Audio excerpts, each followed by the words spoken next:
put the commercials and then off? Thank you.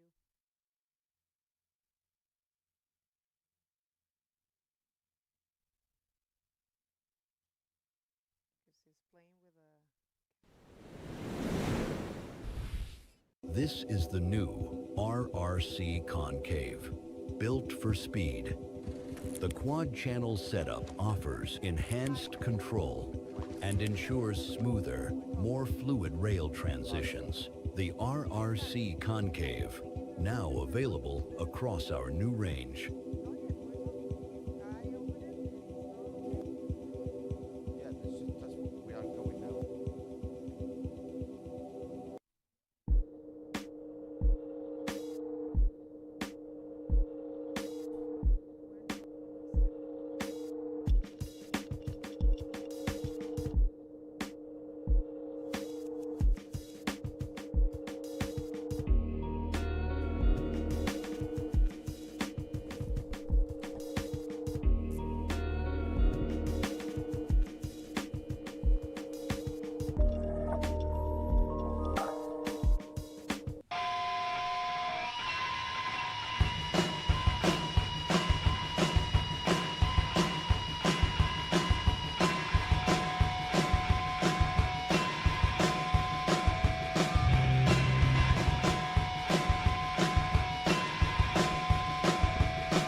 Hello everyone, fifth day of competition here at the 2026 Morocco Pro. We're more than excited to be here for what it looks to be a very good day. Good morning, Assis. How are you? Good morning, Bego. This is a great day today. We have a good quality of waves out there.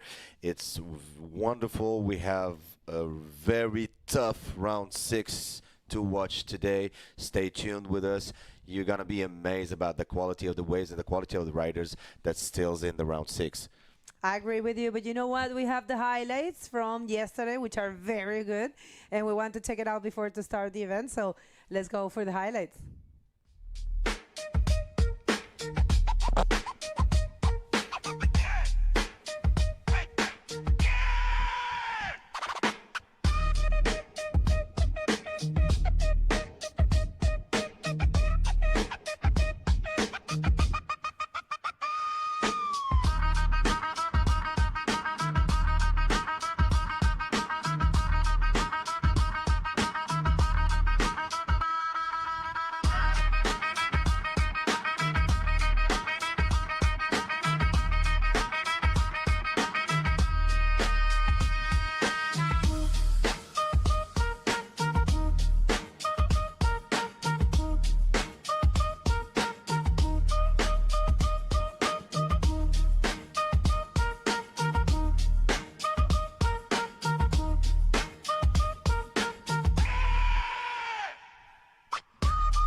I'm loving these highlights. You know, yesterday was a smaller day compared to the rest, but equally as good in terms of maneuvers. And people here, check this out. This is our trophy.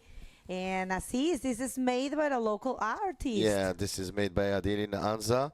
This is a very beautiful piece of art. Let's So just try this to is a show it. fin, as you can see, with it all the scripture in here with the IBC, the Fédération Royale Marocaine de Surf. And this is the trophy for the winner of this Man Series 2026 Morocco Pro. That's super cool. I'm loving it. You know, the good thing is that it's not heavy, super light, and it brings its, you know, all his its setup. So it's pretty cool for the athletes to travel with that. Well, people, today, round of 16, we have big names. Unfortunately, yesterday we lost some names as well. Some great riders lost in the, you know, in the round number 5, but it's competition, and so far so good. We would like to introduce the bracket, the whole road to the final graphic that we have right there. I'm pretty sure you have seen it in the social media, but here. First heat. Yeah, first heat is gonna be with Amaury Lavagn and Joey Rodrigues. This is gonna be a tough heat. So we remind you, for this round 6, it's a man-on-man with a 30-minute series. Always two best wave scores and no limitation of waves. The second heat will be Gabriel Braga from Brazil and Jan Salaun from France. Also good, they did well yesterday, actually. Heat number 3 is gonna be Boardriders, Shaji, and Tehei from France also. And for the fourth heat is gonna be Yuri Valadao and versus his compatriot Eder Luciano. It's gonna be a tough heat also. Very tough one for sure, because you know the friends and traveling together. And check the other side. It's Christopher Bayona facing Yasin, and those two guys are the same age and have been surfing really good here. So that's going to be definitely a very explosive heat. And then we're going to have Brahim Idouche facing Pierre-Louis Coste, which is, you know, always a shame. They're good friends, almost, you know, Pierre always says, and Brahim always says, they're best friends in tour, you know, they travel together, they And love each other. They met up also at Fronton. Yes, exactly. And it was, you know, Yeah, maybe it it's payback time for Brahim. We don't know. And then we have Tristan Roberts facing Ethan Capdeville. That's for sure is going to be a battle of style and maybe a battle of backflips there. And Armides Oliveres against Joaquin Soto, another amazing hit. Those two guys are also the same age, and they're very stylish, very explosive. So as you can see, it's super tight. We have no idea what's going to happen and how this bracket is going to be filled. You guys can do your bets at home and, you know, maybe play with that. That's super interesting always. Thank you, Director. We would like to show you now the conditions because it's really beautiful. Look at that. It's as glassy as it can get, right? Yeah, of course. The conditions are great today. Waves are perfect. The glassy water, sun is coming up. I mean, perfect conditions for this round 6. Hope it's gonna stay like that, and we want to stay with us and to enjoy this day with us. So we remind you of the conditions for the newcomers. So this will be round 6 of the event, and it's gonna be a 30 minutes heat, man on man, 2 best waves scores, and no limitation of waves for both riders. So we wish luck to all the riders in the competition. I mean, the remaining ones, and we hope that they will show us some magical tricks today, because the conditions are here, the riders are here, everything is here, and you are here watching us. Look at that see, left. as you can see, this beautiful left coming up, this beautiful. Stay with us, and wish the best luck to our riders and support them. Support us by liking us and the IBC, and also fedesurf.com, fedesurfmaroc.com. Please help us to improve our sports and to spread it all over the world. Yeah, no, it's good for you to subscribe because you're gonna get all the notifications. I mean, if you subscribe to this YouTube channel and you activate the bell, you're gonna get the notifications where we're live or if we, you know, maybe the IBC is not YouTube channel. It's not just about the live streaming, but we put some videos there, and sometimes we do interviews and interesting content. So it's really interesting to subscribe to be up to date by first hand, which is our YouTube channel right here where you are. And if you want to have all the information about the IBC, there's always a possibility of scanning that and linking with us. So through that is you can follow the live streaming, the scoring system, everything there. If you're curious about previous heats and how it went and what could happen next, it's all there. You want to say that in Arabic for everyone from Morocco? سيداتي سادتي، مرحبا بكم معنا الان في هذا الراوند 6 من عمر هذه المباراه ديال المان برايم سيريز ديال موروكو برو 2026 هنا مباشره من شاطئ انزا بمدينه اكادير. شكرا على التتبع ديالكم وعلى التشجيعات ديالكم. الان هذا الراوند هذا غيتميز بمان اون مان، يعني واحد ضد واحد. دائما السيريات غيكون فيهم 30 دقيقه مع احسن جوج موجات، سكور ديال احسن جوج موجات، وما كاينش ليميتاسيون ديال الموج.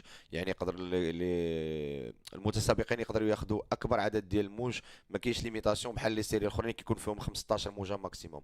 اذا كنتمنوا التوفيق لجميع المتبارزين. باقين معنا 3 ديال المتبارزين مغاربه، كنتمناو لكم انكم تمنوا لهم الحظ في هذه المباراه هذه، وشكرا على التتبع ديالكم. شكرا هاتوس. All right, so 30-minute heats. This is a starting. What an intense heat. Amaury Lavagn is going to be facing Joel Rodrigues. I have to say, round of applause for Joel Rodrigues. Portuguese warrior, doing great, in the World Tour. Surfing super consistent. He's full in shape, has been training a lot. He has been getting ready for this moment.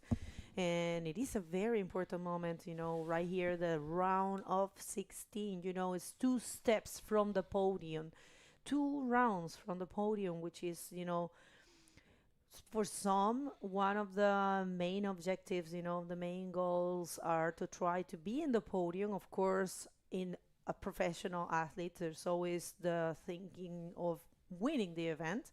But just the fact of making it to the podium, it is a huge achievement, So definitely it is a very important moment of competition. And I have to say congratulations to Joel for his, early career. He's still super young, still, building his career, but he has been impressing the world. And of course, we all know Amaury, an amazing rider with so much experience, 2 titles, 40 years of age, it's a guy that has contributed so much to our sport that it's really inspirational to have both of them here. So Joel, 21 years of age, facing someone that is 19 years older. What an achievement, huh? Yeah, of course, especially for Joel. Joel is competing with one of the best bodyboarders in the world and with so much more experience than he have. So it's going to be a tough heat for Joel Rodrigues. We wish him luck also, and also for Amaury. Still got 27 minutes to finish that heat. Waves are super cool. I mean, riders got plenty of time to get their 2 best waves. That is right. And I was reading here the survey, and we asked Joel and everyone what are their projects right now aside of bodyboarding. He says he's currently studying tourism management. And check this out, he's working as a professional seafood catcher. That's so cool. I didn't know that about him. This is the good thing about the service, So Joel, 21 years old. We asked him as well, what's the biggest misconception that people have about the lifestyle of a pro athlete? So maybe it's his way to get connected to the ocean. No, I mean, Just still, I mean, when he works at seafood, he's still connected with the water. sure. Yeah, and you know, studying tourism management will allow him to also work in the same environment, right? That's it could be at all times close to the beach. So pretty cool.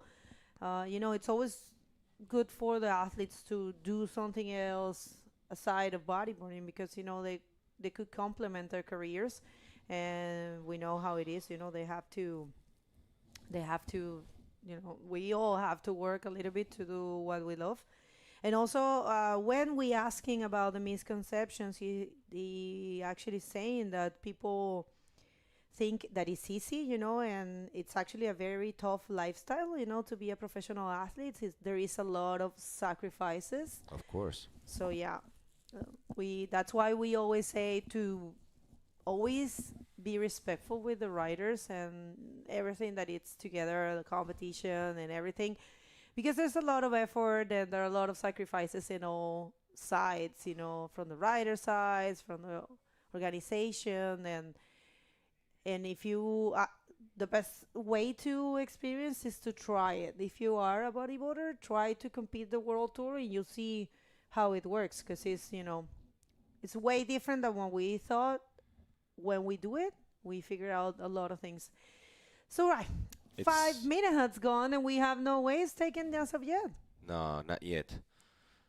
And especially also the people not thinking about the mental effort that the riders have to deal with during a competition, away from their families. It's a tough decision to take to get to the World Tour, and they're still grabbing their chance and compete and doing as hard as they can to get the world title. So we congratulate every single rider that participate in the IBC World Tour, and we wish them luck for the rest of their career and the rest of the steps in this year competition.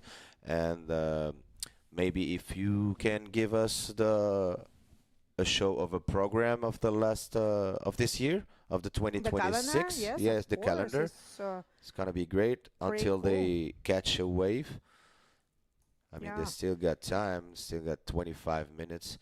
Yeah, here we have right now the Morocco World Bodyboard Championship will be finished on the 12th of this month, and then we move to Antofagasta Bodyboard Festival from the 29th April to 29th. April to May 10th, and then Itacoatiara Pro from May 22nd to May 31st.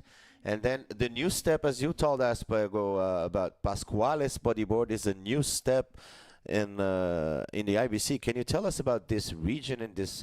It's in Mexico, right? Yeah, Pascuales is known for being one of the strongest beach rigs that Mexico has. It's actually in Colima area. It's up north to where, you know, Cicatela, the classic and well-known place Puerto Escondido is. So some people even say it's even harder and even bigger Pascuales, you know, but also the shape of the wave can even be better because it's kind of like A-framing all over the beach. It's really famous beach, so we're very happy to have the chance to go there. It will be a Rising Series event because it's the first time, you know. It's only for men, Rising Series, and that time of the year we might see some good swells there. So I believe it's going to be a show, Pascuales Bodyboard Pro for sure. So we are very looking forward to that. And then we are still waiting to confirm the Women Prime Series event in Antofagasta, which may happen likely in August. Looking forward for that too, for the ladies. And we also have the Sintra Bodyboard Festival. It's going to be his 30th edition this year, so looking forward for that one in September as usual. And we're going to go to the closure of the year for the Women Prime Series, for the woman division, the master woman and the junior woman. Also, they're going to be crowned there in the ArcelorMittal Wahine Bodyboarding Pro, which is right there in Jacaraipe. an amazing event. And of course, as usual, closing with the great Gran Canaria Fronton King for the Men Prime Series and the Junior Men Prime Series. That's a calendar. And people, subscribe to this YouTube channel because you're gonna get the information about all those events. If you're subscribed, you're getting the notifications and you're getting all the info. You know, we will have teasers about all these events, and it's always good for you to check it out. Yeah, thank you, Bego, for explaining. Here we have a beautiful view from our surf village here in Anza, Morocco. So you can see our disposal here. This is where we broadcast live for you guys to watch us live. All right. Subscribe, help us, comment, like us. It's always a pleasure having you watching us, guys. You are our best support. So 21 minutes in this heat. No waves for now. Yeah, no, just 20, it's almost 10 minutes has gone. Yeah, it's been a bit slow. We actually, we got here early at around 8:15, and there was a little bit more waves. We were actually expecting more waves, you know. But all right, so I can Okay. hear the communication from the beach announcer, and the rule book says that if 10 minutes has gone and there's no takers of waves, the heat will restart. So I think it will be restarting because, you know, as you can see, no waves has come. So yeah, I think it's gonna happen. It's 20 minutes and yeah, Yeah. it is This is the restarting. countdown. Yeah, it happened. You want to explain that in Moroccan? يا اوكي السلام عليكم. غير باش نذكركم بالقواعد ديال المقابله. ملي كدوز تكون شي سيريه وكدوز عليها 10 دقائق وما ديمارا حتى شي بودي بوردر، كتعاود لا سيري. دابا داكشي اللي طرا غيبان لكم الكونتور عاوتاني رجع من 30 دقيقه. هذا القواعد ديال الاي بي سي بودي بورد. ملي كدوز 10 ديال الدقائق حتى شي واحد من لي رايدر ما ديمارا، كتعاود لا سيري بتوقيت جديد. Ladies and gentlemen, just to remind you of the rules of the IBC, when a heat is on and 10 minutes passed without any rider getting any wave, the buzzer restarts from the beginning. So we will have another 30 minutes to those two riders. Yeah. Então, oh, I'm sorry, I was gonna start speaking Portuguese. All right, everyone, but I know everyone in Portugal speaks English, so yeah, he restarted, so we are again on the 30-minute mark, right there in the clock, and we'll see if there's more waves coming up, and we'll see, you know, you see Amaury stretching there, getting ready. They have been floating for 10 minutes, so it's, you know, losing a little bit.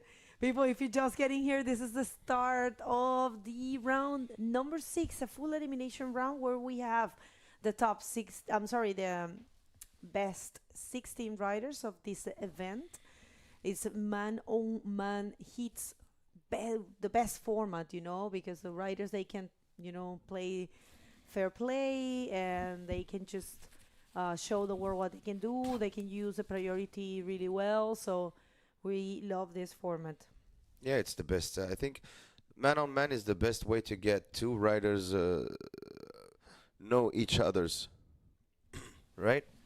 Yeah. So you know what your real value is instead of the other competitor. So you don't have a third or a fourth person just with points and some stuff like that. So you just have man on man, and that's it. It's the prehistorical thing to get to separate two competitors.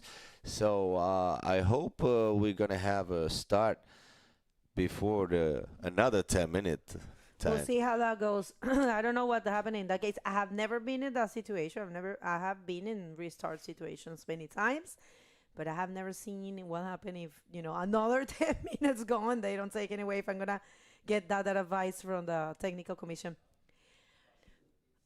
All right, so situation is we had to restart, and we'll see. There's still a lot of time.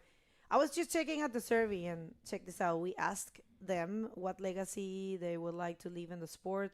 In the case of Joel, he wrote he would like to be seen as a role model for the younger generation of bodyboarders in Portugal.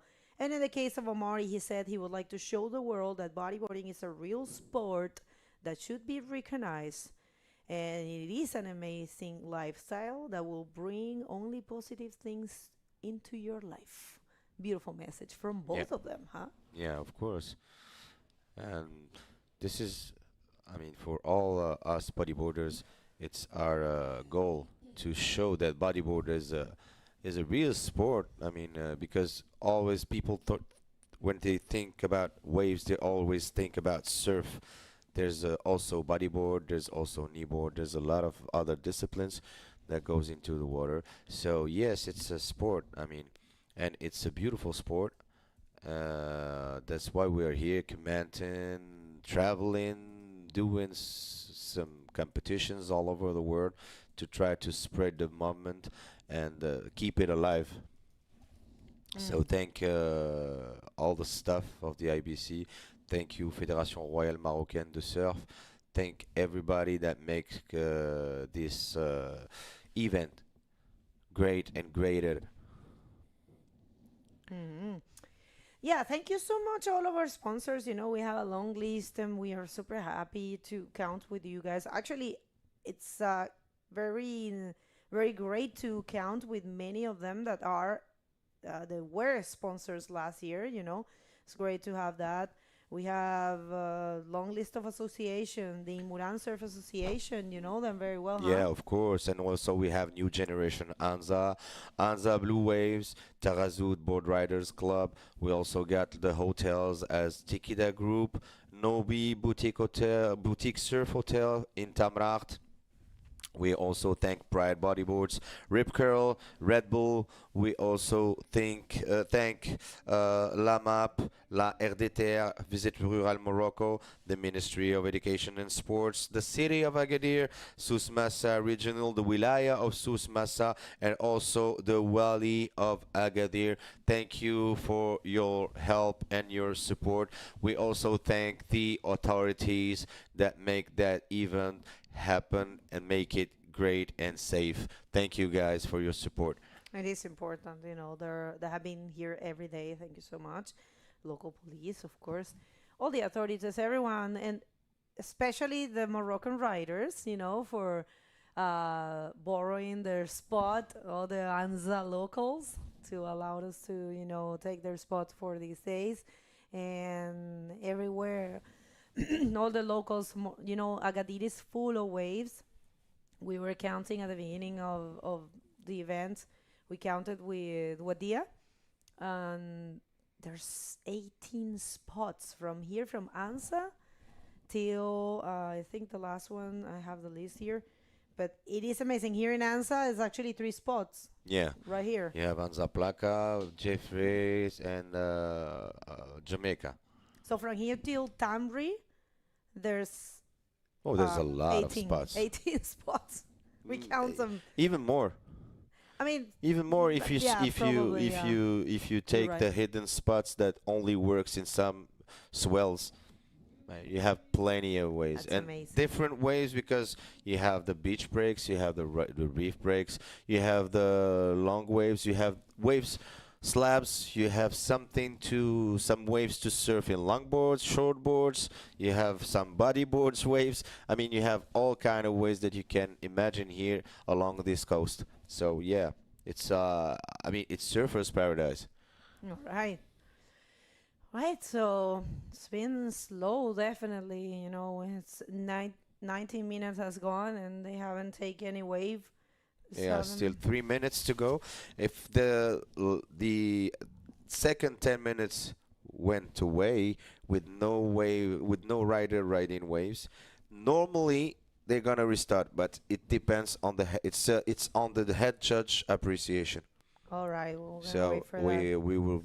I mean, we're gonna wait for it. I hope not. I hope they're gonna start a wave because we are all here. We are all here to watch the show. especially with this riders here in this round 6 for this competition. And maybe they're waiting for the right moment and the right wave to get started. All right, everyone, if you're just getting here, today is 5th day of competition of the 2026 Morocco Pro, an event that is brought to you by the Royal Moroccan Surf and Bodyboard Federation. Thank you so much for having us here, and thank you for supporting. And remember to subscribe to our YouTube channel, follow us in the social media. We have a pretty cool link right here. It's only taking off your phone. I mean, just pull your phone and scan that, and it will take you to the IBC World, and you will be connected with everything that is related to the World Tour right there. And you can follow all the information with that link. Yeah, of Sorry. course. If you want to watch all the accessories of the IBC, so we have the live, we have the contest, we have the calendar, we have also some good things about the riders all over the world. You have to scan this QR code and you get all the information that you need. So now we are waiting. This is the last minute before the end of the 10 minutes, the first 10 minutes of this heat. We are still waiting for the riders to start. I don't know if they're gonna choose to start or stay still. And as we remind you, it's normally they restart the heat, but it depends on the appreciation of the head judge. He can, I mean, he can push away the heat to another time. We don't know. 15 seconds. So we have the countdown right now. 10, 9, 8, 7, 6, 5, 4, 3, 2, 1. Let's see. Well, Oh, I think it's not restarting. yeah, I was waiting for the official communication. Yeah, of course. I think there will be continue. We'll see. All right, so we have a taker. Okay, this is the Amaury first Lavagn, wave. he's taking off that wave. Let's see if it's gonna go to the left, I think. Yeah. Just starting his campaign. Let's see if he can connect with this one. Amaury stalling there, trying to find that section. First a spin. Maybe all the way down. Let's see. Yes, a roll. So it is a combo. Try to find a better section, but yeah. Yeah, as we can see on the replay, this is the first wave of Amaury Lavagn. He's gone into left one with the first got back to get into the wave, then starting to catch some speed to hit the lip. He has seen that there's no potential in it, but still goes in this first wave of his. Here with the first spin, and still goes to catch the speed and get a roll to finish his wave. So he's got 4.75 for the first wave. They have Joel Rodrigues in this beautiful ride, going for a nice backflip. He left his board. I don't think he's gonna make it. Nope. Wow, that was really close. Yeah. Actually, I thought he was gonna continue with the board upside down, but we'll see. But yeah, good effort there for Joel. He wanted to, to set a difference. He didn't want to go for the classic. He wanted to risk at the very beginning. We'll see how that goes. Remember, people, these are 30-minute hits. We have a little bit of a slow start. We had to restart the heat at the beginning. 10 minutes went down without the riders taking any wave, and so we restarted. And right now there's 17 minutes and 40 seconds, and both riders have taken a wave. The first one of Amaury was a 4.75, and the first of Joel, because he didn't complete the maneuver, was a 1.5. So the paddling back into the peak, and we'll see how this one unfolds. It's good that they have 30 minutes and there are only 2 people in the water.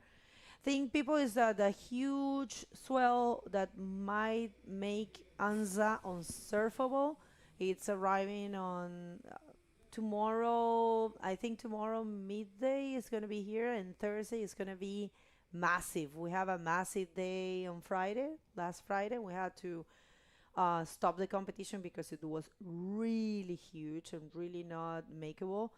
And that might be the case for Wednesday. And our window finishes on, I'm sorry, that will be the case for Wednesday afternoon and Thursday. Our window is still the 12th, which is Thursday. So that's why we try to use as much as possible, all the waiting period days that we had. But yeah, this is why the Prime Series events have a mandatory waiting period because, we have to secure, the conditions. Sometimes it's not possible. Let's see this one for Amori. Oh, he's Amori going on this beautiful right with the first roll, still on the wave, cut back, gets back to the foop to get some speed and to hit into the lip with a nice roll. A Billy spin, still on the wave, Amori. Weavers, cut back, still on the wave and finishes with a roll. It's just up the rocks. He didn't miss a single part of this wave. Amazing. All right, let's Amori. check it out. Check this out. I think he was super smooth. Every single maneuver was chosen very well. He knew where to hit exactly. That pocket roll right there was actually even better than the first.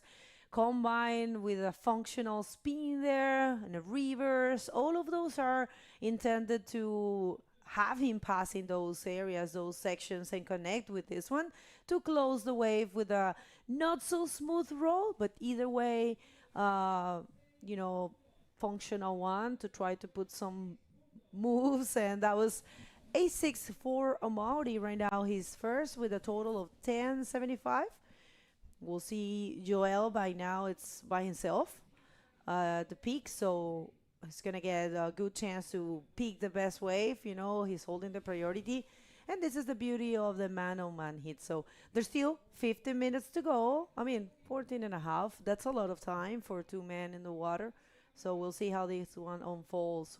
We can't say that nothing is established because Joel has been doing an amazing job so far in the World Tour, and he's really ready to keep going. So we'll see. We'll see.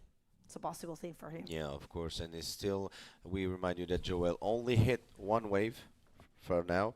He's got only 1.5 for his first wave. He's got the priority, and I think he's got plenty of time to change his situation score.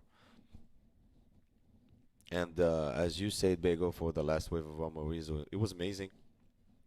He just hit the lip at the right time, did the spins at the right time to get back to the foam, to get and to catch the speed he needed to hit the lip. It was amazing, and that's where we see the technical skills of each rider. It's in waves like that. So yeah, we having a good time here in Anza, watching live this event. All right. So, yep. So far, so good for these athletes. We'll see man-on-man heats. This is the round number 6, full elimination round. Only one will be advancing to the quarterfinals, which might not happen today. I believe what it's intended to happen is just this round. And, we are waiting for the swell. Probably tomorrow we're going to have good conditions as today, but bigger waves. That's what it's the surf forecast say, but it could be different. We never know. Because today it's supposedly we were expecting more waves. It was we have more energy than yesterday, higher period. So we thought waves were gonna be bigger, and also the thing that we were explaining before that we have a 10 days waiting period, but we used the whole thing. As you can see in the men and women Prime Series events, which represents the most prestigious events in the World Tour, and the events that meets the greatest standards in the competition of our sport. We have a minimum prize money of $35,000 for the men and 25,000 for the women. And those events that have, world-class waves will have extra points. And this is where the point that I wanted to get is that there is a mandatory waiting period to ensure optimal conditions, wave conditions, of a minimum of 10 days for the men and 7 days for the women. And of course, part of the requirements is to bring a professional judging panel with good quality streaming and media coverage. So yeah, that's why this event, it's a Men Prime series. We're happy to be back here in Anza, in Agadir, eating amlu. Yeah. I'm crazy about that. And here is Use a Joel priority. Rodrigues in his second wave. Oh, Amori was quite clever on this one. He left Joel Rodrigues get into that wave. He knew it's not gonna be a good wave, and to take back his priority. Uh, so at this part of the competition, you have to be not just a good rider technically, but also mentally. So it helps a lot to get to the next step of the competition. So yeah, has Amory going on this wave? Nope. Well, maybe it was a case, but check this out. Joel was really smart to stay there, trying to go for this left. Let's see. Maybe, oh, bumpy one. Couldn't find a section, couldn't connect. A shame. Whoa, he has another 10 minutes, a lot of time. He has to, of course, build his score, so he's looking for a 926 to be first, which is mainly, getting two mid-range scores. It's a possible thing for Joel. I think he's going to stay there, away from Amari. I think it's a good strategy to try to separate from him, because he doesn't have a priority right now. And Amari, I think he will be keeping that one to try to get rid of that 475. Change that backup score and put a bigger number there, so he can create more distance for Joel. But we'll see. Joel, I think he's gonna stay further down.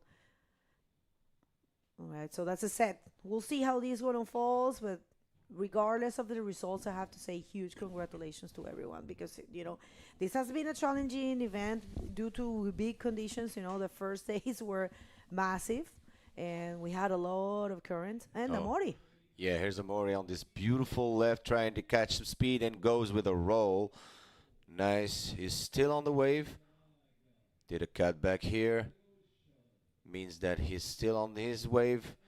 Yes, of course. He knew that it's gonna reform, and waited for it. A nice spin. Still on the wave. Amori taking a cut back to get back to the wave. Wow, what a beautiful riding from Amori Lavagn. Still on the wave, trying to get to the lip, and with a nice air rollo. Still on the wave, no, yes. He's still on this one. Finishes his wave. Nice ride from Amori, who has got for now two best wave scores of 4.75 and 6 points. He is trying to improve his points, 4.75, to get easy on his first position. Joel Rodrigues now has got the priority and still waiting for his wave. He's got tough job to do to pass by Amori. So here's the replay. All right, yeah, I enjoyed very much how he performed this wave, because we thought that might be the end of it. When at the moment we kind of thought like, hey, one single maneuver, he's going to get back to the peak. But no, he said, I have only a few chances. I have to use them in full. And I think it's really good that he did so. So just use that first spin to gain momentum and connect to this section here. And that was a nice looking wave, actually, in reform. Very well for him. Just went for that raw Amori Lavagn, milking all the options, all the possible options in that wave. So yeah, there is a change of situation. That last wave was actually his best, And right now he's holding a total of 12.75. So that last wave was a 6.75 for Amaury Laverne. Right now, Joel, he's in combo. I mean, he still needs to build his scores. We'll see. It's just right now he needs uh, more, but we'll see how that goes. It's 6 minutes and 56 seconds to go. Round number 6, heat number 1 out of 8 that we're gonna have today. I mean, Listen. Joel now right now has got no more choice. He have to get two waves of 6 at least to try to get to first position and pass by Amori, which is a tough job to do in only 6 minute 30 left. Uh, it's I mean it's not impossible for a rider like Joel Rodrigues who have shown a lot of skills and scored a lot of good points in this contest, but still he's moving right now for this left, I guess. Yeah, Joel Rodrigues gonna take it. Yes, he's got it. Still on the wave. Yeah, he's trying to get. Yes, he thought he caught the left. He's on the wave with the first spin. He's looking for the leap. We can see as he's framing, taking the speed to get to. Nah, unfortunately, the wave got down at once, so he finishes his wave with only a spin, as you can see on the He replay. tried a lot, you know. I can tell. Actually, there he was having second thoughts, like, should I go right, or he just decided rather it was a good call to go to the left. You know, a spin there, and it was unfortunate because I really thought it was lining up for him there, but no, faded away, and he couldn't perform any maneuver there. Joel Rodrigues, let's see if he can get back there on time, you know, and try to get the. No, Amaury is already there with the priority. So we'll see, you know. It's a bit difficult with 5 minutes, but nothing is impossible, like you said. And, you know, Joel has the skills, you know. This is something that we repeat. It's not about level of bodyboarding or skills. It's about strategy sometimes in competition. Joel, you know, he's 21 years of age. And check this out, he's not giving up. Oh, that section there is actually tricky. It's kind of closing out really hard. But yeah, good. No, not giving up. You know, he will fight till the end. We love that. And everything is, you know, you learn from every experience. You learn from every hit. Joel, 21 years of age, you know, facing experienced rider with 2 world titles and, you know, one of the most radical and consistent rider in the world, which is Amaury Laverne. Joel is, you know, starting his campaign as a professional bodyboarding, his career, I'm sorry. He's doing great, I have to say, regardless of the results here. Whoever finishes here, actually, it will get an equal ninth, which is really good in terms of points Yep. and prize money as well. So, you know, I have to say, regardless of the results, it's a very good result to actually get to this point of the competition, Yeah, you of know? course, especially when this is the first heat of the competition of 2026. This is the first step here in Anza Beach, Agadir, Morocco. So, as we can see that Joel Rodrigues is doing his best to try to get to first position. And remember, for those who watched us yesterday, yesterday was suspense heat. It was like, wow, my God, it was crazy. It was like changing situations in the last seconds of the heat for like 2 or 3 heats on the row. It Yeah. was amazing. So it was like crazy, man. And maybe it's gonna happen also today. So stay tuned with us, watching us, support us, subscribe, and like us in the IBC channel and also the Fédération Royale Marocaine de Surf in YouTube, Instagram, Facebook, and all social medias. That's right. 2 minutes and 40 seconds to go. It is Amaury Laverne winning this heat, and it will be the first quarterfinalist. We are in the round of 16 people. And Joel Rodrigues, he tried a lot, you know, he has been searching, but yeah, unfortunately, Ocean is a bit slow today. not what we expected, but we can't really wait too long, because the swell it will only get here in the afternoon, probably late afternoon, and it will be probably with a lot of wind by that time. So I think remember what? I think that in at this time of the heat, it's already done. I mean, Joel cannot do anything anymore because he needs 76 to get into first position.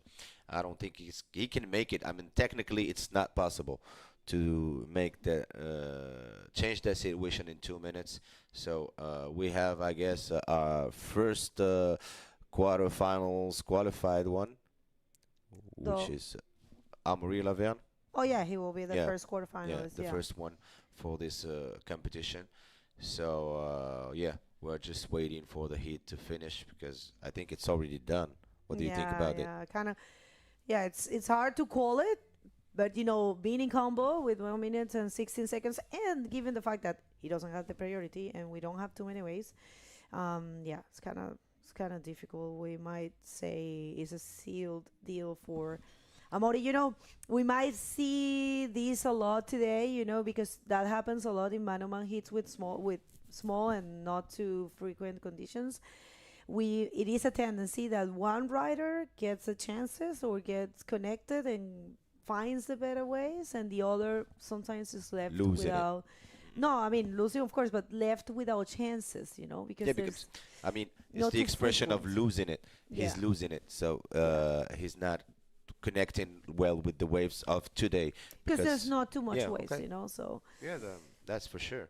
All right, people, 30 seconds to go in this first heat of the day. A heat that started dramatically without waves in the first 10 minutes, and we have to restart. But yeah, it was actually a great heat, and we would like to say congratulations to Joel, for making it to this point, and he's gonna get a ninth place. It's Yeah, good, well. Joel, if you're watching us, I mean, if you watch us after on, you did well, you did great, you struggled, and you fought until the last minute of the round. So it's the end of the first heat Hmm. of round six. So we leave you with those beautiful images of Anza Beach and also our surfer village next to the beach, and then we go back to you after the commercial. Thank you for watching us. Stay tuned.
Welcome back, everyone. Today, the fifth day of competition at the 2026 Morocco Pro. We are in round number 6, full elimination round, and heat number 2. Good morning, Paul. Welcome. Good morning, everyone. What a first heat to start off. We had some powerful maneuvers, some longer rides.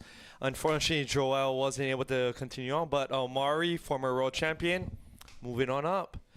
Let's hit the water, and we will introduce next heat. Check this out. We already have Jan Salaun taking off there. That's not the heat, but that is the Jan Salaun. We can recognize him. He's starting super early, taking advantage of the possibility of taking this left and 2 spins, a roll there. Quick start for Jan Salaun from France. He's very happy to be in the top 16 this year. He answered the survey yesterday, and the main thing that he said. Wow, here we have red. That was Gabriel Braga from Brazil, former champion, Morocco contest champion, right? If On the not- first edition, yeah. Right, in 2024. So both riders. Now, Jan taking the left, I'm not very shocked because I did free surf a few days ago when it was a little bit more sizable, and he was really focused on the left that day.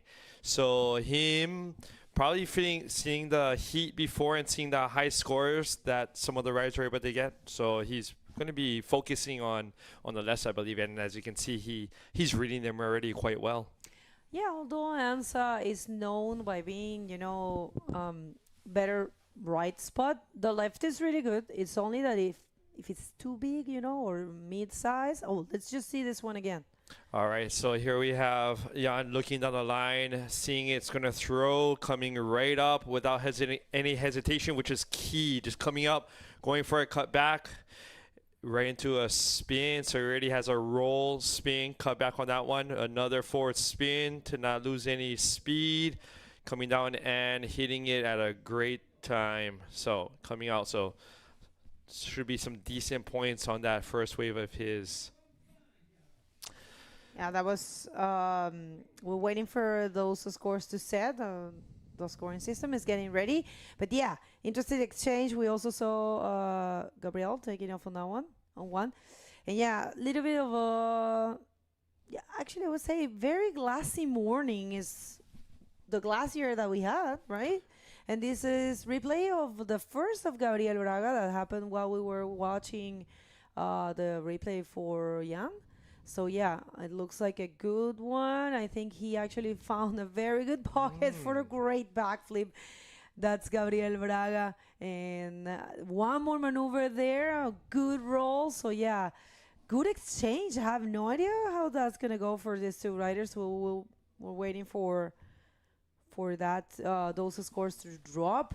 And if you're just getting here, today is a day that, we might see a lot of great maneuvers because it's smaller. And let's see if there's a taker. We know Aziz is ready with Amaury for the interview, but there's a little bit of a set rolling there. Is Jan, where is him? Let's just wait 1 sec. And when it's safe to send it to the interview, we really want to hear from Amaury, the restart and all that. They were like 50 minutes in the water on the previous heat. All right, so now we can send it to the interview. Take it away, Aziz, please. 50 minutes. My God.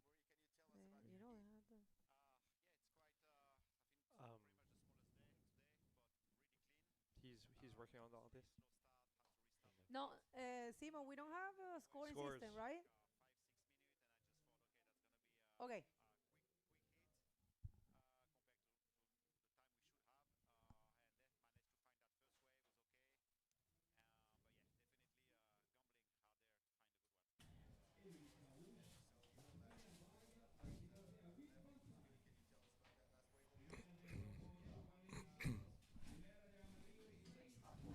Because you start ours. This is ours. Yeah, this is ours. It's not working? Maybe we can do it again. It's important. No? Just no. I can hear him, yeah. Let me see if it's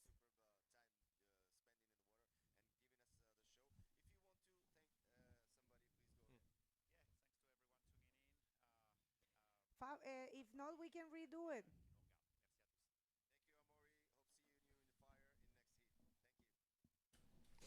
Well, we know the sound was not going in that one, but we'll see if we can redo it. There was some technical issue here, so we'll see if we can redo that interview. All right, so situation in the water. We're still also waiting for that scores. But yeah, good exchange there between Gabriel Braga. Check this out. He's coming up in this one. Here we Going have to the right, Gabriel Braga. We'll see if he can find something. Oh, just going around that section and no, nothing there for him. All right. Right, so too bad. But unlike his first wave, which really set up for him with the backflip into a roll to finish it off that last one, didn't really set up. But still, these are 30-minute heats, man on man, so there's still a lot of time to be able to enjoy these amazingly glassy conditions. This is, as you were mentioning, Begonia, this is probably the glassiest morning we've had since arriving here in Morocco, in Agadir, for this competition. So, you know, some waves, as many of you may know around the world, in your, you know, every place has its, you know, time and place for a glassy condition. Some of the waves, sometimes when they're glassy, they just don't hit the sandbar well, and other waves, a little bit more size, hit that sandbar and offer some, you know, some hitting opportunities. So as you'll see, you know, here in Anza, it's no, how would you say, it's not so different. Some of these waves are going to be hitting the sandbar really well, while others are kind of tapering off and not giving the riders as much potential to hit as we had seen even in the last heat between Omari and Joel. Joel, I was watching his waves outside while waiting for my turn to come into the booth, and I noticed that some of the waves just weren't really throwing on his, whereas Omari's ones kind of set up a little better. That could be just experience in this wave or whatnot, but you know, knowing which ones are going to throw, especially on the glassy days, crucial in order to get the points you need in order to move past each round, especially this round 6 to get into the quarters. It is a fight. We're already up in the money rounds already, so every round really is going to help out these riders to continue on in the tour, not just for points, for monetary reasons as well. So Yeah, of course, you know, all of the riders, they have their own sponsors and they have their own jobs. Some of them actually pay from their pocket the tour, because we know the reality of the sport. But it is really important to have that prize money, definitely help them.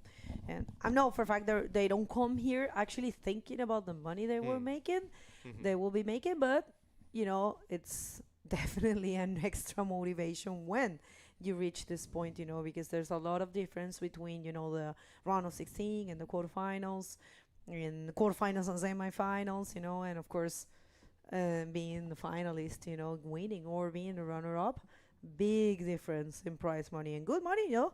It's $35,000 and first place takes 6,000, you know, so it's, I believe it's pretty good. You know, this year, last year, the IBC came up with that new format of the Prime Series and the Rising Series. And on the Prime Series, the rules, right? Among those rules, there's these ones.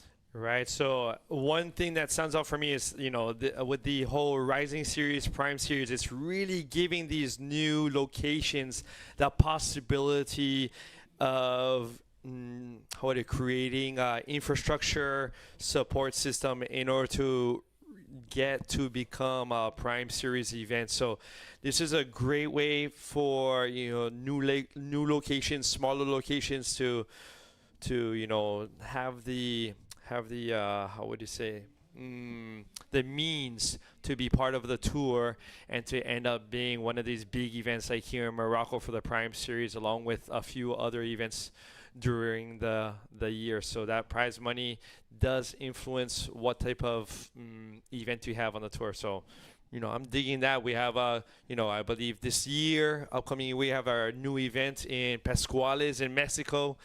I've never been able to surf there, but I've heard good things. And event, I believe, is going to be in July, one of the Rising Series events. That is right.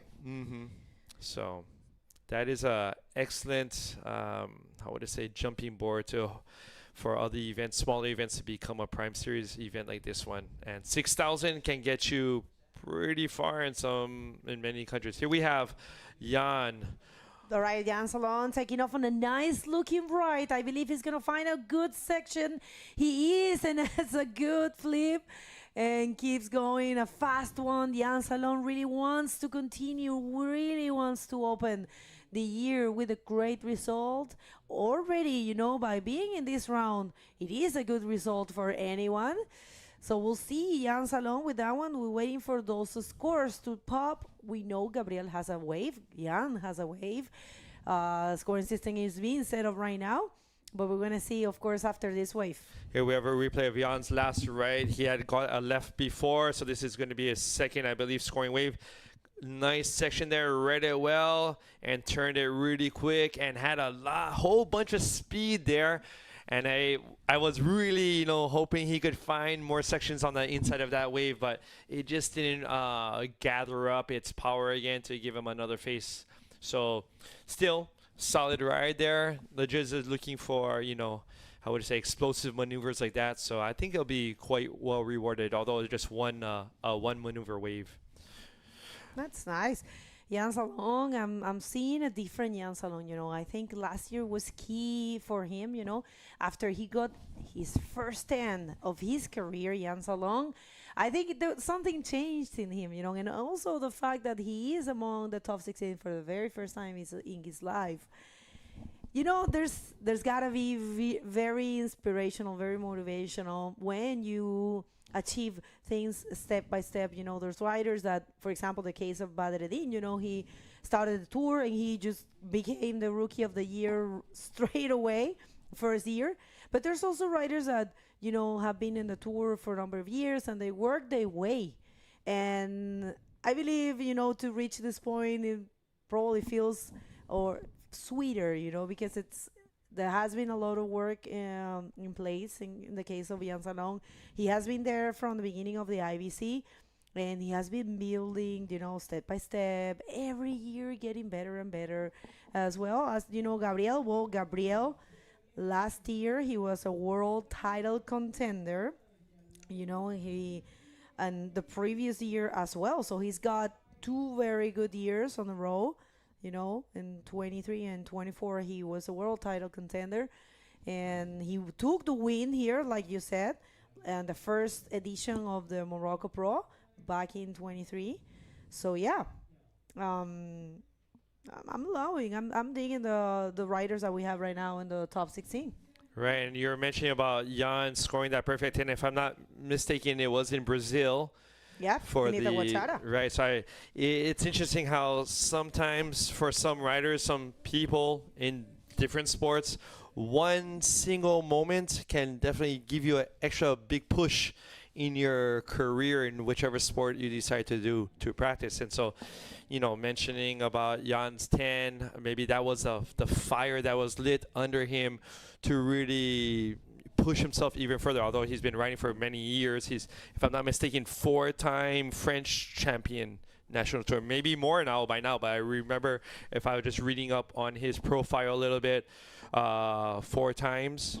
We can double check on that, but you know, and this is prior to the Brazil event last year. So he's been in the game for a while, you know, just as a rider, but you know, these moments in life, like getting that 10, you know, that could have been, you know, the inspiration that he needed to. It's psychological game as well many times. I mean, when you see the physique of many of these riders, they are, you know, very similar in stature. Well, some are taller than others, some are shorter, but the physique, flexibility, fibers, strength, shoulders, back, you know, the physique is very similar. However, it comes down to many times the psychological game. What's your opinion?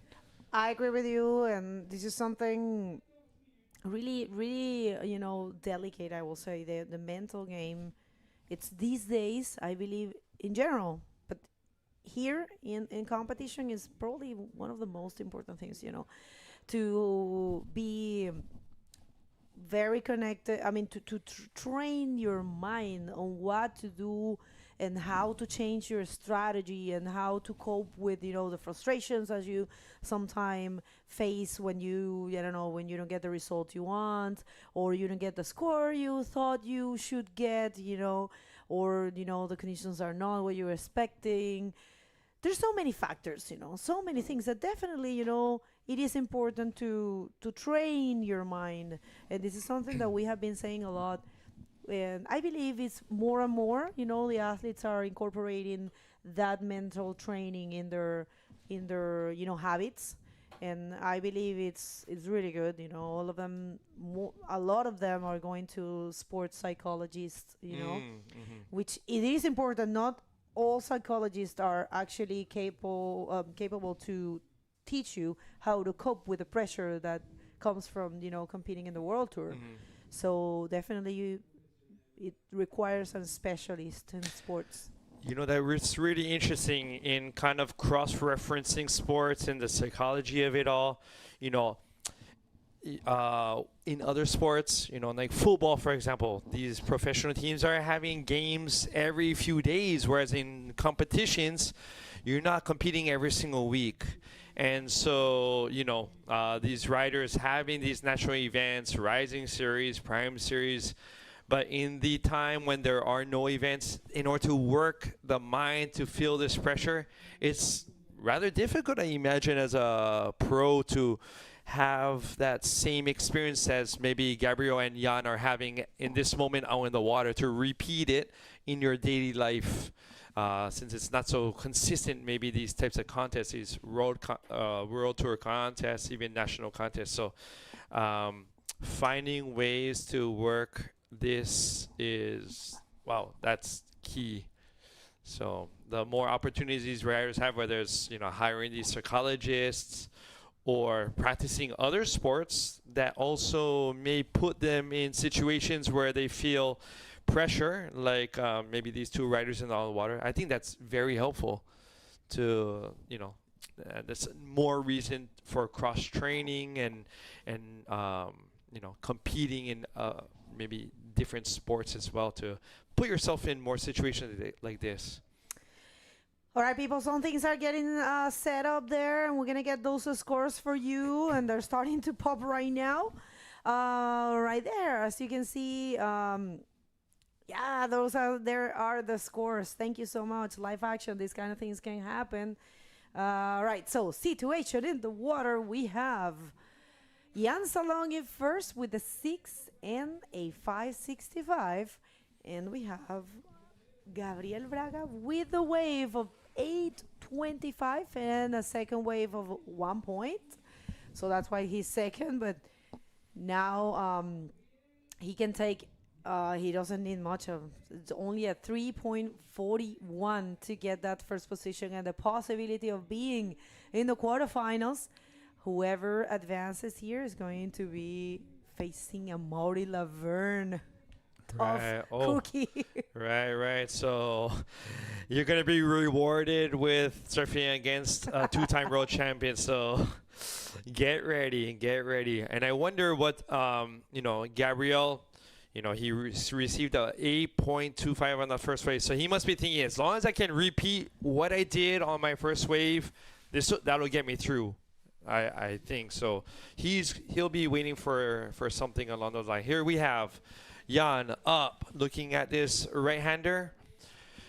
Those glassy conditions just didn't allow him into that wave. He was paddling hard for that one, but just didn't let him in. So we have Gabriel now with priority, looking at this one, paddling for it, liking it. Let's see if he can get into it. That's another factor. All right, yeah, no, he is actually, there, let's see, he's releasing the brakes right there. He's gonna find a section, goes for a projected roll, stalls there. Maybe he finds one more pocket. No, fading away, but yes, there it is. Good combination for a backup score. He was only holding a 1 point ride and looking for a 3.41. Here's a replay of Gabriel's. He trimming at the first part, 2 hands on the front nose of the board, finding his line, getting down that wave, coming up. I thought he might go for another back flip, but he decided, you know what, kind of a soft lip, not going to take any risk there. Rolled in instead, sees a section coming down the line, staying near the power zone of the wave and completing his second roll. So we'll be seeing what kind of scores he puts up for that one. That'll definitely better his second wave score. So that was a 4.75. So now a combined score of 13 points for Gabriel and Jan Salaun in second, 11.65. So Now, in order for Jan to pass this heat, he is looking for a 7.01. Doable, definitely with these conditions. All these scores have been in the 5.5, 6 range, so definitely doable with these glassy conditions. And we have some juice information here from the survey that we put together, that some stuff that I didn't know about these riders. Actually, Gabriel, he put on pretty cool information. He's actually environmental engineer. Man, I didn't know that. He's environmental engineer. Yeah, and he's got a lot of knowledge about geography. So when we asked him what else he could be doing if he were not a professional bodyboarder, he was like, I will practice my profession. That's so cool. I didn't know that about him. And Jan Salaun, he's a surf instructor. He loves his job. He was saying that he know for a fact that he will be dedicating his life to bodyboarding and surfing if he wouldn't be a professional athlete. He loves what he do. So it's pretty cool to get to know what they're doing in their regular lives, right? All right, so speaking about him, he's coming up in this nice looking ride. We'll see if he can find a section. Goes for a beautiful off the top reverse there. So yeah, very nice.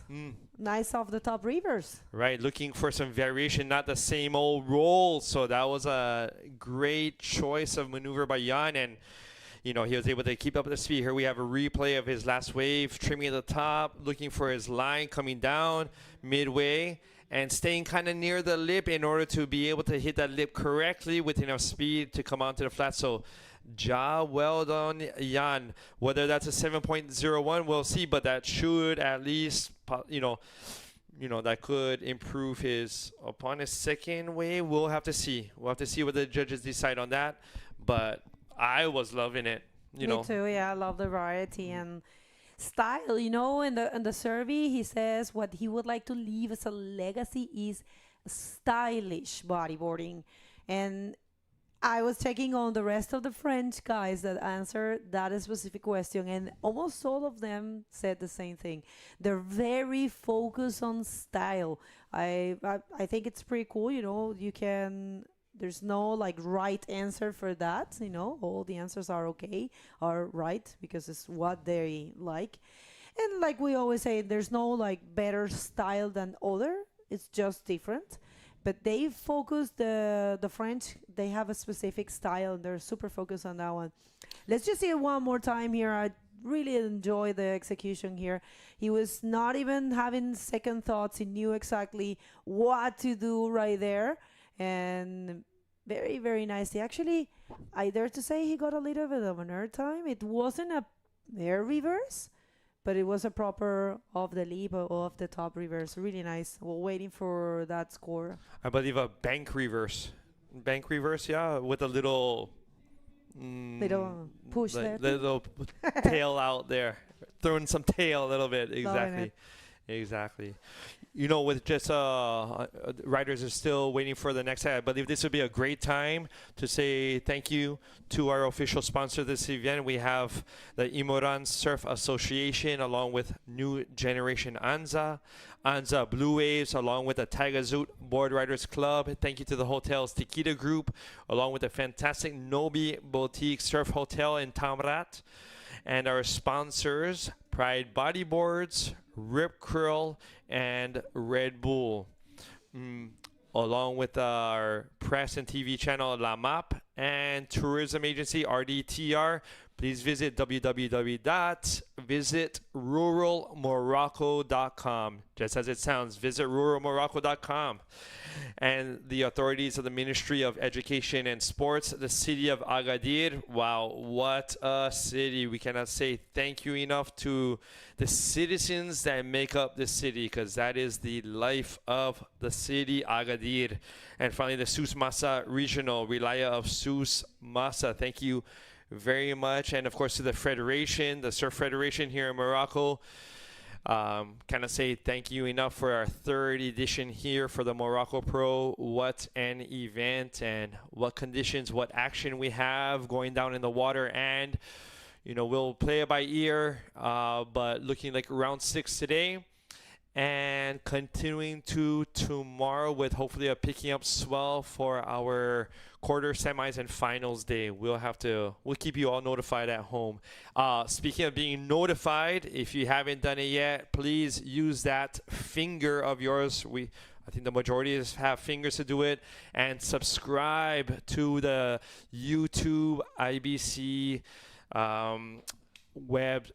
YouTube channel, because you can be alerted. Sometimes we're at work, responsibilities, family life. We don't know when the event's on. So why not be alerted about it and get it on your phone, computer, tablet, wherever you are, whatever you're doing. So please subscribe to us. That is, a guaranteed notification that'll definitely keep you in the know when it comes to this event and other events throughout the year. All right, everyone. So situation in the water is Gabriel Braga winning. And Jan Salaun is looking for a 7.01 right there. Sun's starting to get out. We have got a little bit of a cloudy morning, but probably that is why we have these glassy conditions today. No sun. Normally, when the sun comes out, sometimes the wind also comes. But now it's looking really beautiful. Not too frequent. The waves are taking a little longer, but that's why the riders, they have 30 minutes. And I have to say, regardless of the results, huge congratulations to Yang if he doesn't advance, because, getting a 9th place is a good spot to start the year. And, I admire very much that he will try to go big and go hard in every round. He actually put that in the survey. He said that, and the question that we asked, what would you say to your younger self? He actually said, I will tell to my younger self to go harder and bigger in every round. So right now, that's what he has between his eyes, to try to go, to push himself as hard as possible and try to, get the biggest waves, execute the most difficult maneuvers, stylish maneuvers as well. But who else has a beautiful style is Gabriel Braga. Gabriel also, is super cool and calm guy. I didn't know he was an environmental engineer. That's pretty cool to know. And we're asking about the preparation. What he does before every hit? He gets to the beach really early, way before his hit. That's what he likes. He's at the beach way before, so he can assess the conditions and study what's happening and, build his strategy. Well, seconds are counting down. There are a couple of lines. Jan received a 5.6 for that last reverse of his. Let's see if he can get into this one in time. But wow. It's a seal deal. Congratulations to Gabriel Braga for advancing, and huge congratulations to Jan Salaun for getting that equal 9th. We're going to come back with a lot more right after this commercial break.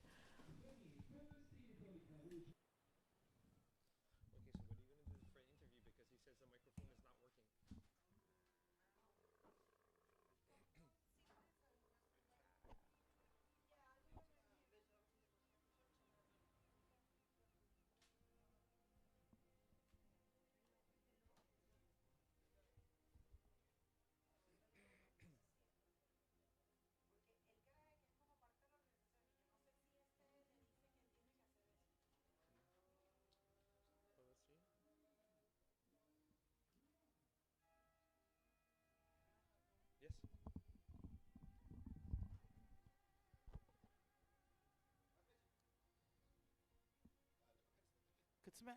انا ما تنسمعش، ماشي تتسمع، خاصني انا نسمع.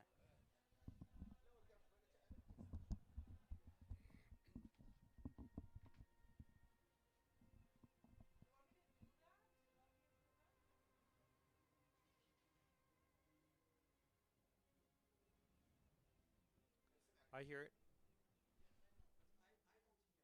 Ah.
Can you hear me?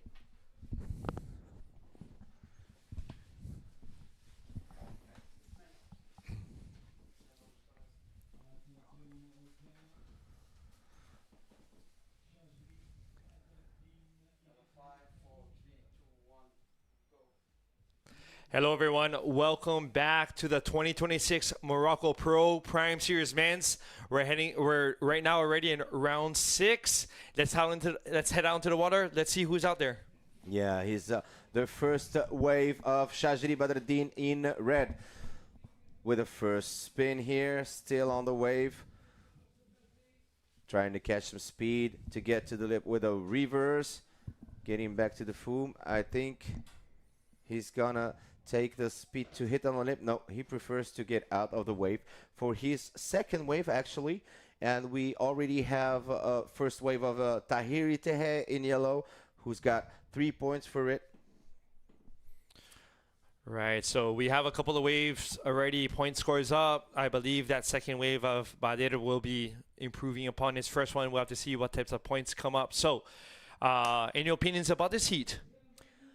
I guess it's going to be a tough heat because, as you can see, we just have the last wave of the second wave of Badr Shaji Badreddine is 3.1. His Tehei going on his second wave with a first roll, still on the wave with a spin. This nice cut back to get back to the wave and then hit the lip with a nice roll.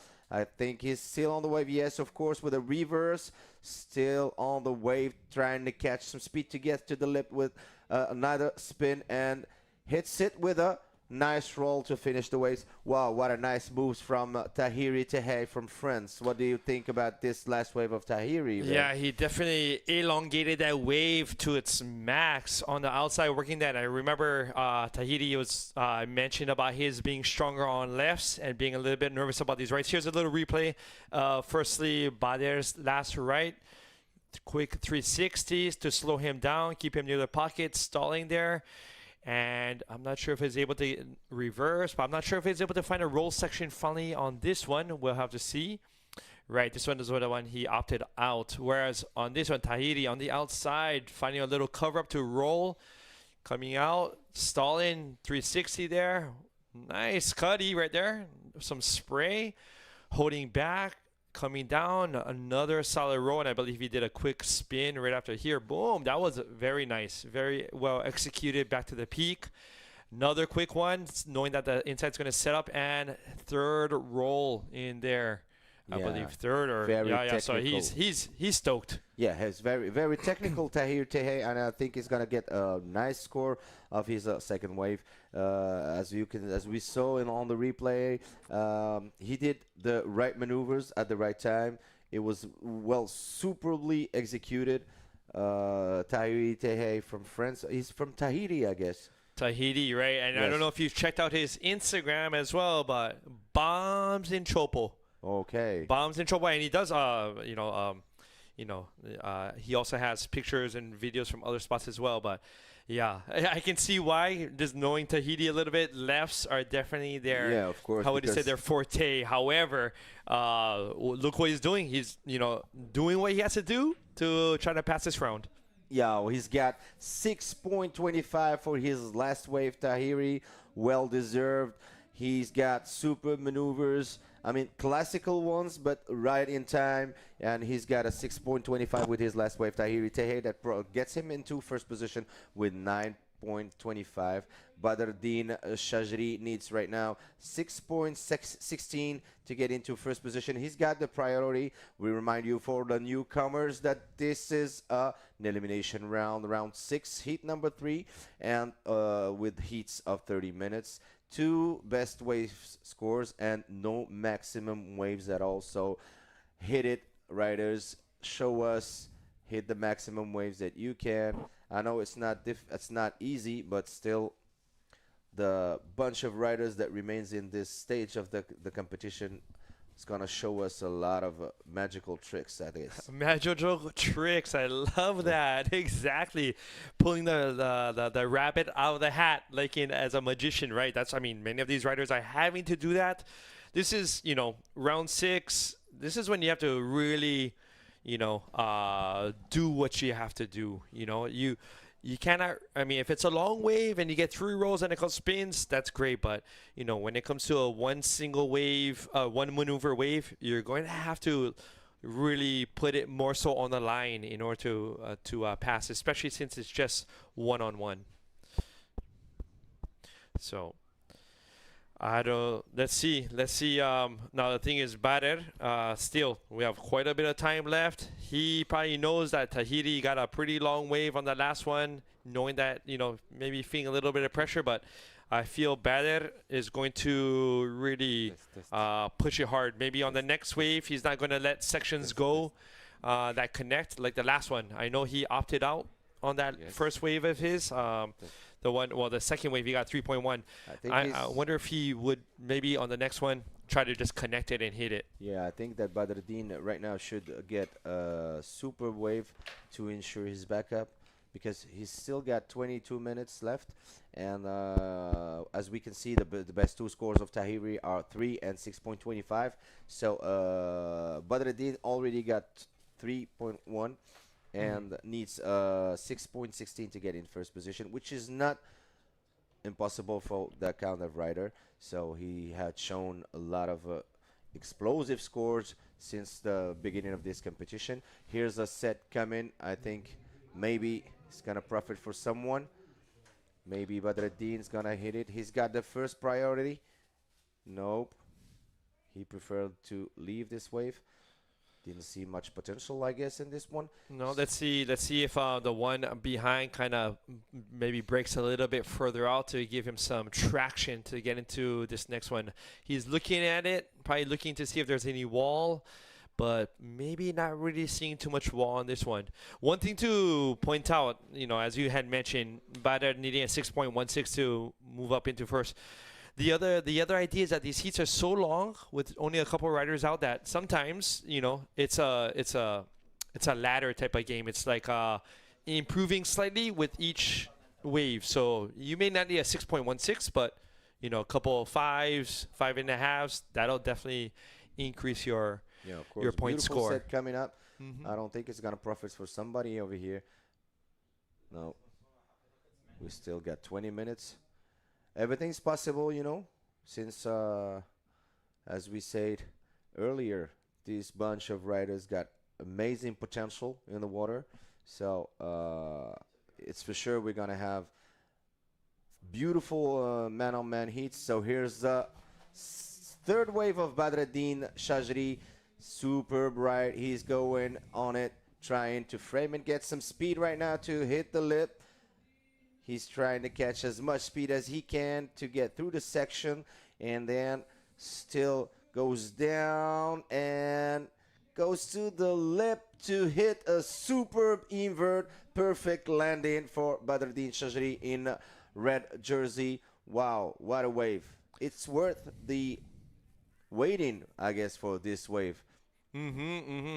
As you can see a replay, he used a lot of wave to find that section, and it's really good idea that Bader didn't waste his time trying to 360 on the outside or hit a lip for a roller that just really didn't have a lip. Instead, he is really, really patient, maybe even frustrated at maybe at some points that it didn't throw earlier, but finally at the end of the wave, it came together. And look at that line. Great line. Not so much spray off the bottom turn, which means he was able to keep up his speed, and therefore he was flung out into the flats. So I believe that's a single wave score, but very excellent maneuver on that one. I guess it's worth the waiting from Badreddine for this long ride where he did finish it with a superb invert. So the projection was good also. We are still waiting for the judges' score to drop. 18 minutes and 15 seconds to go. Everything's possible. Everything is doable right now. So I guess we are just having the interview of the last winner with Begonia. Begonia, can you hear us? The mic is yours. Well, thank you so much, guys. Gabriel Braga, difficult hit, but you actually had very good waves. So tell the world what happened out there. Yeah, I'm very happy to advance in my hit. The waves were so slow, and it's hard to compete in this condition. But yeah, I try to stay calm, you know, and to selection the wave. Yeah, it's work. Well, you just said that you started your academy. I want to know, and I think the whole world wants to know about that. So, how's that going? Speak português. Foi um projeto novo que a gente tirou do papel esse ano. Há muito tempo que eu já queria fazer isso, desde o ano passado. E junto com meu parceiro Vinícius Alvim, que é fisioterapeuta, a gente conseguiu tirar do papel. E esse ano a gente começou a Braga Academy lá em Salvador. Eu tô amarradão, feliz pra caramba. Novo projeto, novo ano se iniciando. E é isso, galera. Vamos nessa. Well, he said this was a project that was in his mind and in paper for a long time, and this year it's finally happening with his partner, and he's very happy to have his academy starting this year. Any thoughts about facing Amaury in the first quarterfinal? Vai ser uma bateria difícil com a Mauri, mas tentar ficar calmo. Escolher bem as zonas, que a Mauri também é um competidor excelente, é um ídolo pra gente, então máximo respeito a Mauri, mas vamos tentar ganhar mais uma vez aqui no Marrocos. Well, definitely lots of respect for Amaury as an amazing competitor, but he will try to stay calm and focus and find the good waves and do what he knows how to do. You want to say something else to anyone? Agradecer mesmo minha família, a Deus, minha namorada, meus amigos, todo mundo ali da Braga Academy. Estou amarradão de ter avançado mais um ano e é isso, vamos para a próxima. Parabéns and best of luck for the rest of the competition. Back to you guys. All right, thank you so much. And Gabriel Braga, good luck with your academy and good luck in your next heat, probably tomorrow with Amaury Lavagn. So best of wishes to you on your future endeavors. One's coming up sooner than the others. Here we are back in the water, and Badr was able to score a 5.16 for that invert. Now, let me just mention that this invert was done a little bit more on the inside of the wave, not at the peak. So, 5.6 rewarded for that one. And here we have Badr up again. Yeah, starting off Bodyboarding Shaji on his fourth wave, still up, and ends his wave with a wipeout. So, as you were saying, yes, about this invert of Bodyboarding, there was the projection and all stuff, but I think he missed, when you spread the legs and a little bit more projection in the maneuver, will definitely get him much more points, but still, he's got a great backup for now. Maybe he can do it. He only needs 3.66. We remind you that Bodyboarding Shaji was rewarded as the Rookie of the Year 2025 in the IBC World Tour. So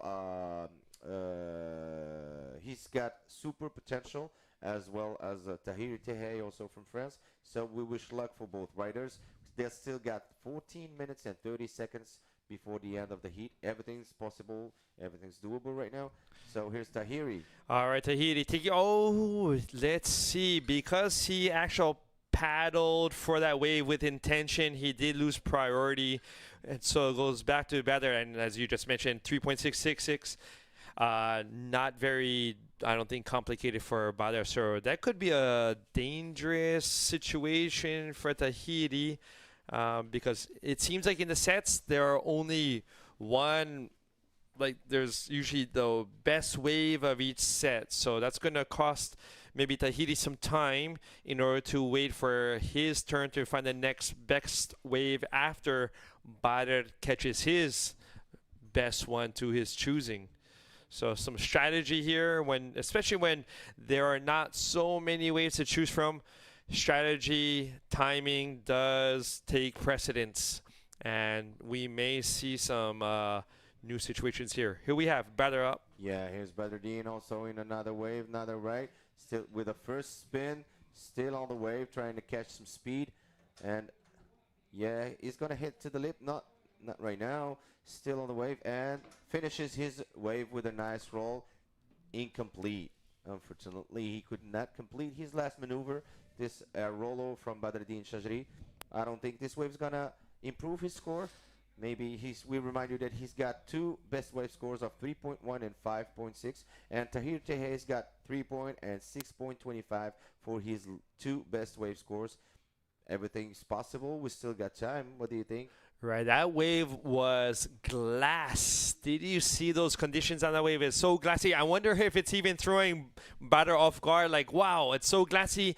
It's like surfing almost at night. I don't know if you've had that experience where it's like actually difficult to see where the lip is actually going to throw just because of the lighting, and everything is so reflective that, you know, finally maybe batter couldn't really find something in the beginning and finally decided to use the lip at the last part. But even hitting the lip at the last part, it seemed like he was a little late on it somehow because he wasn't able to land that roll. I was surprised.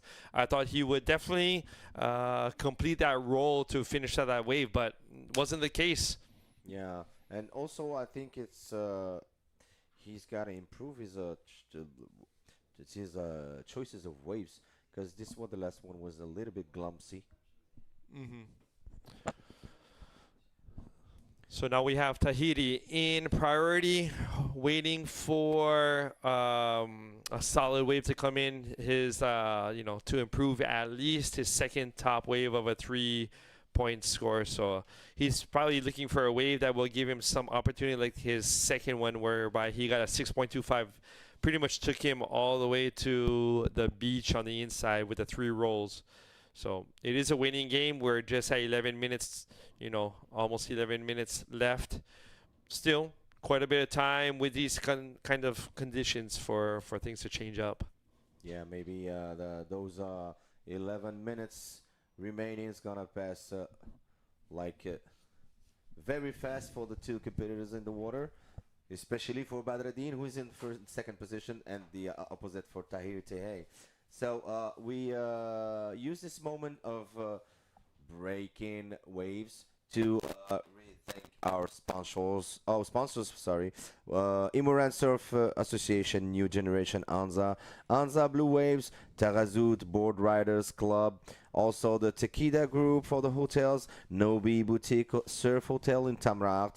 We want to thank also Pride, Rip Curl, Red Bull, and also the LAMAP, Visit Rural Morocco, Ministry of Education and Sports, City of Agadir, the Souss Massa Regional, the Wilaya of Souss, and the Regional Council of Souss Massa, and also the Wali of Agadir. Thank you for all your support, and thanks for all the authorities. And so thank you also for Fédération Royale Marocaine de Surf that made these kind of events happen. Oh, thank you very much for your support. You're right, the Moroccan Surf Federation. So that one is a little bit. This is why I had you comment on that one, because the pronunciation for me is a little difficult for the Fédération Royale Marocain. All right, there we go. The Moroccan Surf Federation. Yes, of course. All right. Yeah, that's it. Yes, now, thank you too. You got the meaning. right. I got the general sense of that. I'll definitely have to pick up my game when it comes to coming back to Morocco and trying to learn more of the language. Learn the language. Yeah, it's at pretty much level 0 at this point, but gotta step it up. I mean, one thing is for sure happening in the water is the level of stress is at its top right now. So we can see that there's only 9 minutes left in before the end of this heat. Still in second position, Boardriders Shaji, that needs 3.66 to get to Tehei. Tehei is still in first position. He's got the priority also. Think he's gonna catch this wave maybe. Right, so Tehei looking at this one, but it right at the last point it kind of like faded, right, because of the glassiness and the size. So, but Tehei didn't paddle for it with intention, so therefore this is why he was able to keep his priority still. So good job, not really paddling hard for that one, or else, you know, batter would have priority at this point, which would be And I think Tehei also knows that he's in first position. He needs to get his priority to get better out of reaching his 3.66 to get in first position. So he knows that maybe, and trying to use his priority for that. So there's only 7 minutes and 50 seconds left. It's beginning more and more difficult for the others, for the other riders to get in first position. So maybe. We'll see. Everything is possible as we saw yesterday. Remember with those suspension heat at just at the last seconds of the heat, and there's a big change in the podium. It was nice, man. It was crazy. Right. Well, I'm not a nail biter. I am a nail picker. So when things get nerve-wracking at the end, I start peeling some nails, and so I lost some nails yesterday. That's for sure. With the last second down to the wire heats for a number of them, like 3, 4, 5 heats, all changing within the last couple of minutes the results. And so this one, today could be, not an exception. It could happen again. Here we have Tehei looking at Bader thinking, why is he going for this one? Should I have gone for this one? But Bader changing his mind. Not getting that one. And as you can see that how Tehei is watching him battle into that wave, trying to use his priority to get Bader out of the wave. It's very, very technical from the riders to how they use the priority. And of course, it's a new thing for us, the Moroccan riders, to use the priority for now. But still, now we have our athletes beginning using the priority as well as the foreigners, and it's a good thing because it's part of the game, to use the priority. Right. Priority goes back to the idea of everyone getting a fair chance to score the most possible points during a heat, to a certain extent. So there's no cutting people off, dropping, snaking, things like this. So this keeps it much more, how would I say, ability versus ability, more so than being selfish and cutting people off and not respecting each other and not having etiquette in the water. That kind of eliminates all that in having the priority system. So, and of course it begins a part of the game and a part of the rules, so you have to deal with it, and you have to use it or not using it. It depends on the we have Boardriders in this beautiful ride. First spin, still on the wave. Little nice cutback, still on the wave, trying to catch some speed to get to the lip and execute his final maneuver, I guess, with a net Rolo. Here's Tehei also going on that wave. All right, so Tehei on that wave, but deciding not to go for it. And we have Boardriders on this replay, glassy wave, smooth as silk, clean spin. Was hoping maybe for a section around there, wasn't able to get it, but trimmed, decided to get some speed again, making some calculations with the brakes on there. I was able to get a roll off of that. So 3.66, not sure if it'll get him into first, but at least it got him moving, got the blood flowing again. That's for sure. Yeah, I don't know if this wave's gonna improve his score or not. He's got two best wave scores of 3.1 and 5.6. We're still waiting for the judges' scores to drop. I don't know. Maybe he's gonna improve a little bit his score or be passed to the first place. We don't know, because he just needs 3.66 to get into first position, and we're still waiting for the judges to give us the scores for this last wave of Boardriders. 4 minutes to go. 4 minutes. Tehei with priority still on the outside. I wonder if he's regretting not having gone for that medium-sized wave, the medium-sized wave that Boardriders just got. But let's see. Seems like there's a line coming in, but not sure if there's enough oomph behind this wave to attract Tehei for him to want to get this one. Doesn't seem like it. So 3 minutes. Boardriders needing the 3.66, and score just dropped. Boardriders with a 3.8 on his last combination wave. So that puts him into first place and puts Tehei in second, with his needing a 3.16 to move on. But Tehei does have priority. Both of these gentlemen stroking, paddling for this wave. Let's see what's going to happen. I believe Boardriders no takers on this one. No takers for this wave. It was a good wave of the set. I mean, with good potential. And wow, as I told you later on, it was it's a heat full of suspense. You know, we still got Boardriders now moved to the first position, and Tehei needs only 3.16 to get in first position, which is nothing for this quality of riders. Right here in that stage of the competition. So here we got Tahir maybe paddling for this small ride. He knows he don't need a very big score to get to first position. We'll see. We still got 2 minutes before the end of this heat. We'll see what happens. What will happen in this? So maybe Boardriders gonna make it with this wave. Yes, he's got it. Nope. Maybe Tahiri. Not even Tahiri got this wave.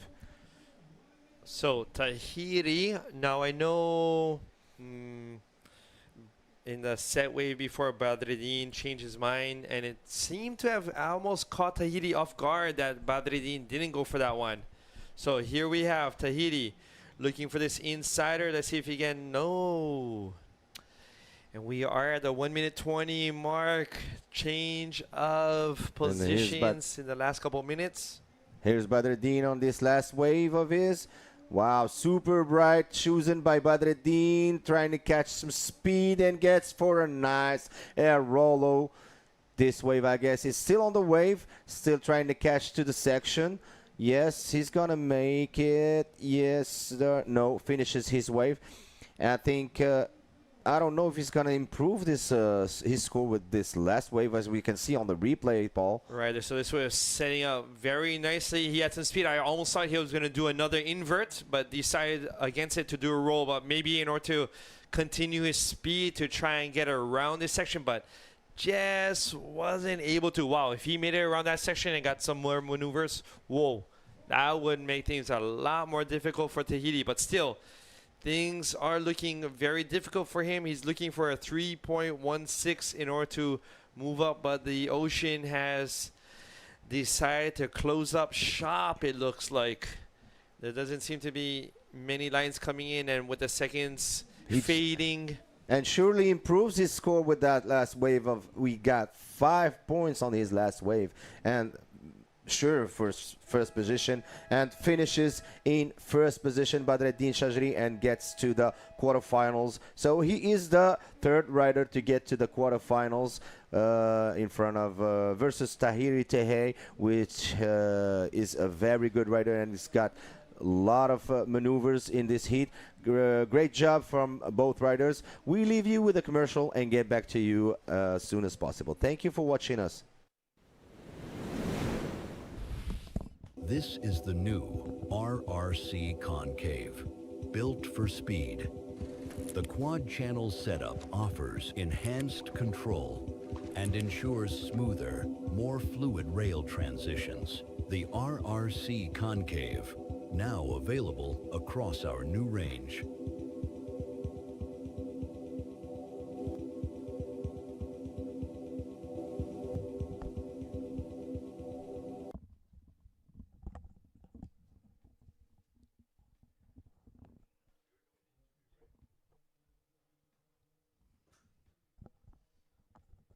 Gonna open the mics, is okay? Okay.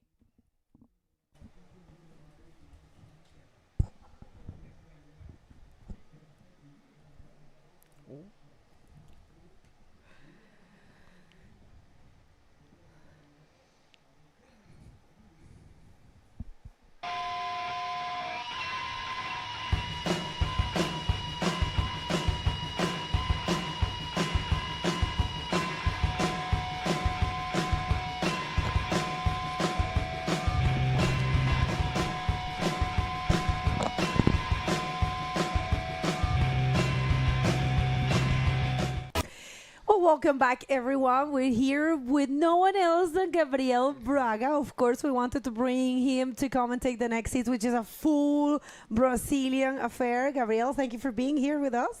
Muito obrigado. Fala, galera que está no ao vivo. A gente acabou de avançar a bateria e agora eu vou comentar a bateria de Yuri Eder. Acho que essa bateria vai pegar fogo, Begonha. Vai.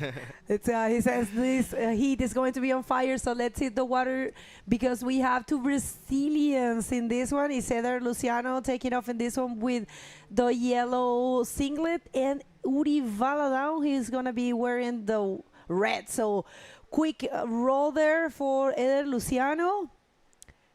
O que você acha dessa bateria aqui?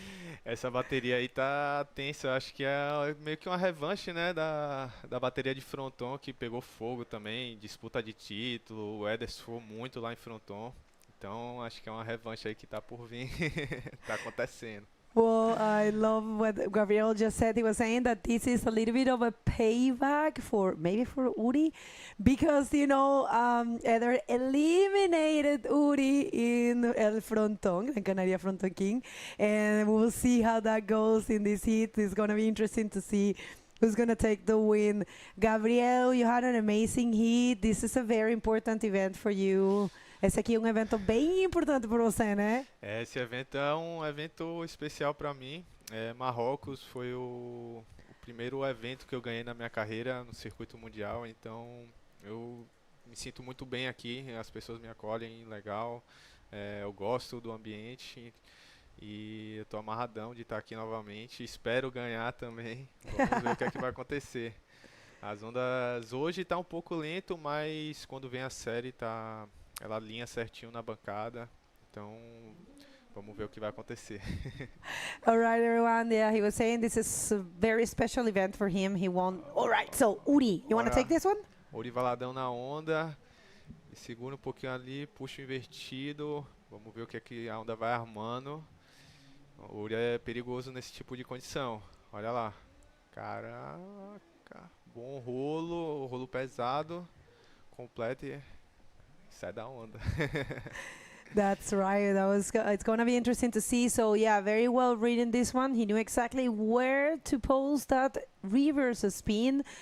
Very well executed fast and allowed him to connect to this section right here. He was actually pulling the brakes and released them for a good roll. So yeah, that section right there is very good. How hard is to read that? É muito difícil de achar essa seção? É difícil porque a onda, quando você dropa, né, esse tipo de onda aqui, você não sabe qual é a boa, né? Exatamente, você vai no instinto ali, prevendo que vai ser boa, mas você não tem tanta certeza. Mas o Uri, por exemplo, o mar que ele surfa em Salvador é bem parecido com essa condição, então eu acho que isso ajuda um pouco nessa condição. Well, I asked him how hard it is to actually find that section. He says it's really hard because you follow your instinct, you go for a wave, but you never know what the wave is going to do. So it is hard to read. And yeah, he says one thing that he feels is an advantage for this guy right here, Uri Valadão. Olha, ele tenta ali, mas não vai. Uri e Éder, na verdade, nessas condições, são atletas excepcionais. E é bem difícil competir contra os dois. Então acho que essa bateria aí vai ser tensa. Yeah, just going back to what he was saying that Uri actually back in Salvador practicing a wave that it's very similar to this one. So he feels he's got an advantage on that. But also, Éder, he's very good to put maneuvers in small conditions and all kinds of conditions. Of course, we saw Éder surfing really good this year at El Fronton. So it's anyone's ball game, really. We don't know what can happen here. Let's see if Éder is going to take this wave. Just eyeing that. And I love the fact that Uri knows he can go, he has to try to put another wave. He already has a 7. So he's not even paddling all the way till the peak, right? He's staying there because he doesn't have the priority and he's looking for a backup score. É isso, eu acho que o Uri vai ficar um pouco mais embaixo ali para tentar colocar uma segunda nota. Ele já tem um 7, uma onda muito boa para essa condição que está hoje, que o mar está lento, é um período muito alto. Então já abriu bem a bateria, a primeira onda fez um 7. Então acho que ele vai ficar embaixo ali, tentar botar mais uma nota. Olha, Uri, tentou, não foi. E acho que essa vai ser a estratégia, mas assim que ele pegar a prioridade, com certeza ele vai voltar para o pico para pegar outra melhor. Well, Gabriel is explaining that definitely what Uri wants is to take a backup score, maybe not the higher, but at least a mid-range score. So that's why he's staying behind Eder. And once he gets a priority, he of course is going to try to get the biggest possible one, because that's what he do. But you know what? This is something that we all can take notes about, because some people don't think about staying further. And check this out. Olha, Uri, falei agora, ele veio na frente, não foi boa. Mas algo interessante que a gente fica brincando nos bastidores é que o Uri é perigoso quando fica embaixo, porque ele encontra as ondas. Então tem que tomar cuidado. Olha a Eder vindo uma boa. Caramba, boa onda de Eder. A onda vai armando. Dá um bom RS. Caramba. Ele vai seguindo, a onda vai armando. Vamos ver qual vai ser a segunda manobra dele. Outro rolo. A onda vai abrindo. Essa parte ela vai encavalar de novo. Vai fazer uma outra forma. Boa onda de Eder. Eu acho que comemorou ali. Acho que vai botar high score aí na papeleta. Let's see this replay. I believe this definitely was the best wave of the heat. Look at that execution, that ARS, super fluent. He got that thing unlocked perfectly. He knows very well how to perform that maneuver, and check this out. He kept going and found a great section for a projected roll, and it was not the end of the wave. He continued. He kind of used his fins, generated some more speed, and right there, just a cherry on top with one more roll. Definitely a complete wave. Olha o Uri dando a resposta, bom rolo. E a onda vai armando. Ele vai segurando ali para a segunda sessão. E ela vai formando. Boa, a onda acabou não formando, mas com certeza vai ter uma resposta à altura. Well, this is the backup score that Uri was looking for. He's already holding a 7. So yeah, it is a functional wave, breaking the leap there with a roll. And continue, he was trying to connect to the lower section of the wave where, there's possibility for one more maneuver, but unfortunately he couldn't find it. And check this out. We have a 9 for Eder Luciano. Is the higher score that we have seen. And I don't know about you, but I think it's accurate. That was a very good wave. É, uma onda excelente, quase 10. E foi como eu falei no início da bateria, essa bateria vai ser tensa e os dois surfam muito nessa condição. E, animal essa onda de Eder, 9 pontos. Mas o Uri também tá ali perto, tem uma onda 7, então acho que vai buscar aí outra nota para chegar perto de Eder.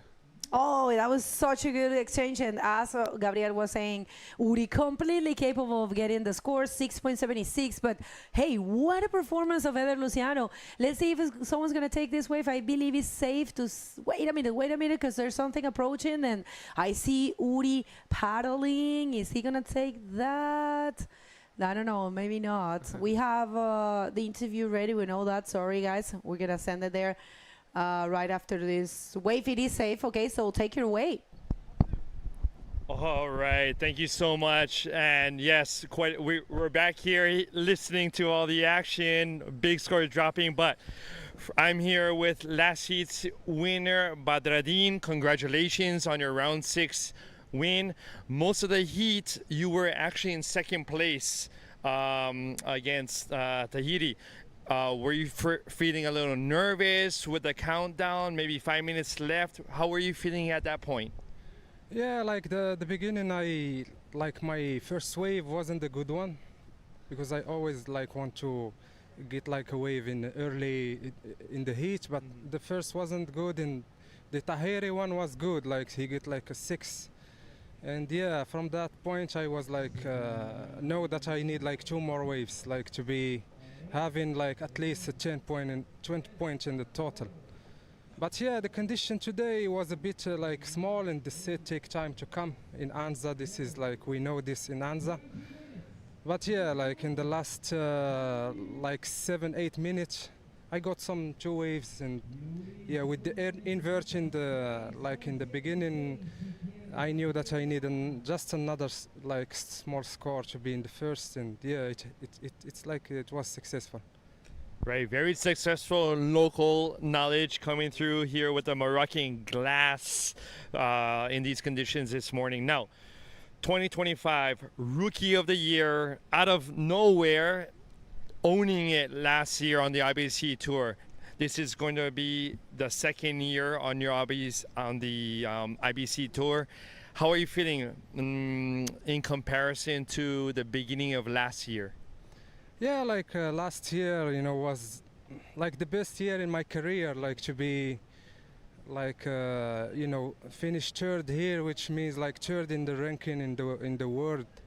It's like something historical, and I was like really enjoy it. And thanks for the federation, like they helped me to follow the tour, like in Chile and then Brazil and then the rest.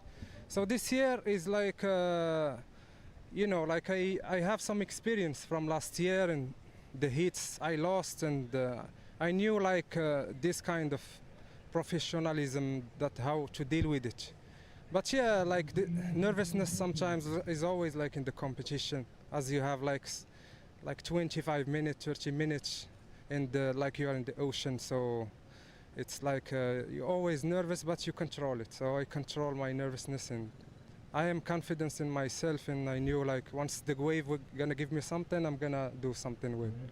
And do something with the waves you did. So yes, your confidence definitely helped you, in the last minutes of this last heat. Any shout outs, thank yous to people out there?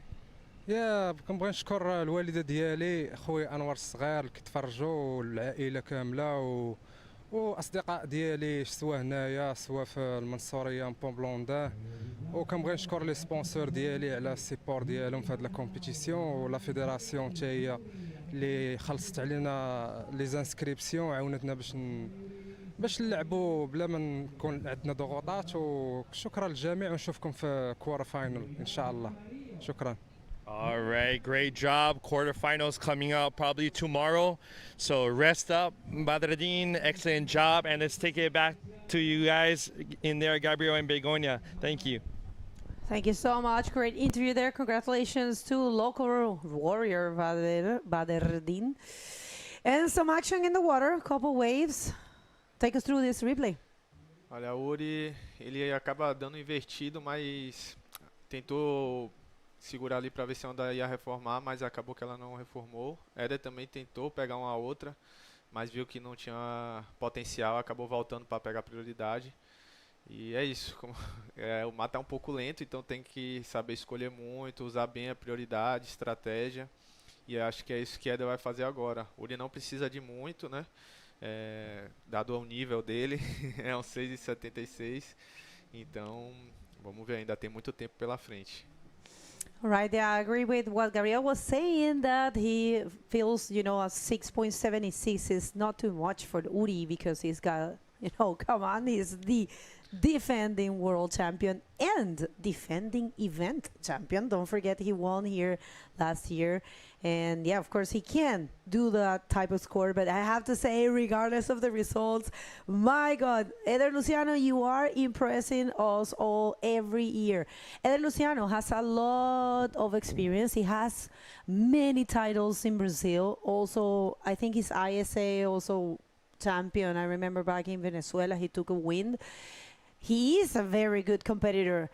But at the IBC World Tour, he has been building his momentum, and step by step, he achieved this year to be among the top 16. So definitely, he has been improving a lot in World Tour competition skills, for sure. I see him more connected. Last year was very impressive what he did at El Frontón, and right here, it's doing great. He eliminated Uri. And it was such a beautiful moment. I remember he was crying and feeling a little sad because he loved Uri, he's his friend. You guys traveled together.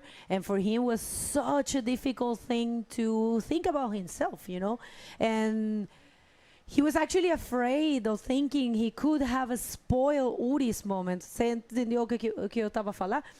Tipo, para ele foi bem difícil, né? Foi bem puxado, porque ele não queria, estragar o momento do Uri, né? Mas é uma coisa de uma pessoa, né?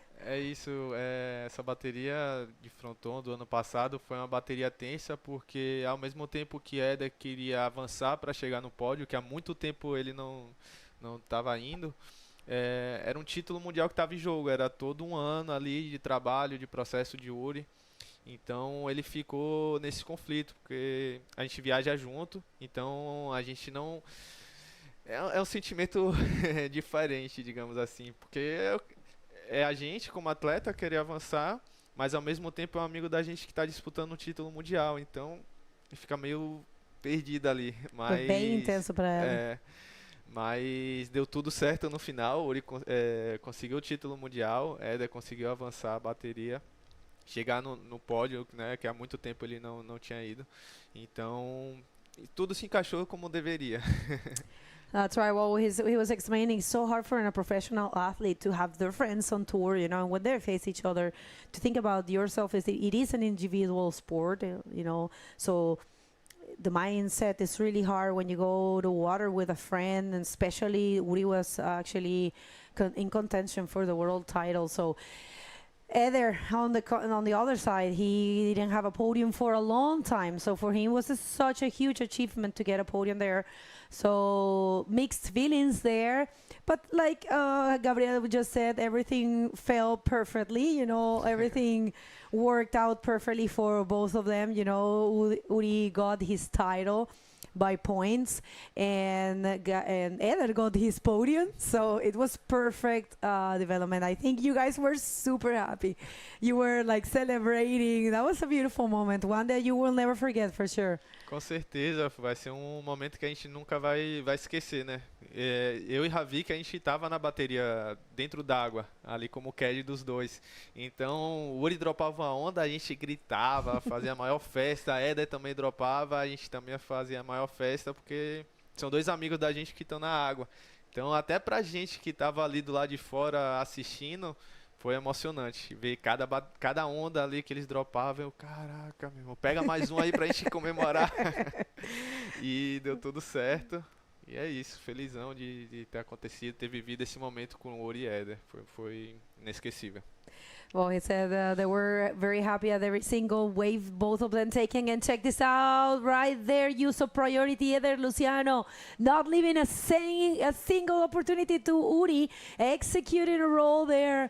You see, eyes on the prize. E ele não vai deixar nada barato, né? Não, com certeza não. Olha o replay da onda de Éder, ela armou ali, ele acabou dando um rolo pesado. Acredito que vai ser uma boa onda. Vamos esperar aí para ver o que os juízes vão dizer. Yeah, that's going to be probably, well, we'll see if that's more than what he's holding. You know, he's at a 4.75. Probably he's going to be increasing his total score. And now situation is going to be more difficult for Uri. We'll see how that goes. We're waiting for those scores to drop. But hey, amazing performance of Eder Luciano. And I know Uri might be a little bit nervous right now. You know, 10 minutes to go. There's still time, you know.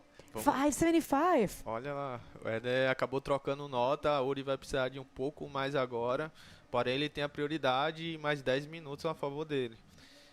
Vamos ver, o Uri é um atleta excepcional, muito experiente também, e bateria difícil, o mar tá um pouco lento, saber escolher bem as ondas. E é isso, dois amigos na água, o que passar, a torcida brasileira vai ficar feliz. Well, it says for him it's also really hard because they're the two friends, you know, these two guys are friends with him, they travel together, you guys share houses, eat together, spend the whole day together, so it is really hard, but yeah, he will be happy for any of those, whoever wins, you know, he will be very happy. Well, Gabriel, I want to pick your brain a little bit about the scene, bodyboarding scene em Salvador. O que está acontecendo no Salvador? Tem uma cena boa, né? Tem muitas pessoas que estão a praticar, ou como que é?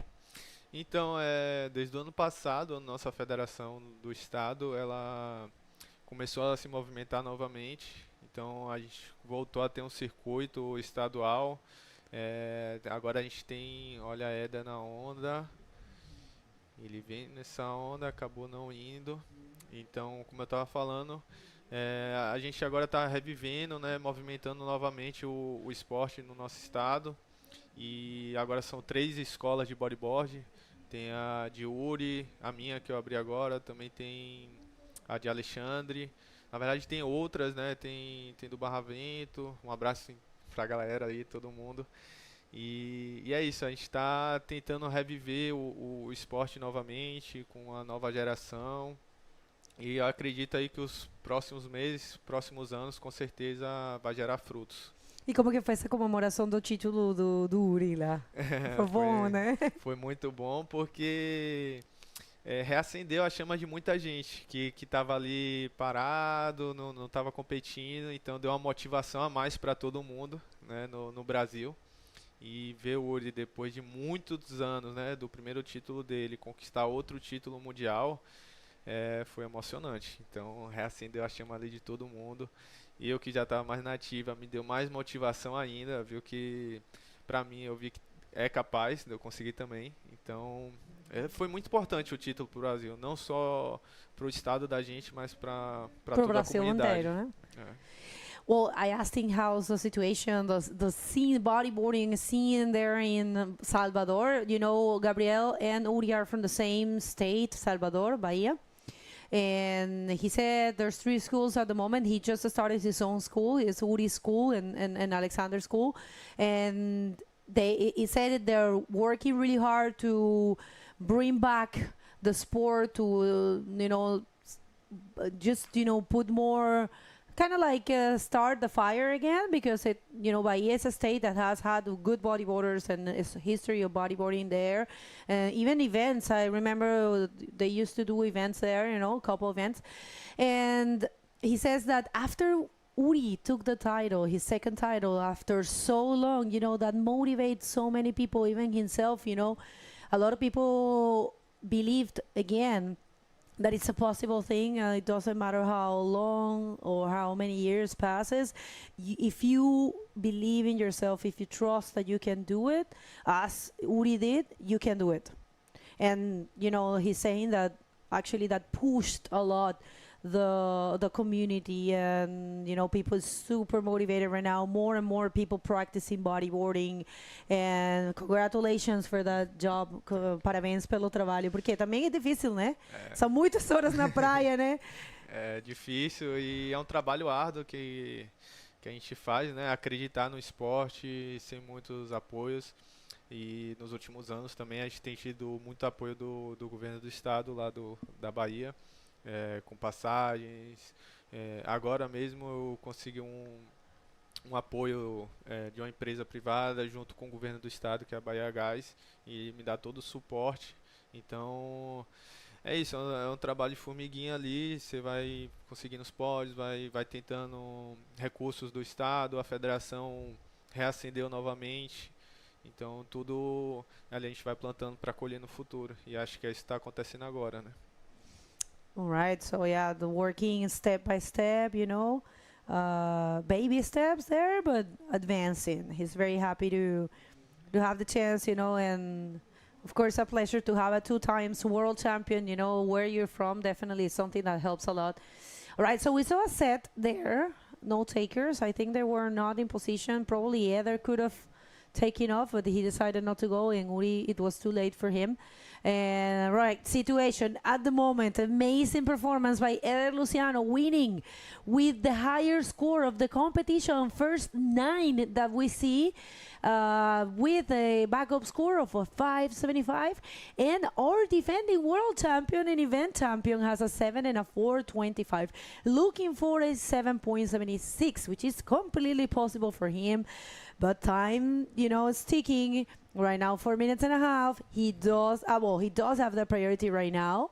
So we'll see. I think, what do you think Uri is going to do right now with the priority, 4 minutes on the clock, and that kind of score? Eu acho que o Uri vai esperar uma série, já passou muito tempo, então acredito que a série está perto de chegar, e acho que ele está acreditando nisso também. Então vamos ver o que é que vai acontecer. Provavelmente ele não vai descer para pegar uma onda menor, talvez ali faltando 1 minuto, 2. Mas vamos ver, agora começou a complicar um pouquinho para o Uri, tá correndo contra o tempo. All right, so Gabriel thinks Uri is going to wait. Use his priority and wait for the best and biggest wave possible to try to destroy it and get a bigger number than the 7.76. That's a very dangerous strategy, but he is a world champion twice. I mean, double title there. So, Right. of course, he is one of the few that can do that. What would you do? Provavelmente eu faria a mesma coisa. Eu com a prioridade, faltando 5 minutos. E eu vi ali assistindo a bateria que a série está demorando um pouco e já faz um tempo que a última série entrou. Então eu esperaria, com certeza. E faltando ali perto de 1 minuto, 1 minuto e meio, se não viesse série, eu tentaria um pouco mais embaixo. Só que como é uma nota relativamente alta, não faz muito sentido a gente pegar uma onda menor. Vai ter que esperar a série. Well, he said he would do the same. He will wait for the set to come and try to get the biggest of the set, because given the fact actually the score is fairly high. It's 7.76, which Uri doesn't have it. His higher score right now is a 7. So yeah, he feels he would do the same thing. Gabriel Braga here, people. Gabriel has been a world title contender for 2 years in a row. That probably has been tough. Do you feel that you have learned a lot from that experience and this year you're more confident and stronger? Eu estava a perguntar pro Gabriel, porque ele já tem sido contender, como que a gente fala contender no português? Disputando o título 2 vezes, né? Sim. Seguidas, 2 anos seguidos. E se ele aprendeu alguma coisa disso, se tem mais motivação, ou o que você tem aprendido disso? Nesses últimos 2 anos eu aprendi bastante, né? Foi muito aprendizado. No primeiro ano ali que eu disputei título, foi um ano desafiador para mim. No ano anterior, eu já estava pensando em parar de competir. Sério, não? Porque eu não estava tendo muitos resultados e não estava tendo muitos apoios e tudo mais. E eu não ia vir para essa etapa do Marrocos, por falta de patrocínio. O ano passado? 2024. 2024. E aí acabou que eu consegui um apoio da prefeitura da minha cidade, de Salvador. E eu vim. Acabei ganhando. Imagina. E fui fazendo vários resultados durante o ano. Mas ao mesmo tempo eu não estava conseguindo analisar bem ali o que estava acontecendo. Olha, all right, so I'm going to translate that, but it's 50 seconds, people, and what if Luciano does the same thing he did in El Frontón? Is he going to eliminate his friend and defending world champion, defending event champion Uri Valadão? That's going to be huge. Definitely, Luciano ended up last year in the best possible way, and right now will be starting the year in the best possible way. Uri is getting really far away from Eder. Let's see something. I don't see much coming. 17 seconds in the clock. And impressive what you just said, that you were, Gabriel was about to quit the tour because he didn't have the support, and he came to Morocco and win. Check this out, countdown. I believe it's... Wow, it just happened. A world Parece que vinha uma série ali. champion is being eliminated, and that's a set. Oh, wow. Huge congratulations to Eder. Parabéns para Eder, é uma grande bateria, fez uma nota excelente, um 9. E acabou que não veio mais série, o período tá enorme, então tá demorando bastante, mas uma bela bateria, com certeza. Well, Gabriel, thank you so much for joining us. It was a pleasure to commentate with you and you at home. Amazing results. Congratulations to Eder Luciano for advancing to the quarterfinals, and huge congratulations to Uri. We're going to come back right after this commercial break. Obrigado, Begonha. Obrigado a todos. This is the new RRC Concave. Built for Caraca, speed. desculpa, The quad channel setup offers enhanced control and ensures smoother, more fluid rail transitions. The RRC Concave, now available across our new range.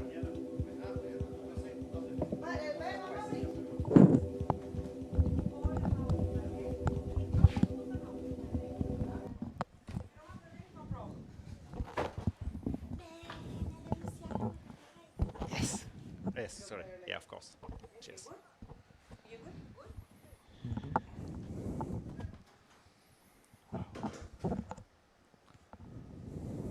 I'm gonna put this in. Okay, I'm ready.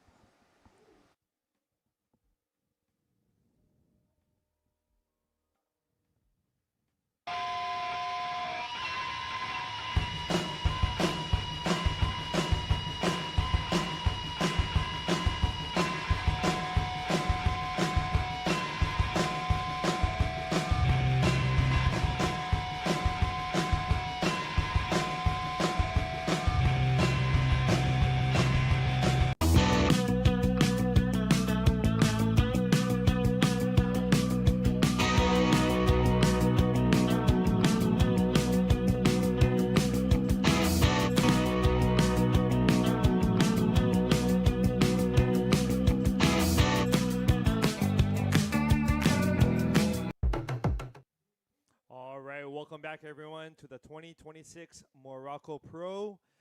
Nice to be here. We are with Amari Lavagn. So Heat 1 winner of round 6. So he'll be joining us for today. How are you feeling about today's competition? Yeah, good. I mean, not the best condition. We were hoping to get bigger conditions today, but it looks getting better now with the lower tide and it's super glass. And obviously, with the best guy in the world, there is always a good show. So yeah, all right. good. Well, let's get out into the water, see what's happening out there. We have out in the water for this is going to be Heat 7 of round 6, I believe. We have Christopher Bayona in red, actually leading this heat so far from Peru with a 4-point score. And in second, we have a scene in yellow from Morocco with a 2.3 combined score. So doing a little catch up from the last heat, we have Uri out of the contest. Yeah, now we were checking the heat with all the boys there, with Pierre, Tristan, Brahim. We were checking that heat, and obviously they're one of the best guys on tour today. And we were talking about the relation they've got, like the Brazilians, you know, all of them like really good competitors for so many years. You know, for them competition means so much.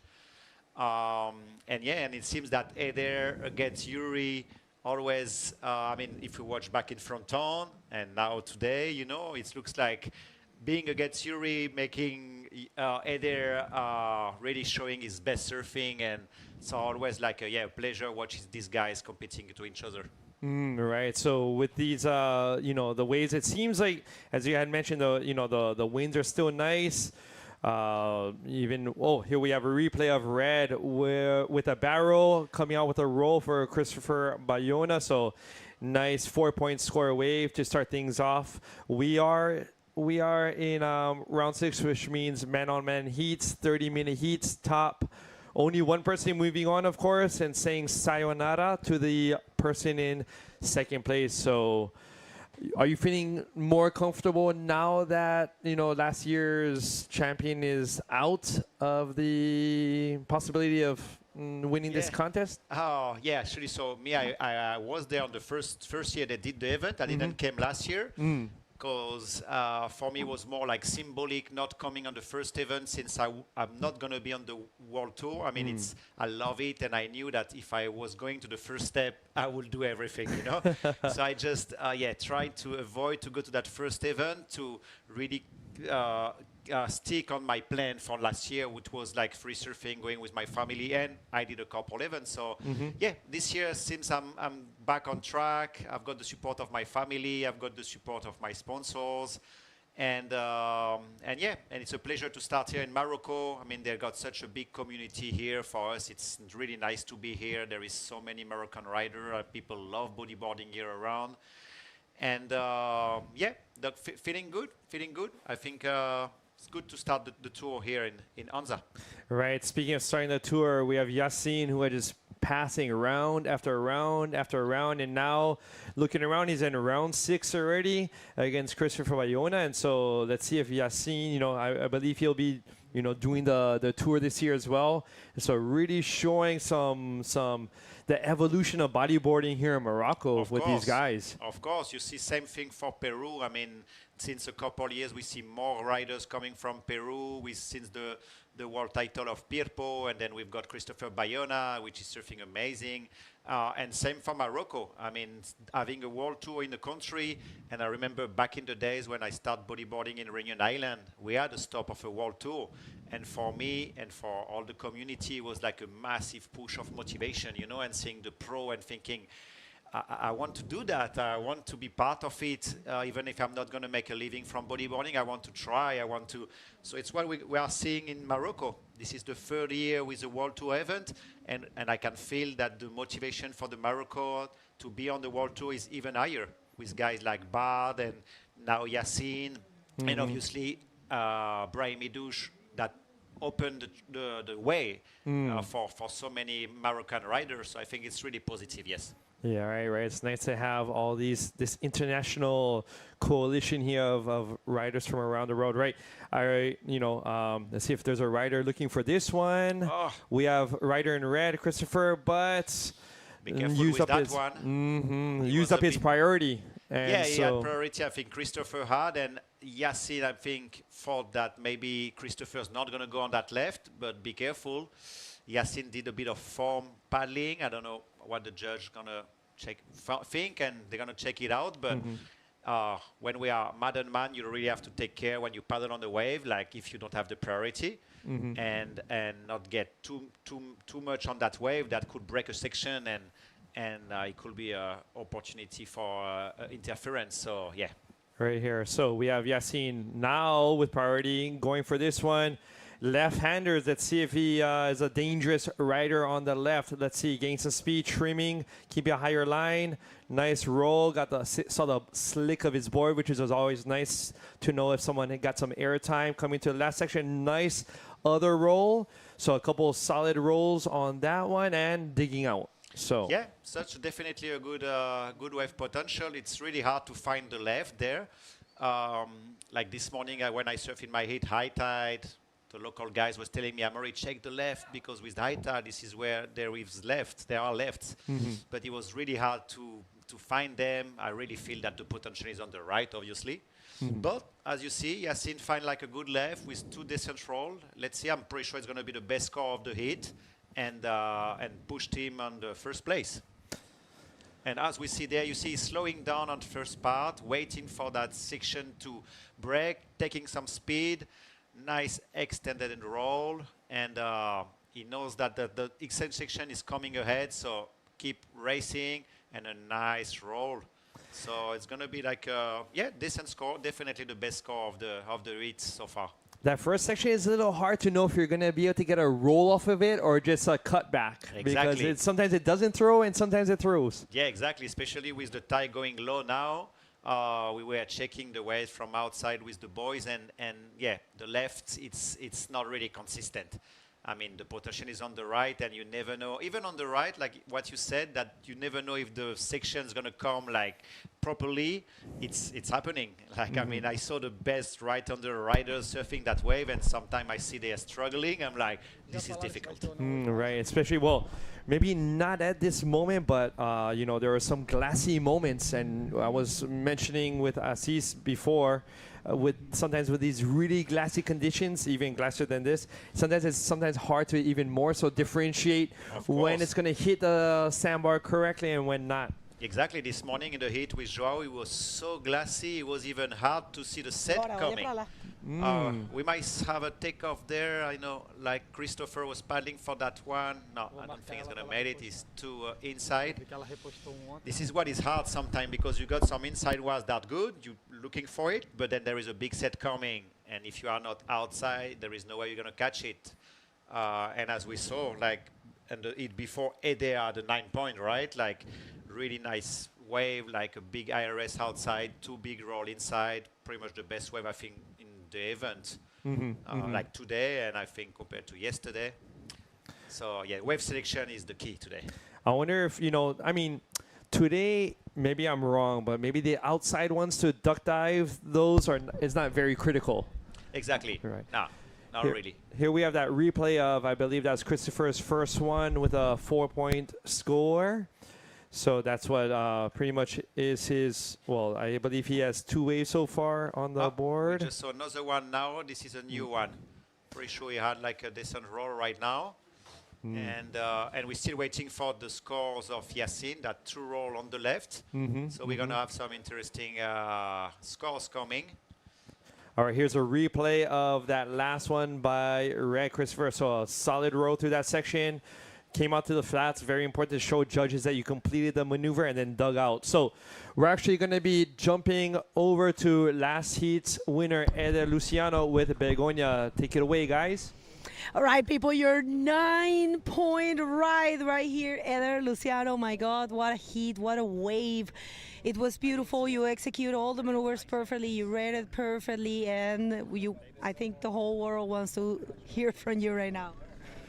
Thank you so much, God, for sending me that good one. I was talking with my friends yesterday, and I was talking about tomorrow I'm gonna did my best wave in the competition, and the strategy was waiting for the good ones, but the waves is a little bit slow. You don't know what is the good one, you're on inside, outside, and that wave I didn't go on that wave, but I see Gabriel in his hit, he get the good ones in the middle, and I tried that one. It was perfect. I can see because of the glass of the sun, the real leap, and I was a little bit late on the wave, and it was perfect for me. And the good 2 section after the areas. Yes, another super hit with Uri Valadão. It's amazing to compete with Uri, the world champion. He's a big friend. He's my brother on the tour. I travel with him like all the life, Sometimes it's difficult, but you need to do your job, and really happy to advance for the quarterfinal. Well, you were saying you finished last year with the best possible result, the podium after so long. Then you got to Brazil and you got the national title. So I want to know how you approached the tour this year with that beautiful finish and that beautiful start of the year. Yeah, fronton was my best result of my life in good conditions, It's a dream come true to go to the podium in fronton. When I was in Brazil, I was a national champion, and the last stage was really difficult, but I changed the situation and go for my second world title in Brazilian champion. And yes, I did it. After this, I didn't stop, to get the good feeling. Sometimes it's very difficult, you get your body is okay, your surfing, your mind. And I didn't stop in training hard for this event to do everything different, this year. And start here in Morocco with a good result for me. And let's see what happened for the quarterfinal. It's my focus now, and let's see what happened. Well, you want to say some words in Portuguese for a galera do Brasil? É isso, galera. Bateria difícil aí com o Uri, né, cara? Às vezes é muito difícil competir contra um amigo, mas é do game, né? A gente tá aqui para cada um defender a sua família e infelizmente acontece. A gente viaja junto e compete às vezes um contra o outro. Máximo respeito ao Uri sempre, é um irmãozão que eu tenho aí no tour e feliz demais de ter avançado. Obrigado à torcida de todo mundo e continue acompanhando aí e vamos com tudo para as quartas de final agora. Brasil, bora! Parabéns and best of luck in the quarters. Back to you guys. Thank you so much for that interview, Begonia. And Eder, congratulations once again on that incredible heat, incredible waves, giving all of our viewers quite the show through our YouTube platform. Speaking of which, please go ahead, follow us on YouTube in order to keep up to date, be notified when events are happening on our YouTube YouTube channel, and big saludos for everyone out there. I know a couple of you are saludando, saying what's up to Amari and tuning in. So all this support really goes such a long ways, guys. During the heat, we actually during the interview, we actually had some scores drop, right? In. Of course, yeah, we had that. So Christopher is right now first. That big roll that we saw before in the closeout on the right under being 5.75, so the best wave of the heat, and the wave of Nassim that left we saw with the 2 roll being scored like a 5 point. So right now, Yassine is second, and he need like a 4.76. It's 14 minutes remaining. I mean, everything is possible, and yeah, still a lot of time ahead. Right, and I really, you know, just on a personal note, I really appreciate that kind of score difference because, I mean, the two rows on the left, they were nice. We saw the slick of the board, but they were not heavy sections, whereas Christopher's closeout right row was in a thicker section. Exactly. Right, and I really appreciate the additional 0.75. Yeah, no, of course. Like today we go in the quality of the maneuver. So back in the days, like it was almost, if you do much more maneuver, you will have much more points. But straight, like since many years now, we are just focusing, and the judge are focusing on the quality of the maneuver. And as we see here, Christopher trying to find that, trying to find a way that to improve his 4 points, or like his 5.75, and find the second score. So yeah, I was saying that the judgment is going, it's focusing on the quality of a maneuver. So it's why Christopher, we saw that right he had with a really good roll. Here we have a replay of deeper peak with Yassine with a quick invert. Got to see for a split second the slick of his board, which is always nice on these inverts. So exactly. We'll see what kind of scores he was given for that one on the deeper peak. That was not anyone cutting each other off because I was on a separate, entirely separate part of that wave. Exactly. But Yassine's going to improve his second score, which is right now a 1.25. So with that invert, we see that was the replay of last wave of Bayona, but didn't much happen there. Again, so yeah, Bayona's going to back out there. Pretty sure he will have the first priority. And yeah, 12 minutes remaining, heaps of times. And it's really cool to see these new riders coming up on the tour, you know, like Christopher, you can see how motivated he is, you know, and proud to represent Peru and to be there with us and to really build his career into bodyboarding. I don't know really if he studied next to bodyboarding or maybe working in Peru, or, but you can feel that he's really focused on this bodyboarding skill. And what a great attitude. I encountered him the other day at another spot up the coast of the Bend. Smile on his face and just exactly. loving being in the water. I like the character because it's a good balance between motivation and obviously showing respect coming up to the tour, and I really like that. And here we go, the Peruvian guy trying to find a second score, staying stick to that form. He's going to look forward to see that section coming up, and a nice IRS. That was really clean and quite hard to do in these types of section. Absolutely difficult. Turning that last, how would you say, 90 degrees, 120 degrees around. That is, not anyone can do that. Exactly. Look at the replays. Just sticking to that form, waiting for the momentum, release the brakes, go for it, and you see how hard was that section. It was almost hard to do a roll there, and he's actually doing a decent IRS, crossing legs, and landing quite fast. It's possible that it's going to improve his second score, which is a 4 point right now. Right, this is round 6, everyone. So, you know, when he is coming up to hit that, I was like, maybe a roll, but it is round 6. And as I suspected, he turned it into an error. So we have Yassine looking for left, heavier section, thicker section, and making it around. It was a fight. That was interesting. It was a fight. It's interesting. Hand up to make sure people know that he came out that one. But really good exchange. So that was the answer of Yassine. As we see now, it was a bit quick on the replay, but that was a thick section.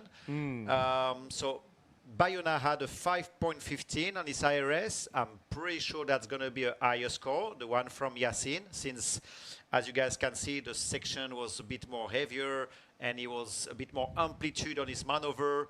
Yeah, let's see. It's interesting. Yassine, you need now like a 5.91. Let's see. Wow, even doing a roll on Yassine's section would have been could have been a little bit of destruction. But maybe, I'm not sure if he knew what Christopher had done on his last wave, and so that motivated him. Hey, I gotta step up my game, and he just decided to tweak it and turn it into an ARS. So there we go. It seems like a 5.4 for Yassine's last one on that left. So we have a pretty tight game there. Here's a replay. Bing. So the guy for a split second caught up in the white water, but was able to continue that rotation and came out, and he was big smiles all around on his face coming out of that one. So yeah, Yacine get a closer gap right now with Christopher. He only need like a 5.51. So he had a 5.4 with that last wave, a 5 point with his first wave with the true roll we see at the beginning. And Christopher have this 5.75 with that big roll we saw at the beginning on the right under, and 5.15 for that last IRS. Yeah, I just have the feeling maybe the difference between the two IRSs, it's could have been a little bit higher because you have 5.15, 5.40, and on screen, obviously we are not judging, but on screen I can feel that the Yacine IRS was a bit more radical. But yeah, 8 minutes remaining, plenty of time, and hopefully they both will find other opportunity to show their skill. All right, so we have a battle going on. So while I'll take the time to thank all of our sponsors, associations for helping put together this 2026 Morocco Pro. Firstly, thank you so much to the Moroccan Federation, Fédération Royale Marocaine de Surf, along with the Imouran Surf Association, New Generation Anza, Anza Blue Waves, Taghazout Boardriders Club, as well as the hotels Tikida Group and the wonderful Nobi Boutique Surf Hotel Tamraght. Our sponsors Pride Bodyboards, Rip Curl, and Red Bull media chain La Map, along with the tourism agency RDTR. Please visit them at visitruralmorocco.com. And finally, the authorities Ministry of Education and Sports, the wonderful, wonderful city of Agadir, along with the Souss Massa Regional, the area where we are in the Wilaya of Souss Massa. Thank you once again to all of our sponsors for helping put together this third edition, best edition yet of the Morocco Pro. I think every time I've been presenting, I've been mentioning why didn't I come here ages ago? I had no idea. It was just inside the water, outside of the water. It's just an amazing place. Yeah, man. Oh, it's such a beautiful country, and me too, living in the Canaries for like 15 years now. I didn't really take enough advantage of having Morocco so close. Obviously, we all know the waves in Canaries. It's sometimes hard to live because we've got good waves all year long. But I mean, it's so close, such a big change in the culture. The food is amazing. People are super friendly. And obviously, there is some really good waves around. So it's definitely a place to watch out. And for some of you that, personally, like I'm not as competitive as maybe the pros like you are, Amari, but, if I was, with in another situation, maybe, with a little bit more time on my hands coming here, maybe doing this event and sticking around for another couple weeks to free surf, that would be a dream trip. Compete and then do the free surfing and live it up with the culture. There is some really good waves. I mean, talking with Brahim, and if you have time, obviously you have to drive a lot, and because it's a big country. But from the north part of the country to the south, I mean, there is amazing waves in Morocco. Obviously, it's a really famous place for surfing. And you understand that. You see all the points here. I mean, you come like a surfer here, and it's like a dream. Maybe as much if you go to Canaries as a bodyboarder, you come to Morocco, it's like, wow. But also for bodyboarding, there is so many good waves around and such a big community, and it's definitely a country to visit. Definitely. If it's not on your bucket list, please add it on, because this country and the people just... I'll be honest, in your heat, I went to use the restroom for a second, and then a bunch of them were like, Paul, come, try out this food. So I dipped into one of these the living rooms where they're like sharing some food just for a few minutes before coming back to, and it's like, oh my gosh, you won't find that in many other places in this world. Of course. People are, there is so much hospitality here. Right now, we are staying with Brahim, that taking care of us. Yeah, and it's just natural, they're not forcing it, and it's just in their blood, really, to receive people and take care of them when we are in their country. And right now, I'm pretty sure it's Pierre Lucas paddling in yellow there on your screen, because the next seat is going to be quite interesting, because it's going to be Brahim Idouche and Pierre. And we are staying all together. They are really good friends, like for a really long time. And as we see Christopher, the Peruvian, getting on that nice looking wave, take bottom turn, he's getting a lot of speed. Let's see what he's going to do. And a nice backflip in the closeout. Okay. That's going to be the best wave of the heat so far, Paul. I would have to agree with you, and he was very happy with that one with the hand up, making sure people don't hear. We have a replay. Nice glassy sections, waiting for it, sees it down the line, and boom, right there. And again, and his bottom turn was clutch because it seemed like he was going to bottom turn 1 split second earlier, but waited a millisecond, and that was a difference there. Not an easy section to hit a DRS, man, like the one we've been commenting before, but this one was even harder because he came in thicker, and he came like in front of him, like pretty much closing out. Not a good. It was almost more like an invert section or a reverse maybe, and he managed to find this nice flip and cleaning really quickly. I think the judge is gonna like that. Right. I think he would have reversed it, honestly, if he had a little bit more speed. Yeah. Yeah, the speed, I think, was the main factor, but the timing was just incredible. And 6.75 for that wave. So, yeah, so far the best wave in the heat, and then make it a bit even harder for Yacine. That needs now like a 7.11 with 3 minutes remaining. Right. So, he's going to have his work cut out for him, a 7.11. As of now, Yacine's highest wave was a 5.4. So whatever Yacine's next wave is, he's really aiming a lot higher. Yeah, he just need really to wait for that good ones. It's actually hard to really, no one's did like a 7.11 in that heat still, And yeah, you see the wave from outside, but when you are inside, Paul, it's just... It's a big spot, it's wide and the waves, it's quite long, so it's really hard to know if you are shooting on the right place. You see that inside one, then the set come. I mean, it's really hard to compete on this spot, really. Right. It's one thing for us to be, watching it on, through YouTube, things like this. It's one thing to be out in the water. Yeah.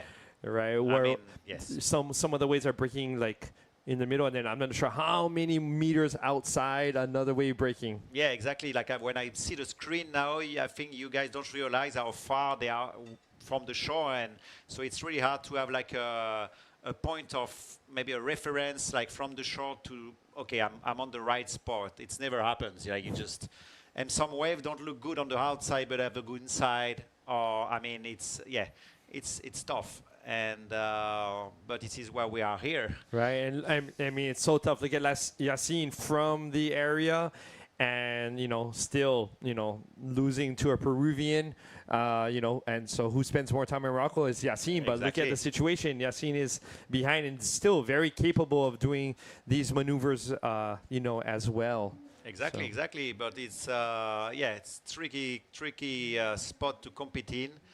As you see, the ocean is super glass, super hard to see the waves coming, and yeah, with less than 1 minute now, it's gonna be hard. Everything is possible. We already saw some guys finding these scores just before the end of the heat, but yeah, looks like there is no sets now. It's gonna be tough. It is looking like Christopher maybe, advancing to the quarters with just 30 seconds left. The ocean has decided to turn the open sign off, it seems like, and it's closed for possibly the remainder of this heat. Yacine, wow, round after round after round to make it this far. Yeah, he can be really happy already on himself, It's, he's hopefully give him the motivation and the support to go to the next World Tour events, and because we're going to have Antofagasta, we're going to have Itacochara, Mexico. I mean, the tour looking good this year, and hopefully these guys from Morocco can find the support to represent their country. Right, so that is a wrap on this heat. We have Christopher Bayona from Peru winning the heat and saying sayonara to Yacine. Congratulations for having made it to round 6, Yacine. But Christopher, congrats on moving on, and congratulations, Amari, for making also through your round 6 and for joining us through this heat. Best of wishes to you in the upcoming quarters. Yeah, exactly. Let's see what they're going to do today. We are standby for the quarter, semi, and final. Let's see what they're going to do. Yeah, they make me a sign now that we might not have another round today. So I will see you guys tomorrow morning at 8:30 checking. Okay, Wonderful, wonderful. And don't you guys go anywhere. We're going to be jumping to some commercials, and we'll be right back.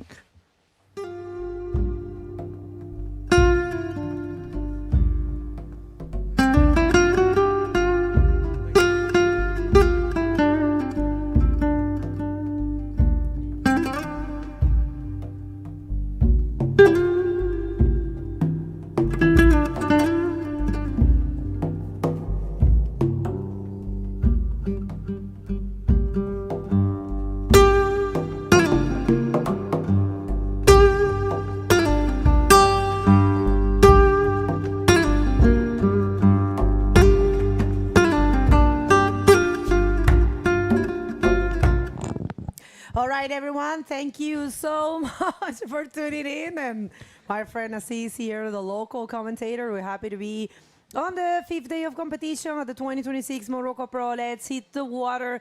Heat number 6 of this amazing round. No one else than Brahimi Douche taking off this wave, facing his best friend, Pierre Ricoste. And, ooh, he got stuck in that landing. He wasn't expecting that huge, as we can see on the replay.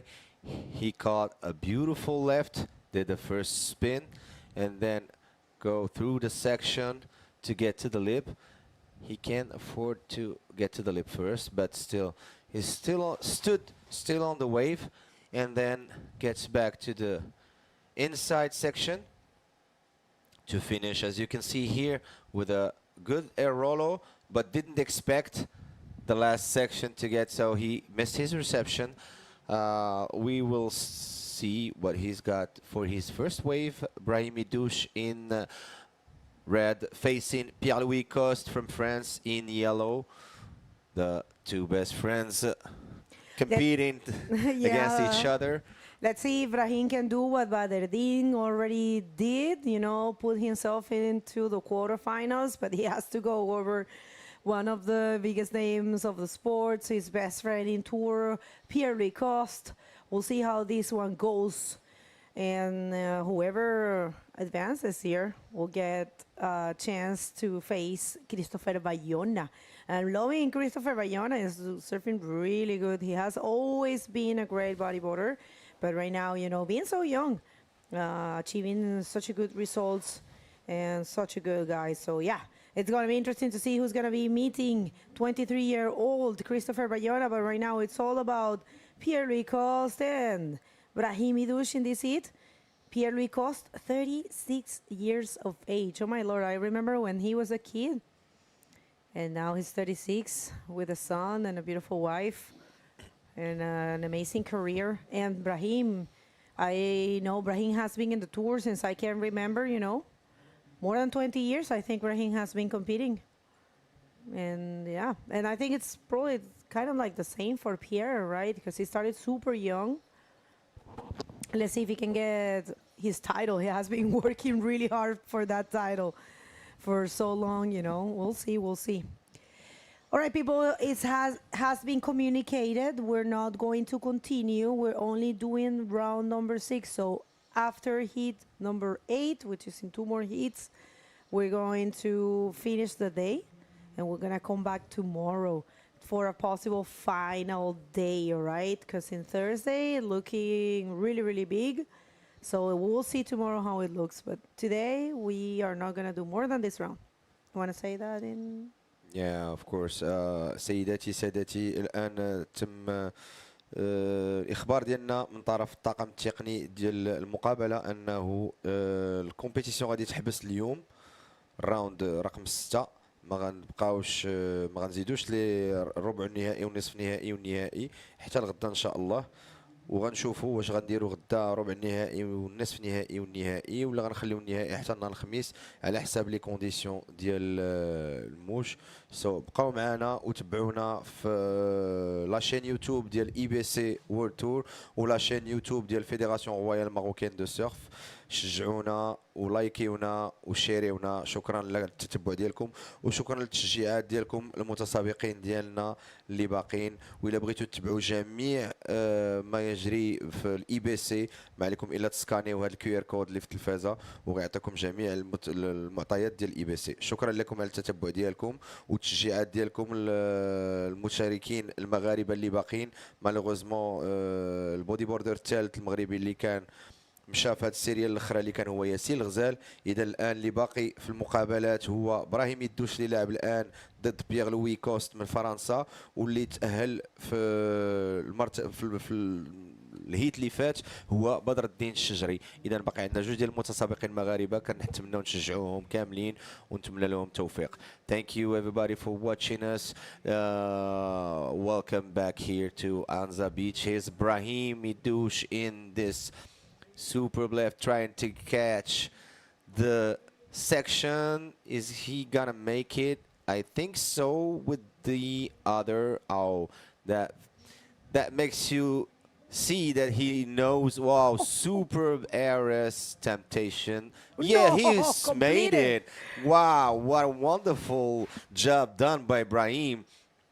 I mean, you can tell Brahim is connected. Of course, he's here. He has been doing an amazing job, you know, in these last years.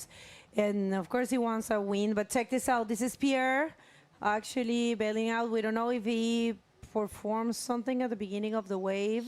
I think it's established that Brahim is not he's gonna try to put his scores to the left. And probably later he will try right. Let's see. This was the last wave for Pierre. I think it's just an in and out. Yeah, that's it. Yeah, we're waiting for. Yeah, that was nothing for Pierre there.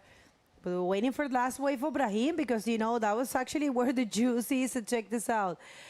Right there, Brahim with a very critical through the leap roll, breaking the leap right there. And actually he is so in control. He's got so much knowledge of this place that he knew exactly that he could have continued in that foam. Others will bail. But he continued, and right there, check out that backflip, man. That was really critical. We thought he was not going to make it, and right there, he made it. So, yeah, that's going to be Ibrahim's best wave. This is only starting, remember, 30 minutes. And, you know, right now we have 22 minutes on the clock. So, a lot more to come. We don't know what can happen, but definitely these two riders, they're very focused. I saw them actually arriving together to the beach. They were in the same car. I think probably Pierre's staying with Brahim, he's staying right? with Brahim also, of course. So he's got 5 points for his last wave, Brahim. That makes him into first position with 2 best waves of 2 and 5 points. We're still waiting. No. Pierre-Louis just did an in and out also in his last wave. So, yeah, it's going to be difficult for them to, for this heat. Because the scores, I mean, both riders knows very well each other. And it's going to be difficult for them to compete against each other and to have, but unfortunately, we have to have a winner to go through this round and go to the quarterfinals. So stay tuned with us, and for all the newcomers, we remind you that we are playing the 6th heat of round 6 here live from Anza Beach in Morocco. Here's Pierre-Louis getting this beautiful right, stays on the wave, trying to catch to the lip, and wow, what a magnificent backflip done by Pierre-Louis Coste. Wow. This is a huge maneuver. Wow. All right, so one more look here. Trademark for Pierre-Louis Coste. He can do this with his closed eyes. And we have seen so many beautiful backflips as those for Pierre. And you guys will see the difference in scores. Why? Because since the get-go, the judges advised that the rights are going to give more points because of the type of wave. So definitely the maneuvers are performed at the beginning of the wave to the right, who gonna be granted more points. So that's gonna be a different, you can compare the backflip on the last part of the wave to the left of Brahim. That it was really good, really critical, but it was at the end of the wave, right? The very last part. And it requires a little bit more of difficulty to actually find one of those rides. And that is why Pierre Licoste right now gets a 7. Remember, judging criteria is something that is advised before the event starts, and that's the judging criteria we have for this event. We have a solid swell and good conditions are expected here in Anza also. So the judges will reward clean lines, speed, and strong bottom turns that set up clean, well-projected maneuvers and rotations. So you got to be concentrate and deal with that criteria of judgment. So you are also being judged on the control and good conditions reading of the waves. So with these long waves, priority will be on continuous riding, wave selection also, and performing in the most critical, powerful sections to execute the maneuvers. So finishing each maneuver clearly and cleanly is the key. Avoiding skids, loss of control, or falls that compromise the composition of the maneuver. So we invite you to read and reread the judges' criteria and get used to it before entering your heat, because this is the key to success and to do the right maneuvers at the right time and at the right places also. That's right, people. And we're waiting for the interview with the winner of the last heat. We really want to hear from Christopher Bayona. And wait a sec. There's someone coming up in this wave. We're going to go there. One sec. I think it's actually, yeah, it is Pierre-Louis. We'll see. Pierre-Louis Coste taking off in this one, stalling there. Yeah, that is smart. He wants to release the brakes only where the money is, which is that section, round roll. You know, just to maybe put some numbers there for a backup score, and one more there. Continues. Maybe he can find something else in this wave. But yeah, that was pretty much it. But different waves back in Peru that help you to find those sections when to hit them. Hola a todos. Nada, muy feliz de avanzar en mi hit y bueno, al momento de pegar la maniobra, el backflip, el ARS, ya tengo bien timeado el tiempo y sé que estoy seguro que puedo completar. Desde que bajo la ola ya estoy seguro qué maniobra voy a pegar y eso me ayuda bastante. Ya me ha pasado a veces que dudo mucho en qué maniobra pegarle y al momento de caer no tengo una buena caída y no completo, pero voy decidido a una maniobra que yo quisiera pegarle, y en este caso en mi segundo ARC fue pegarle en la zona crítica. Sabía que iba a ser un buen puntaje y fui con todo decidido a ver, y gracias a Dios pude completar y nada, estoy contento de pasar mi hit, un poco agotado, las condiciones están buenas, pero no se escucha un poco bien, pero eso te nubla un poco porque no sabes qué posición vas. Yo me cansé un poco porque elegí un poco mal las olas, pero nada, ahí estamos, logramos avanzar y contento.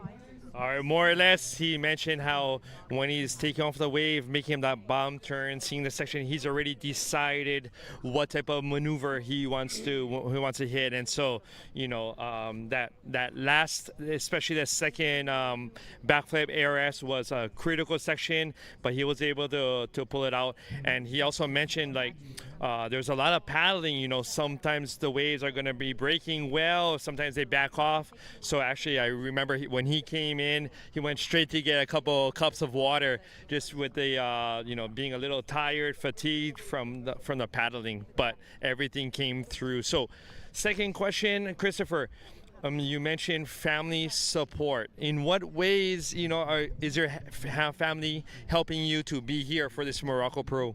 Ya, quiero responder antes tu pregunta de qué spot era el que practicaba yo en Perú.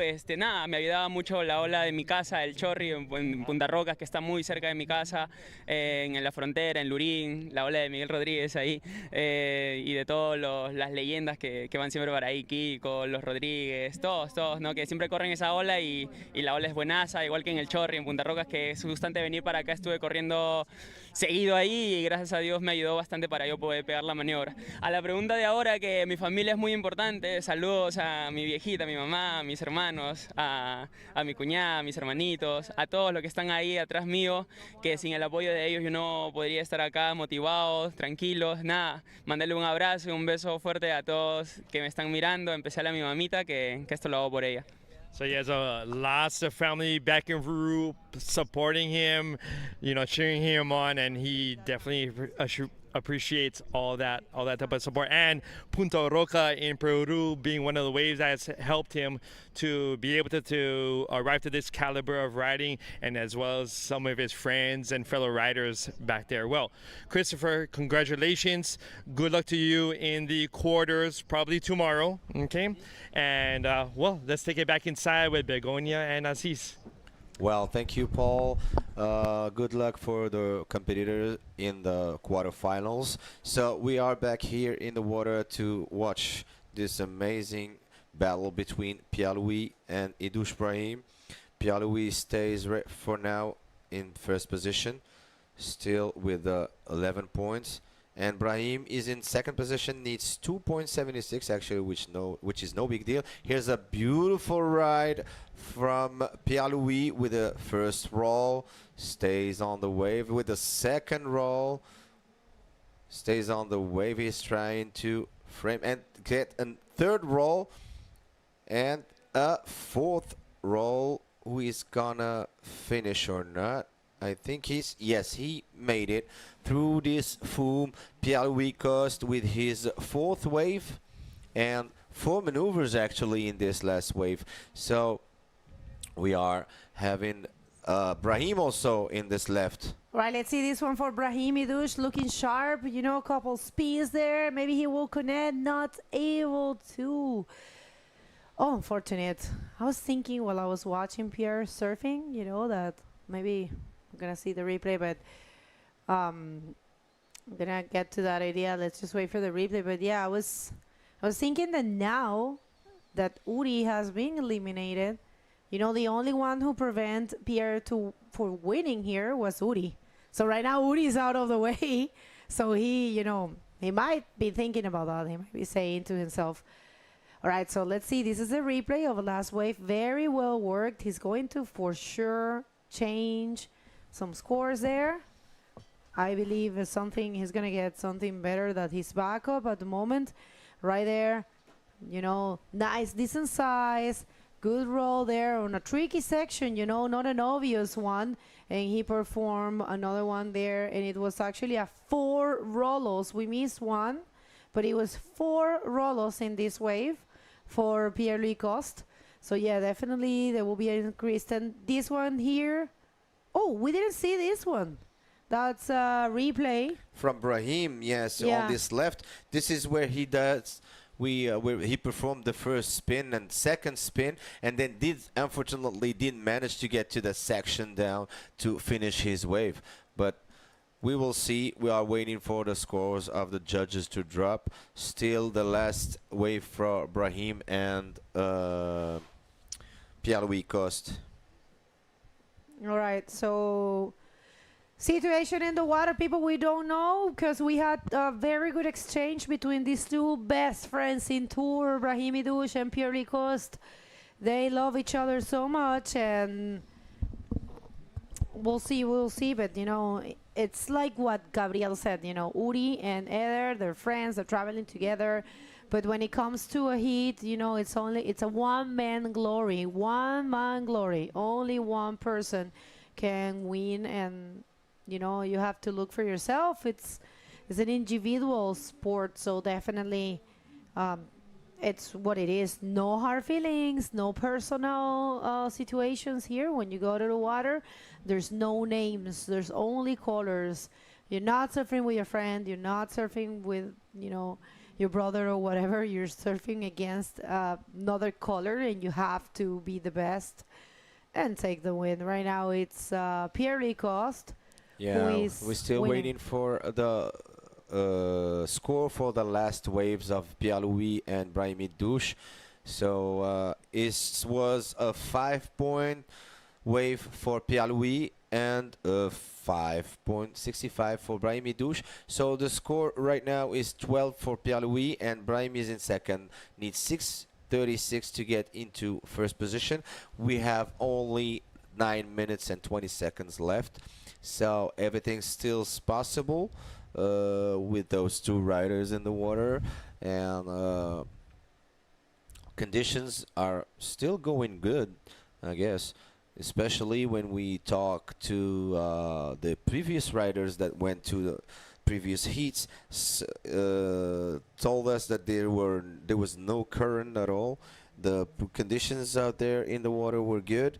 It's just that the swell is a little bit late, but still the set comes late a little bit, but still there's plenty of good waves, and this is the conditions for both riders. So the best of them is gonna hit his first place.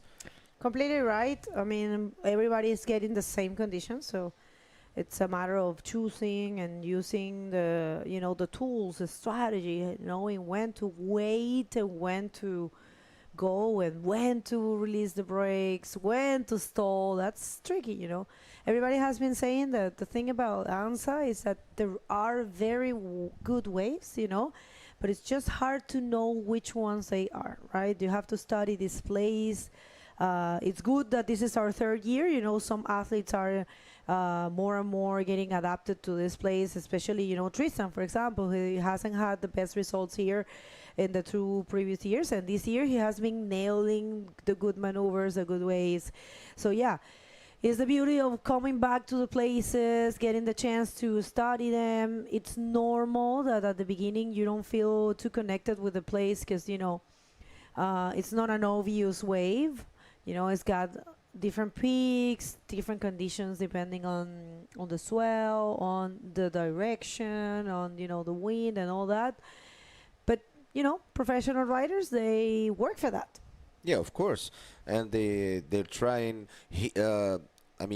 event after event and competition after competition, they're trying to improve their skills, to improve their gestures of time, and also their mental health inside the water while waiting for the buzzer to go down and competing with other riders. So it's very, very difficult to have, also in physical and mental way. So both of them are very important for the riders to get to the next step of the competition. So we still got 6 minutes and 40 seconds before the end of this heat, always in first position. Pierre-Louis Coste with 12 points. And Brahim needs 6.36 to get his first place and get his ticket to the quarterfinals of this Man Prime Series of 2026 Morocco Pro, live here from Anza Beach, Agadir, Morocco. And it's going to be interesting if Pierre advances to quarterfinal number 3, because he's going to be meeting Christopher Bayona, and yesterday Christopher Bayona left Pierre in the second position, and it will be interesting to see if they get the chance of that rematch, in the quarterfinal for Pierre. I'm pretty sure he will go with blood in his eyes to try to win from Christopher Bayona. Pierre is one of those guys, he always says that in the interviews. He's got a personal goal more than becoming a world champion, because he already has 2 titles. They have one personal goal that is trying to get as many victories as possible. He actually put together a file while we were during the pandemic. He put a file together with the total wins, a ranking of wins in the history of bodyboarding. It is really good file he shared with us, and it's got the person with more victories, which is Tamraght, and the World Tour, and the file just go on and on. It's pretty cool. So his personal goal is to try to get as many victories as possible. So Yeah. definitely, you know. That's what he said during the last interview of his. Yeah, yeah. He was saying that it was here for competing and for gaining as maximum prizes and as maximum wins to add this on to his career. So Pierre Louis is a very good rider, and with a lot of technicity, and also he's so combative, and he struggles for the win. I mean, he's in second place. You see, Tamraght, he's got 24 wins and Pierre 19 wins. So he really wants to get that, you know, position of being the person with more wins in the world. We'll see how that goes for him. But yeah, definitely it's one rider to watch. And I have to tell you, don't get me started with Brahimi Douche. Brahimi Douche, it's, you know, a hero from here, from Morocco. You know, it's one of the guys that pushed for this event and, you know, has been representing your flag forever. You know, it's a person that really put Morocco into the world, you know, professional bodyboarding. Yeah, of course. As we can see, for people who don't know about Brahimi Douche is now ranked as 7th bodyboarder in the whole world. So he's in the top 16, of course, and he has the 7th ranking, followed by Badreddin Shajri in the 9th position. Well, so this is yeah, you're right. yeah, Totally. so this is a great historical achievement from both riders. So of course Brahim started the circuit before Badreddin, that's for sure, and gets and still getting his first 7th position, and he's aiming for, of course, to improve his position in the ranking. So as we all know, Brahim was saying that he was maybe he will be out of the circuit at Fronton when he announced that, maybe, but we're still seeing Brahim here this year also, and we hope seeing him in the next years coming. Brahim is our first bodyboarder to attempt this level of the competition for the Moroccan guys. Thank you, Brahim, for all your achievements, and we wish good luck to all the competitors in this competition. Still got 2 minutes and 10 seconds before the end of this heat. Always still in first position, Pierre-Louis. I stand corrected. Actually, Pierre has 20 wins. 20 wins in his career. So yeah, excellent, man. He's very close to beat Tamraght, for sure. So yeah, well, people, if you're just getting here, we are in the presence of an amazing hit. Check this out, Pierre Licoste. He's winning this heat, but it's not enough. He wants to put some more numbers. He wants the big victory. Check turn to a spin combined with the flip. Classic from Pierre. He keeps going. Maybe he will connect with the end section right there with a functional reverse. One more reverse. And let's see, milking all the possibilities. I want to spin there to forward. Maybe something else. Right there, I think he's going to have something else. Of course, a roll. Maybe one more. Unstoppable. I'm loving it. And one more. Perfect shape. How was that?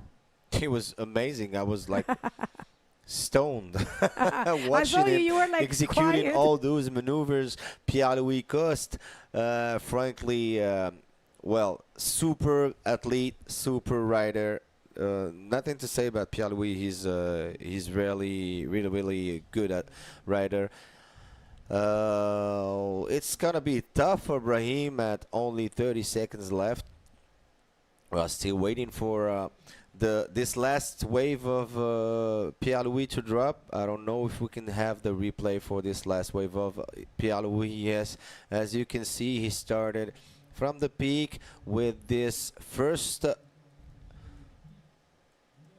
spin to get back to the wave, followed by a backflip, superbly executed, still on the wave with reverse spin and another reverse spin to get back into the wave with a 360 and finishes his wave. See how he managed to get to the last lip to get his last roll.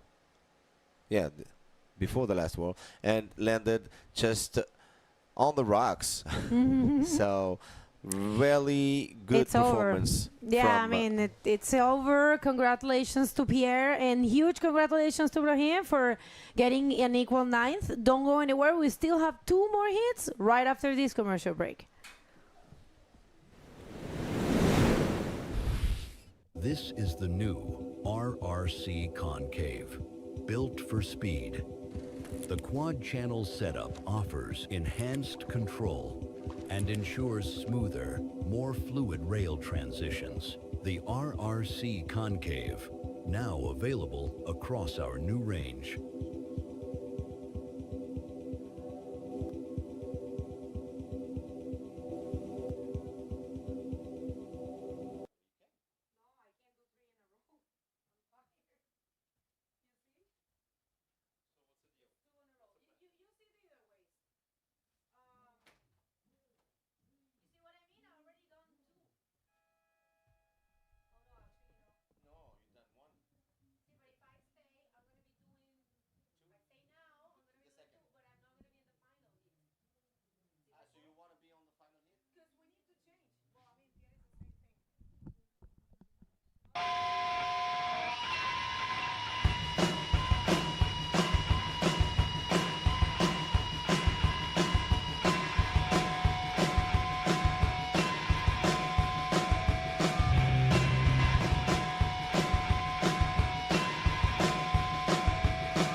Welcome everybody. Wow, what a heat, right?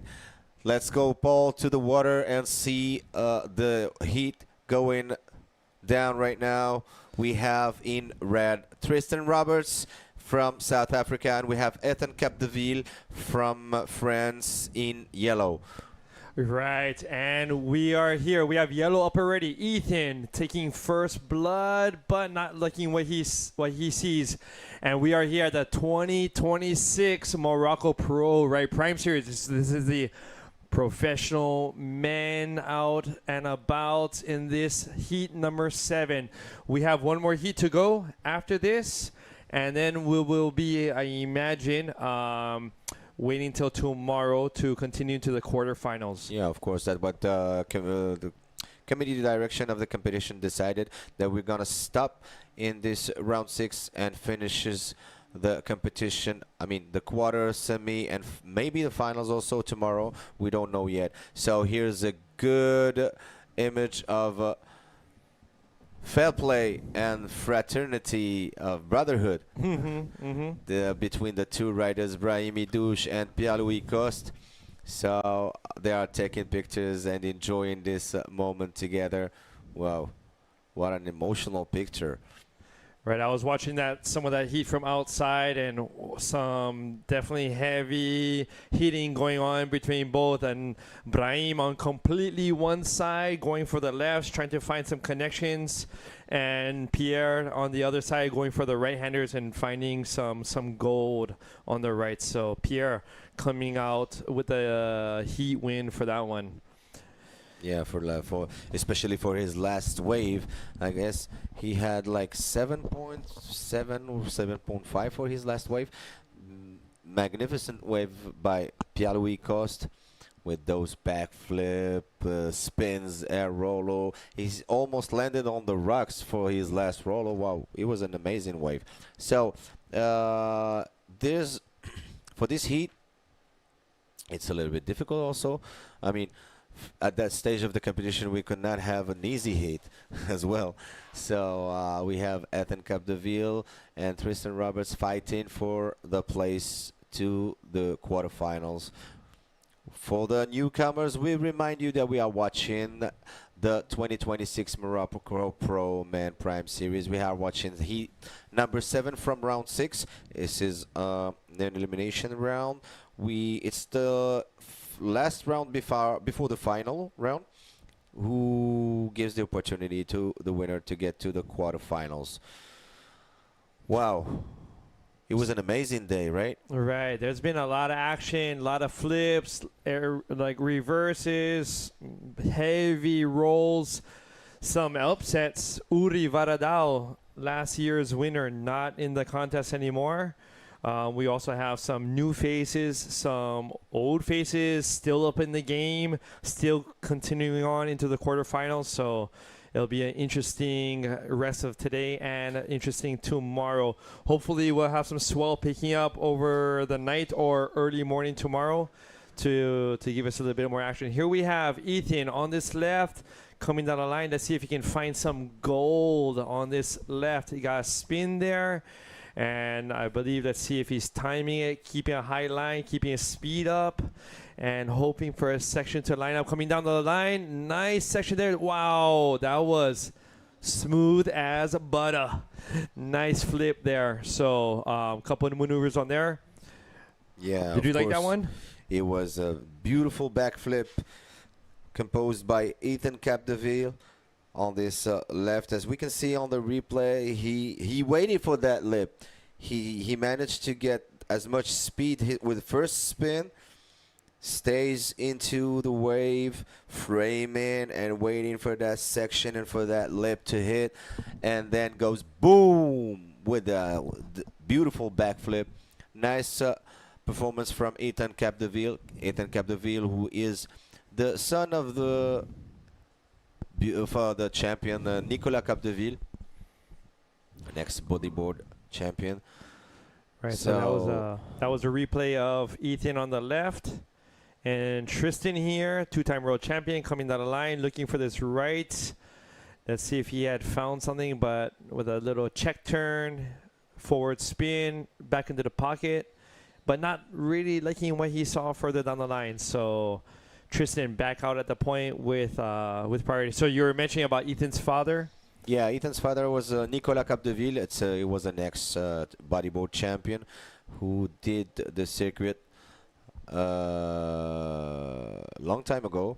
So after seeing the first wave of Tristan, I believe he was looking for a tough wave. So anyways, since they are waiting for the wave, we think we can go to the interview with Begonia. Begonia, can you hear us? The mic is yours. Thank you so much. Well, Pierre, that probably was hard for you because you're staying with Brahim, is your best friend. So how was it out there in the water? Yeah, it was difficult. Like yesterday, we were. I mean, I should have won my heat, and we would have met later. But I got second, and Brian was like so pissed off with me that I got second. You know, he was so disappointed. It's like, I can't believe you got second. And like, yeah, I mean, it's hard. It's always hard competing against friends, especially a friend like Brian. You know, like probably my best friend on tour. And especially here in Morocco, it's hard. I mean, it's hard, but you know, this doesn't really change anything. It's just a game, so.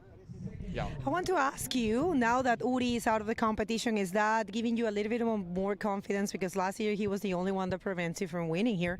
Well, I mean, you know, Uri is, I would say in my eyes, he was a favorite to win the event, especially the way he was surfing. He had a really tough hit against Agadir.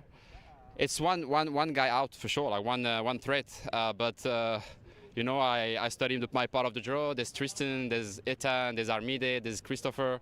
All those guys rip, you know, going on right. Joachim is there too. I mean, it's going to be really difficult to reach the final, but obviously, yeah, Yuri's out, but there's about, 6 or 7 more guys that can win, really. And also, just the last question, because yesterday, Christopher Bayona, he got first and you second. Are you thinking of a little bit of a payback? I mean, like, I'm super, like, happy to have a new hit, you know, never got Christopher. He rips, you know, like, I was always wondering the last 2 editions, like, what, you know, like Christopher Bayona or Purple would do here. I think this way really suits them, and he's been ripping. You know, he's been winning his first heat, and I mean, it's pretty difficult for me. Like, it's pretty hard. Like, Christopher is I would say, like, he excels, you know, in this wave. That's his conditions, really. Like, so I'm gonna have to, like, you know, like, find a way to beat him, and against such a technical guy, it's difficult. I think I will need to be on the best waves and really show, you know, the best riding I can do on rides. Well, you want to say something to someone? Yeah, for sure. Like, I want to send a big kiss, like, to my wife Ruth and all my family. It's been so difficult, you know, in Portugal. The country has been suffering so much, and honestly, like, I'm just, you know, here trying to make heat, competing, doing what I love, and I almost feel guilty, you know, like, it's so easy compared to what this person needed to do. And yeah, just want to thank her so much for what she's been doing, supporting me, my son, and yeah, that's the reason I'm here, really. Our thoughts were the Portuguese people for sure, right? So congratulations and best of luck for the quarters. I'm sorry, back to you guys. All right, thank you. So with Uri being out of the event, that is one less threat for Pierre, but PLC did mention that there are many more threats in this competition. And speaking of threats, check out our scores. We have Ethan Capdeville with a 7.25 on that combination on his last left with a couple of spins into the backflip that we were commenting about before with a 7.25. So therefore, he is winning this heat so far with a 9.25. And Tristan, maybe not so used to being in this position after 10 minutes, having gotten a 2.35 and a 1 so far. So here's a replay of Tristan on his last one. I believe he did a trying to find a section, but just didn't line up at all for him. So he had to dig out. It was just an in and out wave for Tristan. I think Tristan is looking for the bomb here's the replay of the last wave of Ethan with a spin, continues to hit the lip. No, it was just a one spin wave. So as I was saying, Tristan may be looking for the bomb to execute a huge backflip as he knows very well to do, so to improve his score. So for now, Ethan is in first position with 7.25 for as a high score and a 2-point wave. And Tristan is only 2.35 and 1-point wave. So we still have 19 minutes to go. They still have plenty of time to get with Tristan and have the priority. So here's Tristan in his third wave, trying to catch some speed to get, and no, just got an out section of this wave. So maybe I think that Tristan, as I said earlier, he's looking and staying looking for the bomb. Right, I wonder if Tristan, you know, with his comfortable, he seems to be very comfortable doing those backflips. I wonder if he's almost, you know, looking too much for a backflip section, because on that wave before, not this last one, but the wave prior, I really thought he was going to do like a reverse or like a bank reverse or something. But let's see if Ethan can capitalize on Tristan's problem so far this heat coming down the line. Let's see if something sets up for him. Looks like it's going to throw over, gets a roll in, and digs out. So that's not going to change the situation too much, but that could psychologically, who knows, maybe Tristan's thinking, wow, I'm going to have to really start getting my act together here. You know, we are coming up soon to the 17-minute mark. Here's a replay of the last one. Yeah, as we see, Ethan has got a beautiful rider over here. Waited for the section to get a first roll and knows that there's no more potential on this wave and end it. Decided to end this wave with a one roll. Who's got 3.5? He improves his score from the 2-point wave to a 3.51. So he's got a total of 10.75. So now Tristan needs 8.41 to get into first position. We still got 17 minutes, which is not that much for Tristan to get to the first position. He's got hard stuff to do right now. So we wish luck for both riders, and let us see who's going to win this heat to qualify to the quarterfinals. All right, so just a couple of heats ago, we had Uri out, last year's world champion. And if Ethan can stomp another solid right or left, because it seemed like he was really comfortable on that other left-hander, and if he can repeat his same performance as on his third wave with that 7.25, wow, we could have another world champ out of the competition here shortly. So Tristan maybe thinking, oh, I need a backflip, or a couple backflips on one wave. But maybe, you know, with these conditions, it might be very good to be, you know, to adapt to the conditions instead of forcing things. We'll see. We'll see what he decides to do. Time will show us. But one thing is sure is that competition was full of surprises this year. It was like amazing heats, surprises all over during this competition. So we'll see what will finish with this heat number 7, and still the upcoming heat and the last heat of the day, heat number 8. So stay tuned with us, and for all the newcomers, just get to watch us in the YouTube channel of the IBC, also a YouTube channel of the Fédération Royale Marocaine de Surf. Please like us, share us, comment. We exist through you and because of you. Thank you for all our viewers, and we also want to thank our sponsors of this event: Imouran Surf Association, New Generation, Anza, Anza Blue Waves, Taghazout, Boardriders Club, hotels like Tikida Group, Nobi Boutique Surf Hotel Tamraght, Pride, Rip Curl, Red Bull, also Lamap, Visit Rural Morocco, Ministry of Education and Sports, the City of Agadir, Souss Massa Regional, the Wilaya of Souss Massa, and also the Wali of Agadir. Here's Tristan in his, wow, what a nice way for Tristan. Maybe he's going for a nice backflip, and he did it. Tristan still's on the wave with the second backflip, always on his wave, trying to get another backflip. No, he performed the roll, and wow, what a wave from Tristan.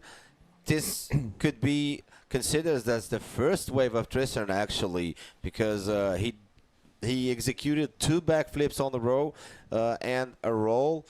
Wow, what a performance. Oh, wow, yes, I hope we can see. Here we have the replay. Oh, just speaking of the devil, here we have Tristan taking off of this beautiful wave. Good selection coming up.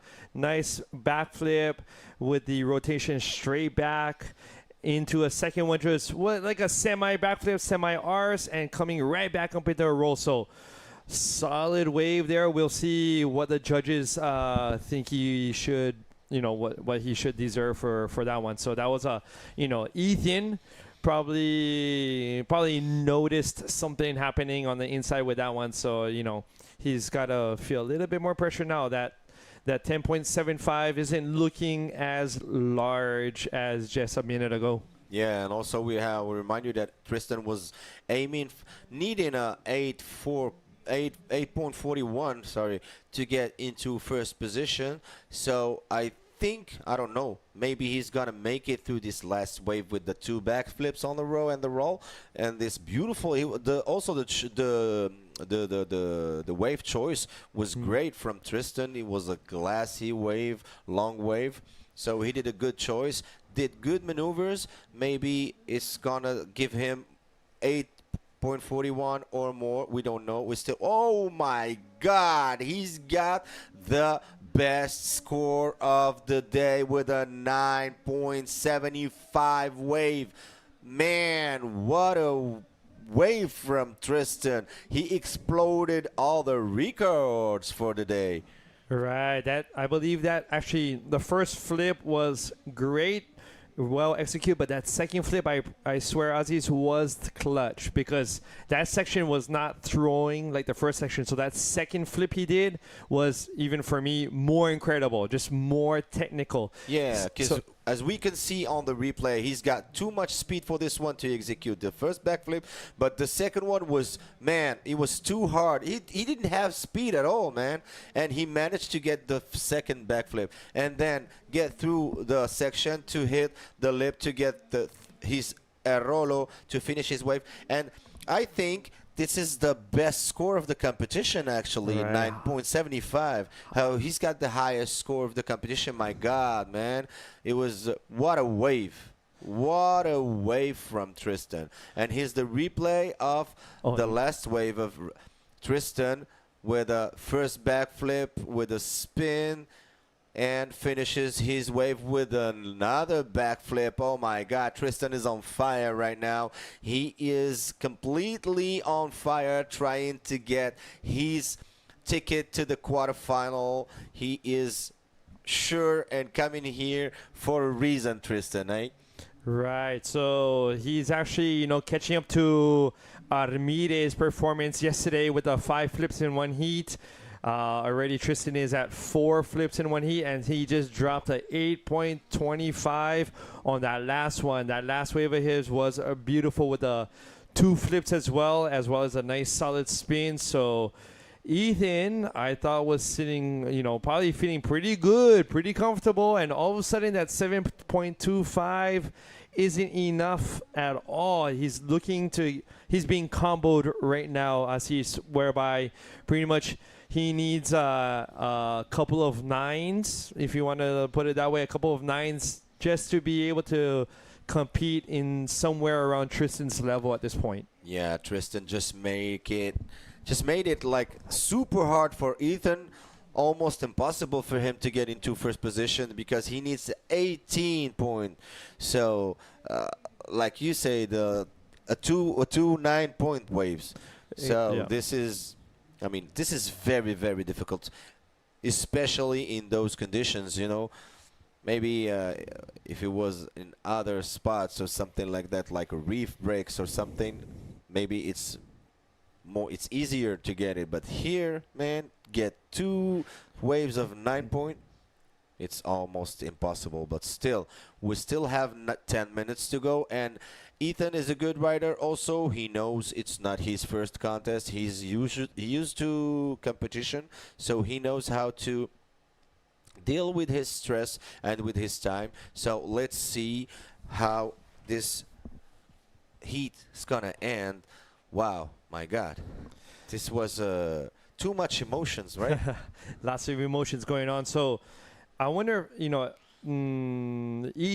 knowing that the lefts kind of fizzle out at, near the peak, he's going to probably be looking for rights. I mean, Tristan is capitalizing on these right-handers, getting various maneuvers, whereas the lefts, they're only really forming up properly on the inside. So Ethan may have to change up his game a little bit and just really focus on those rights that seem to be hitting the shelf, the sandbar a little bit better, as we've seen through Tristan's scores, a 9.75 as well as a 8.25.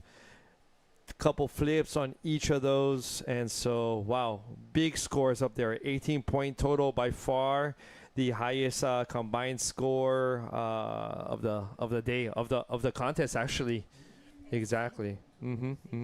Excellent single scores up there.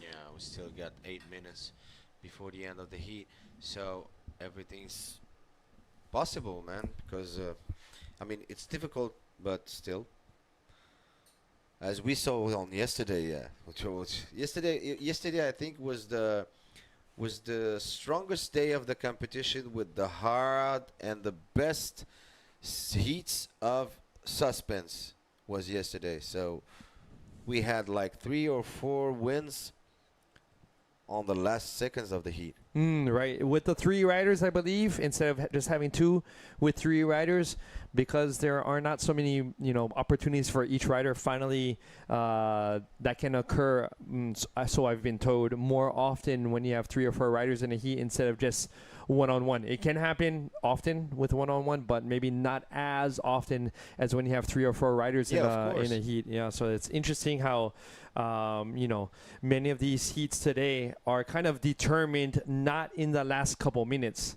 but more so within the last 8, 6, 9 minutes. So, with 7 minutes left, Ethan, he has his work cut out. Now, for Ethan right now, the 7 minutes are passing like seconds, I guess. So here's Tristan with another wave, he decided to quit the wave. So those 7 minutes for Ethan for sure are passing like seconds maybe, because his time flies for him right now. He's got to catch like 18 points to get into first position, which is very difficult. And here's Tristan in another right. Nice wave from Tristan. Cut back with a reverse, back to the wave. Still and finishes his wave, Tristan. Now, Prio goes to Ethan Capdeville. We have also the other riders battling out to the peak to start the 8th and last heat of the day. All right, so here we have a wave coming. Let's see if Ethan may turn around, go for this one. No, he's gonna pass it up in order to wait for something with maybe more point potential. But as we've noticed, sometimes the waves that these riders take off on, they form up after being on the wave. So we'll have to see if that strategy actually works out for Ethan. We'll know in 5 minutes and 40 seconds. Yeah, of course. And also goes the technical skills of the rider, and also his lecture of the wave as he improves his wave choice or not, and how he's choosing his wave. So this goes to the rider, and is part of his skills, I guess, to choose the right wave, do the right maneuvers at the right time, at the right places. So this is what it's all about here in Bodyboard. So we still got 5 last minutes of this heat, and always Tristan Roberts from South Africa in first position with 18 points, followed by Ethan Capdeville from France in second, who needs 18.01 to pass through this heat to get to the fourth quarters. You're right. Here we are in heat number 7, round number 6. We have one more heat, which is going to be heat number 8. And in the following heat, we have Armide Soloveres from Spain, from living Canary Islands, Gran Canaria, against Joaquin Soto from Chile, the only Chile rider in this round. So that's going to be coming up next. So but Armide also put on quite a performance yesterday. We'll see if how he does against Joaquin in the next heat, and if there'll be more sets. And after the next heat, we'll be calling it a day and heading to the quarterfinals tomorrow. And we'll let you all know what time we'll be having check-in and making the call. Looking forward to that. I believe there's going to be maybe potentially more swell tomorrow. Yeah, of course. That way they say it on the provisions, but still, I mean, we have the check-in tomorrow at 8:30, and then we'll see how is it going tomorrow. If we have, if we'll play all the resting of the competitions or not. So there's a beautiful set coming up. Priority is Ethan's. No, didn't manage to get this wave. So we have only 3 minutes left, and it becomes more and more difficult for Ethan to get back. So all right, so Ethan, I thought maybe he might go for this one to get into it, but all right. I don't think he still got time to choose 2 perfect waves, Ethan, actually, to get into first position, because he needs 2 bombs to get that score. So right, so tomorrow, just looking at our sources for swells, it is looking larger tomorrow. So as long as the remaining guys in these heats can get through tomorrow, well, tomorrow, morning should, welcome us with larger conditions. Here we have a wave of Tristan coming down the line. Let's see what he can find. Bank reverse, but there just wasn't enough push to get him back ahead of the whitewater into the flats. But still, moving the body around, getting comfortable, maybe warming up for tomorrow. at this point with those 18 points. He has to be feeling pretty good, just kind of, working on his variety of maneuvers and yeah, feeling like he can afford to not complete maneuvers because of his other 2 high-scoring waves. Yeah, maybe. That's it. I mean, he's trying to improve his skills, I guess. He's comfortably seated in his first position with the 2 waves of 9.75 and 8.25, which is the highest. We remind you, ladies and gentlemen, that this is the highest score of the competition till now. 9.75. Wow, what a wave. It was an amazing wave. So we still got 1 minute and 10 seconds before the end of this heat.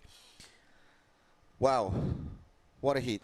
Right, and speaking of heats, and I can't wait for this evening's highlight video.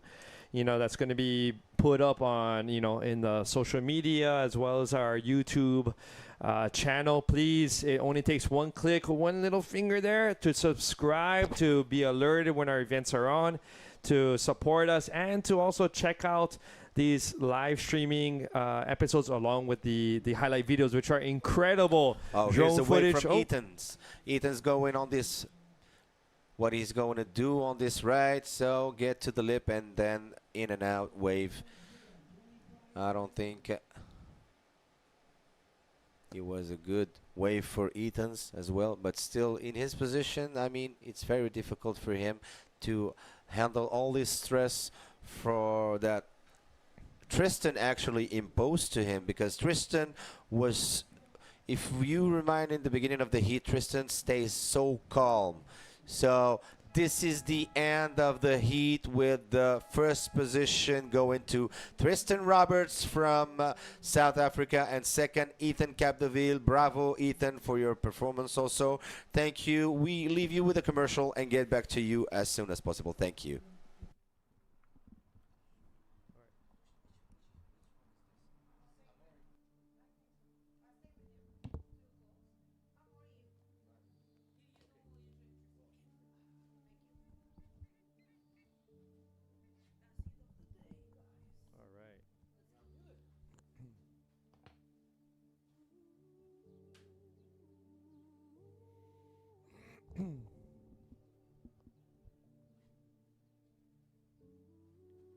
Last heat.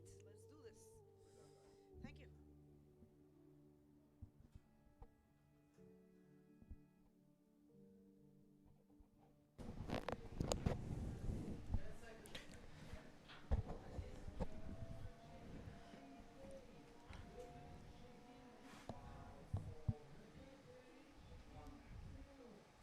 And welcome back to the Prime Series Men's 2026 Morocco Pro Champions, and continuing. So we at first thought Tristan, had a really slow start, and boom, 8.25, 9.75 with an 18-point total, sending Ethan home. But let's see what's happening out in the water now, Begonia. Yeah, I'm looking forward for this one. That previous heat was definitely super impressive. It's really, I will say, motivational to see. Wait a minute, we have Armides Oliveres taking off in the first wave of the heat, right there, straight, meaning business. Stop playing games. Yesterday he showed the world how many backflips he can perform in a heat.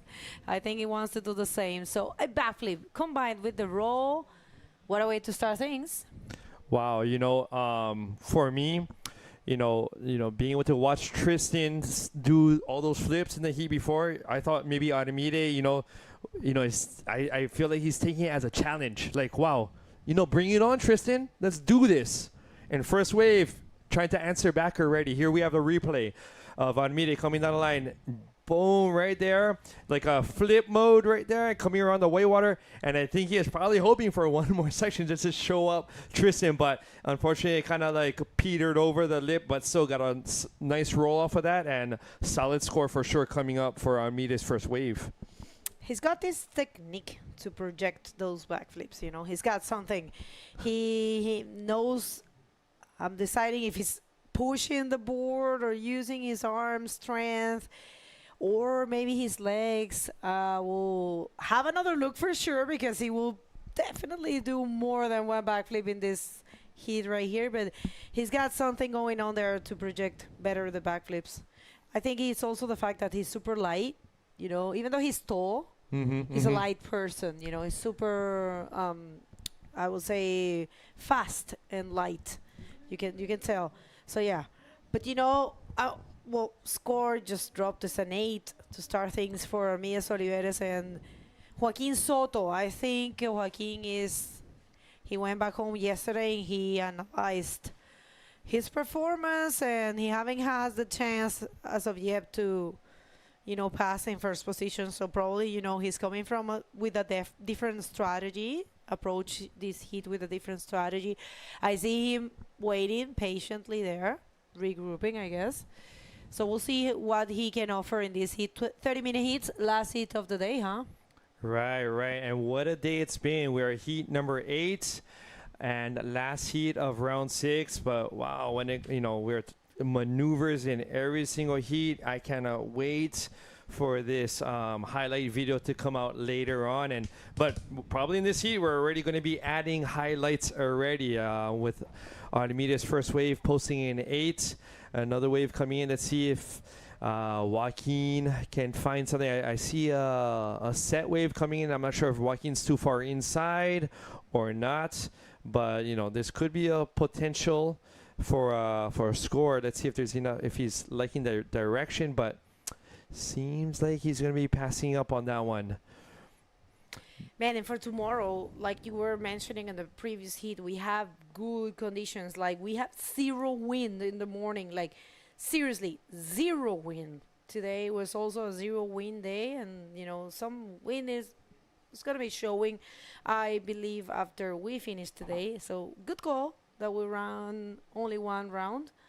Makes a lot of sense. You know, it's been a smooth event. We have seen like all kinds of conditions here. Tomorrow I think might be the best day, you know, bigger swell, clean conditions, you know, silky waves, I might say.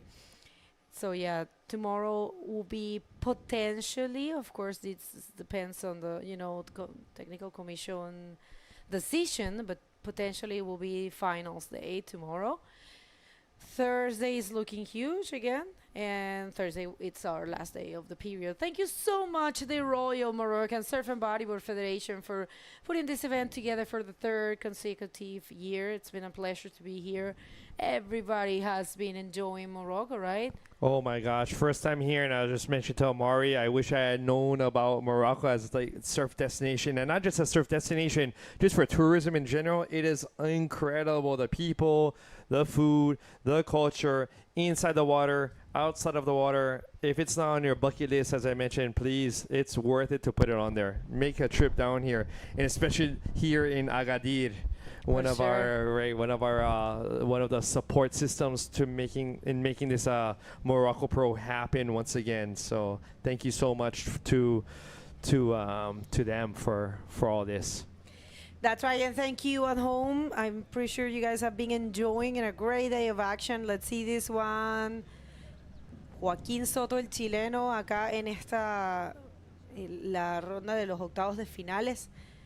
2 pasos más para el podio, enfrentando a un competidor muy fuerte, canario, Armías Oliveres, campeón mundial también, y alguien que ha hecho un performance increíble. Vamos a ver esta ola para Joaquín Soto, es su primera ola.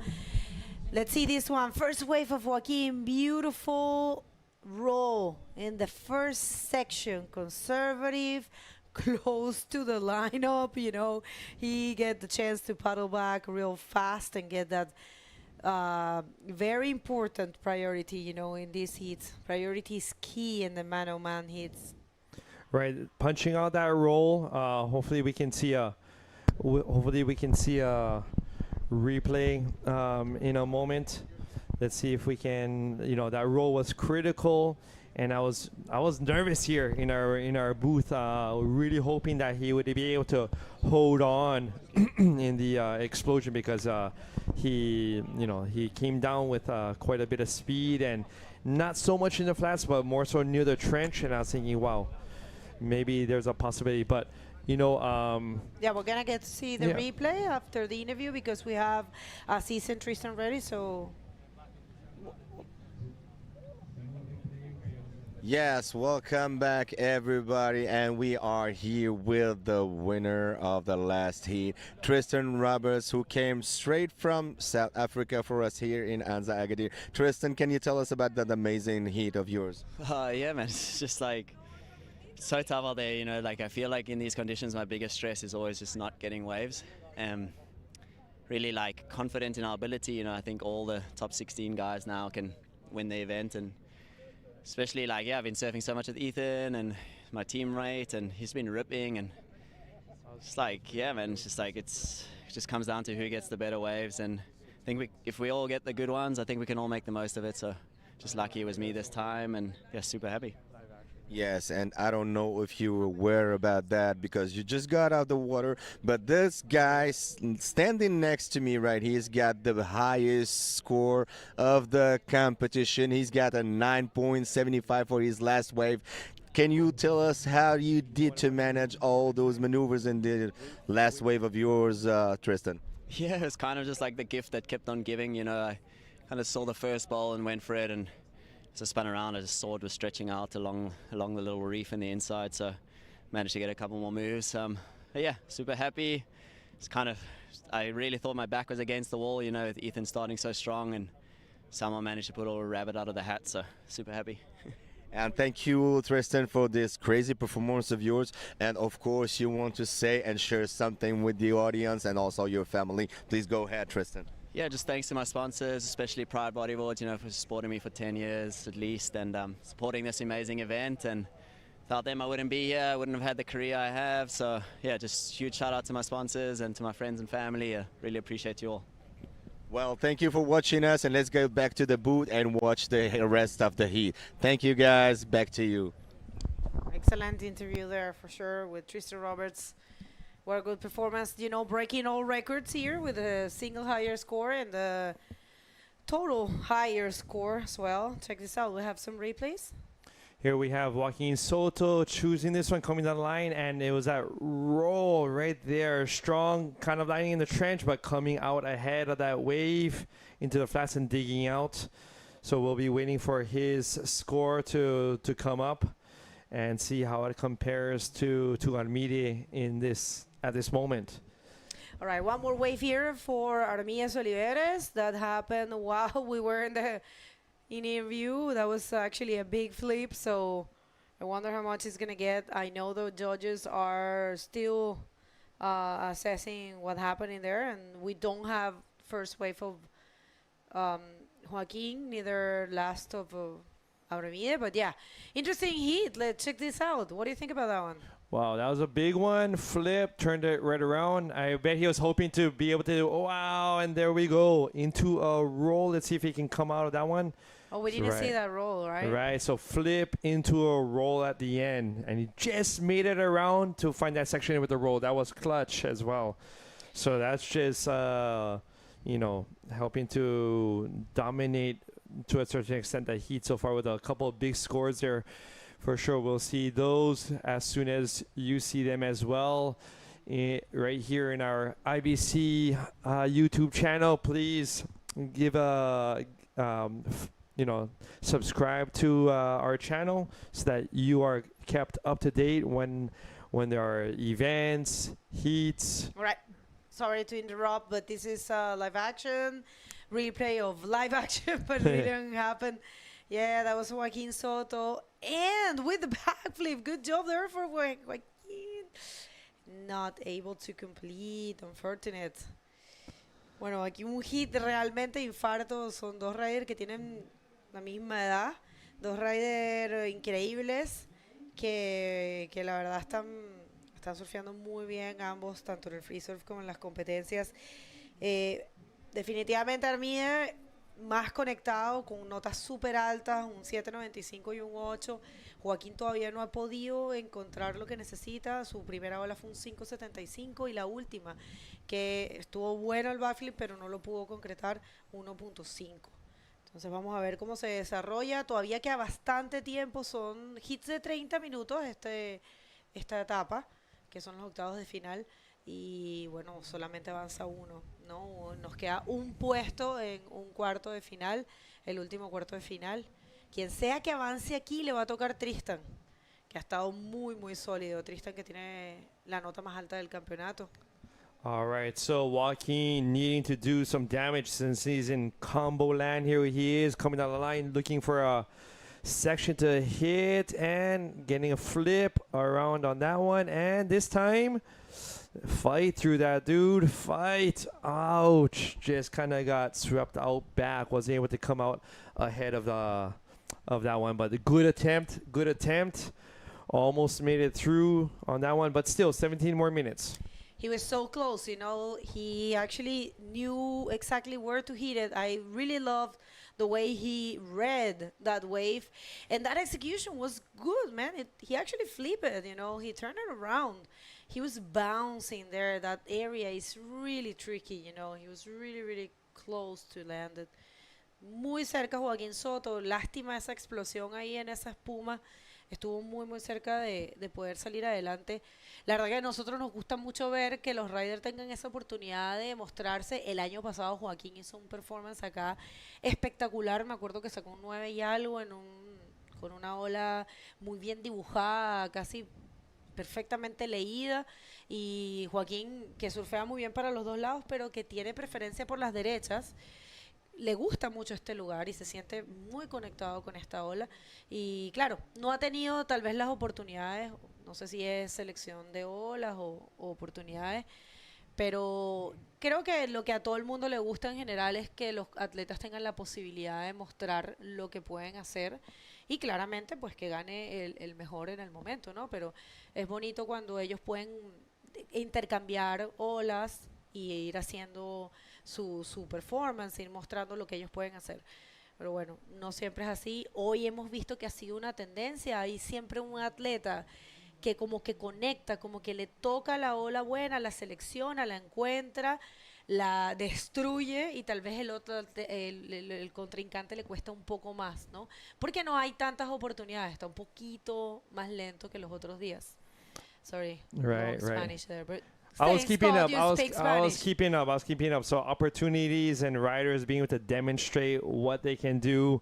You know, and Joaquin last year, you know, you had mentioned remembering his beautifully drawn wave with a 9 or even higher 9 point something score from last year. So looking for a repeat performance of that type of wave in this heat. This is what he's going to need because right now he's still in combo land, ladies and gentlemen, which means he's going to be needing a couple of very high scores. We're looking at, you know, a couple of 8s in order to have the chance of beating Armide at this point. And with 14 and a half minutes, the possibilities are starting to slowly close in on him.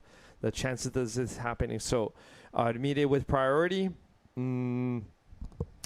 So, you know, he's going to be sitting. Well, actually, Joaquin looks like he's trying to get some distance away from Armide in order to not, you know, run the possibility of having an interference call and kind of like waiting for the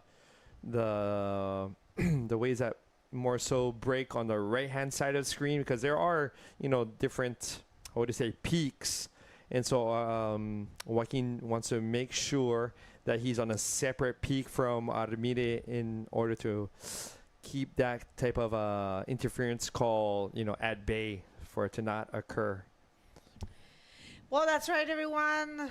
Hola a todos que están sintonizando, que hablan español, que están apoyando a Armíguez Oliveres de Canarias o a Joaquín Soto de Chile. Un hit bonito con riders que tienen un estilo súper parecido, que son súper explosivos. Vamos a ver cómo se desarrolla. El último hit que vamos a tener el día de hoy, nos va a quedar la competencia en cuartos de finales, con lo cual es posible que mañana sea el día final, mañana un día que promete, que tiene buenas condiciones, y quien sea que gane aquí se va a enfrentar a Tristan, es el último cuarto de final que nos queda, Ya tenemos los otros cuartos de final establecidos, van a estar muy, muy buenos. Pueden ir a la página de la IBC World Tour para ver todo lo que está pasando y por supuesto siempre les recomendamos que escaneen este QR que está aquí, que los puede llevar a nuestro mundo. Vamos a ver esta ola de Joaquín Soto. Let's see Joaquin coming down the line. Nice roll there. Let's see if one more section is stalling, staying kind of near the pocket, coming back around. Oh, I thought he might go for another roll there, but you know, he decided otherwise and decided to duck back out to get back out to the peak with 12 and a half minutes left. Sí, una ola que era bonita y Joaquín consiguió una buena sección, logró ese rolo, pero tal vez no sintió que esta sección de aquí le podía ofrecer otra maniobra. Pero bueno, va poquito a poco, todavía quedan 12 minutos, está en combo. Que es un poco difícil esta situación de combo, significa que lo que él tiene hasta ahora no le alcanza para ser primero y continuar en competencia. Básicamente tiene que recomenzar, buscar scores altos que sumen más de ese 15.96. Esa es la situación. Ya vimos algo parecido en el hit anterior con Tristan Roberts y Ethan Capdeville, pero la diferencia es que aquí hay un poco más de tiempo. Entonces realmente como estos hits son de 2 olas, básicamente si él logra conseguir 2 buenas olas y hacer un buen performance, podría conseguir salir de ese combo e incluso clasificarse. Así es, ya tenemos los cuartos de final establecidos como estábamos hablando. Lo pueden ver en la página de la IBC World Tour. Si van al live, van a ver que el primer cuarto de final es Amaury Lavagn contra Gabriel Braga. El segundo es Boardriders contra Eder Luciano. El tercero, Christopher Bayona contra Pierre-Louis. Vamos a ver esta de Joaquín. Here we have Joaquin coming on the line, looking for a section, coming up and flipping that. Nice. Oh, almost fell, but held on nicely. Let's see if he can get a speed to come around, but didn't really see too much more potential. But he was able to get a flip off of that.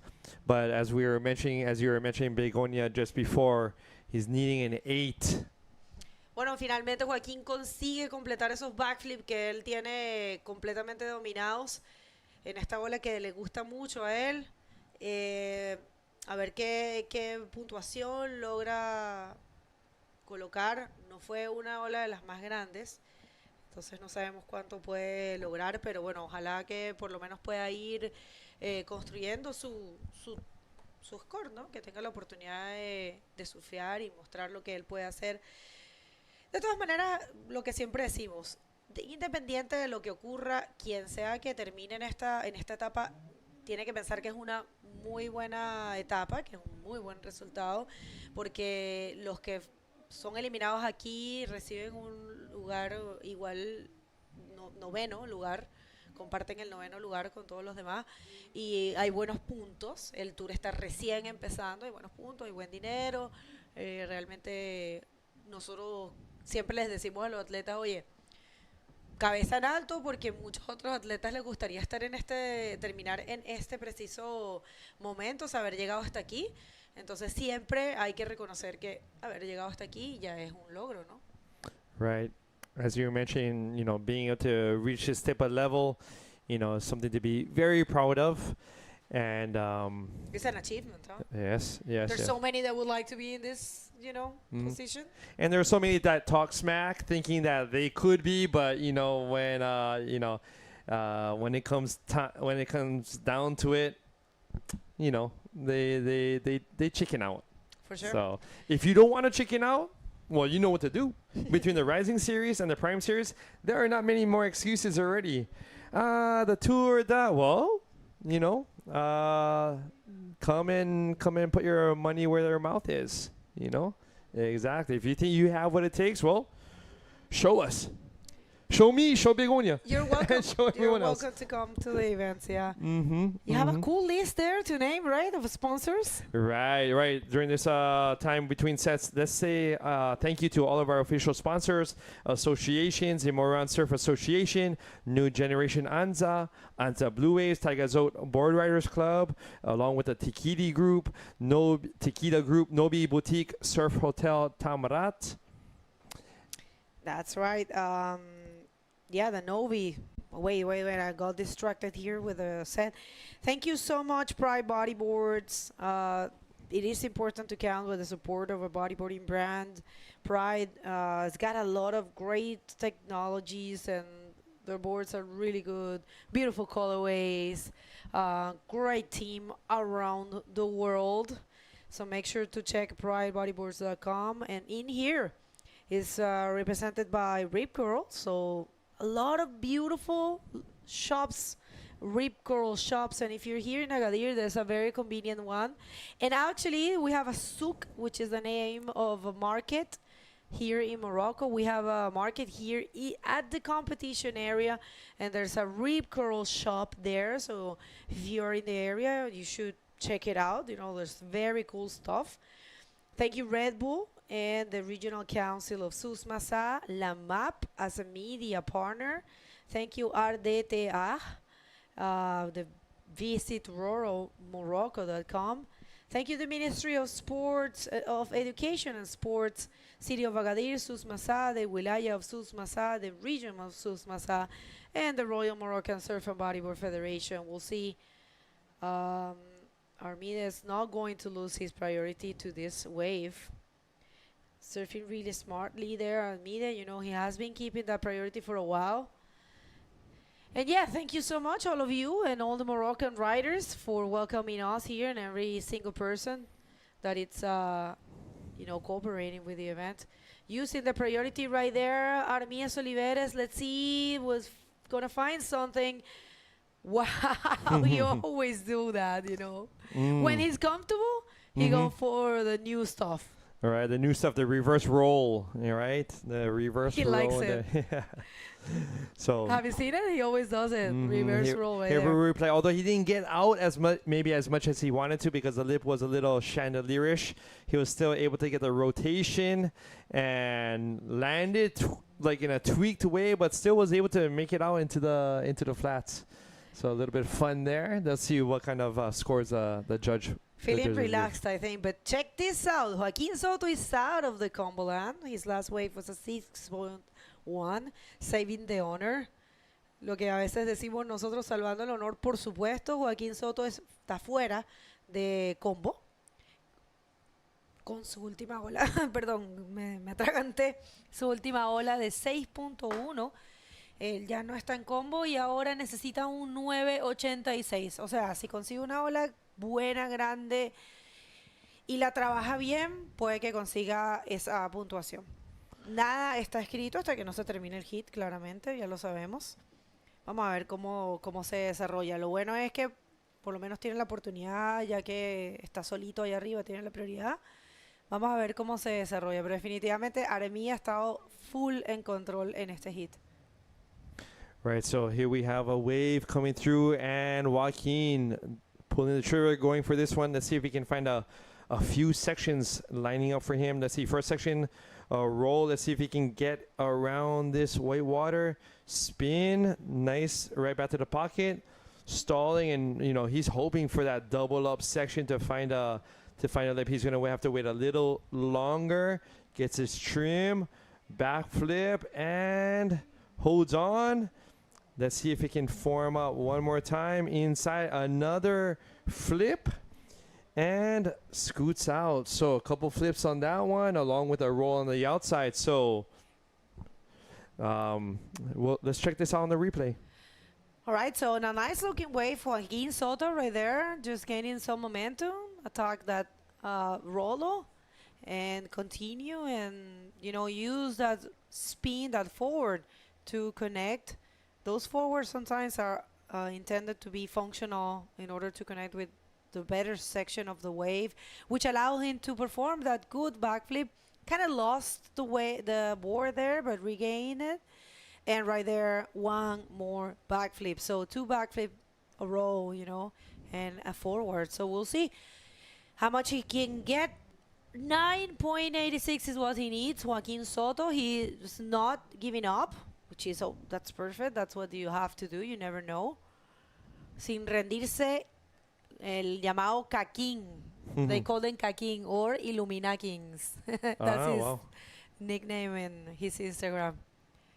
Kakin Soto, from Iquique, local de la Punta 2. Un saludo a la gente que está sintonizando de Chile. Si hay alguien sintonizando de Iquique, un saludo también por ahí. A toda la gente y a toda la gente de Gran Canaria, por supuesto, donde vamos a cerrar el Tour Mundial con Armías Oliveres, que fue el primer campeón mundial que tuvo Canarias. En hombre, claro, porque estuvo Marina Taylor y cómo nos vamos a olvidar de Alexandra Rinder, que tiene 3 títulos, que es la campeona mundial que está defendiendo su título este año, la campeona mundial del año pasado. Así que Armí eso algo... y por supuesto en junior masculino también, Jorgito, que fue campeón y... Ups, están caminando arriba del techo.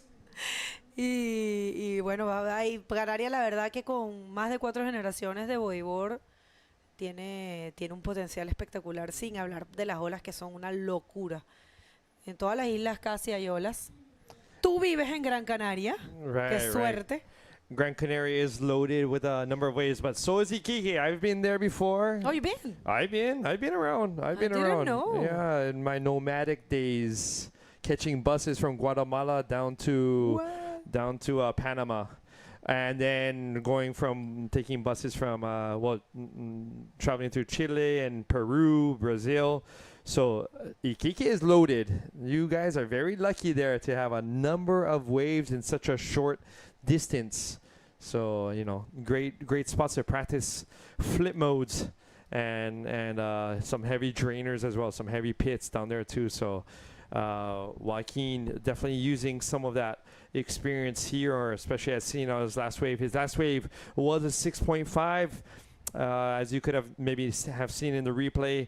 The critical maneuvers that he had done was actually more on the inside, and so the judges take this all into account. And so therefore, because he didn't do on the outside part of the wave, this is probably why it didn't reach the the 7 or 8 point category. But 9.46 is lower than a 9.86, so but still less than 1 minute left. Joaquin in definite danger of not passing this heat and us saying sayonara, adios amigo to Joaquin. But let's see in the dying seconds if something can come about. Armide looking comfortable, not really even looking at this wave to grab, and this set coming through is breaking on the outside of them, so there aren't going to be any takers. Ok, vamos a ver, estos son los últimos segundos, 20 segundos que se va este hit, el último del día. Esa serie los pilló a los dos. No era posible que ninguno de los dos tomara alguna de esas olas.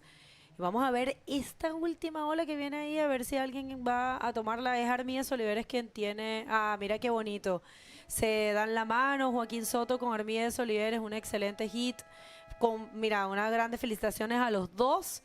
Fue Armías Oliveres quien dominó, quien logró avanzar, pero grandes felicitaciones a Joaquín Soto porque logra un 9º lugar y además luchó hasta el final. Así que esto es el último hit del día, pero sí vamos a hacer la entrevista de Armías Oliveres.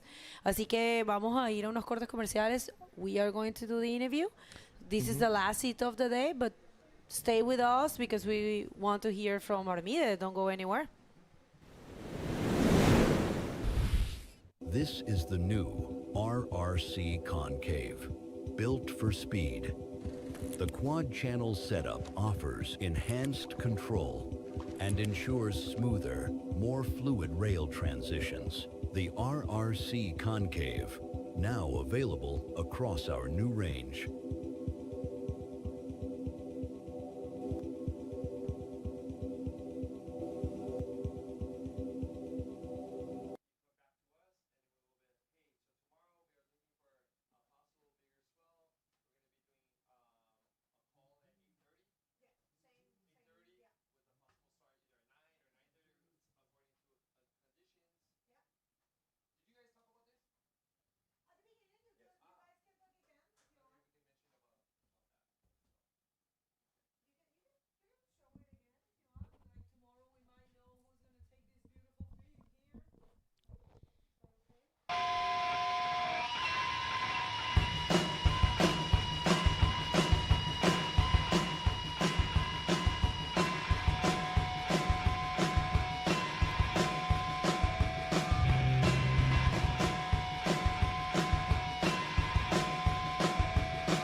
وعلى من مو راهاتي وراهاتي.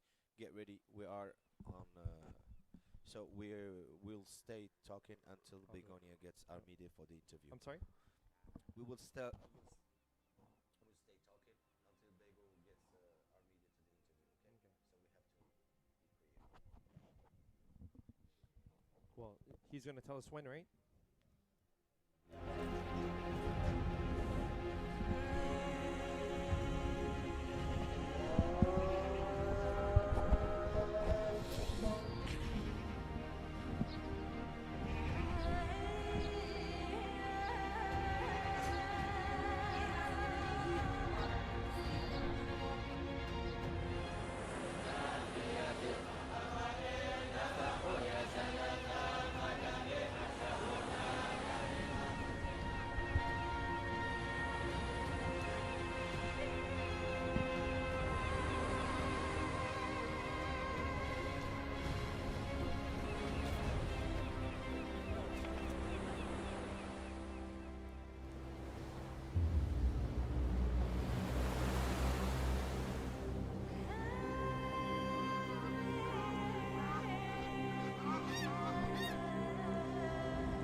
Hi everyone, welcome back to the 2026 Morocco Pro.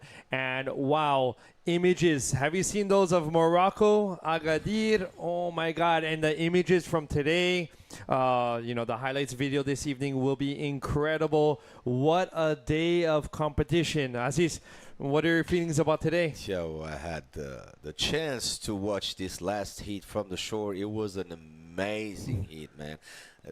Those beautiful maneuvers, those beautiful conditions of the waves, of course, and those spirits of the riders. It was, wow, my God, it was a quite good and tough heat for closing this last heat of the day, round 6. So now we had closed all the heats for today for round 6.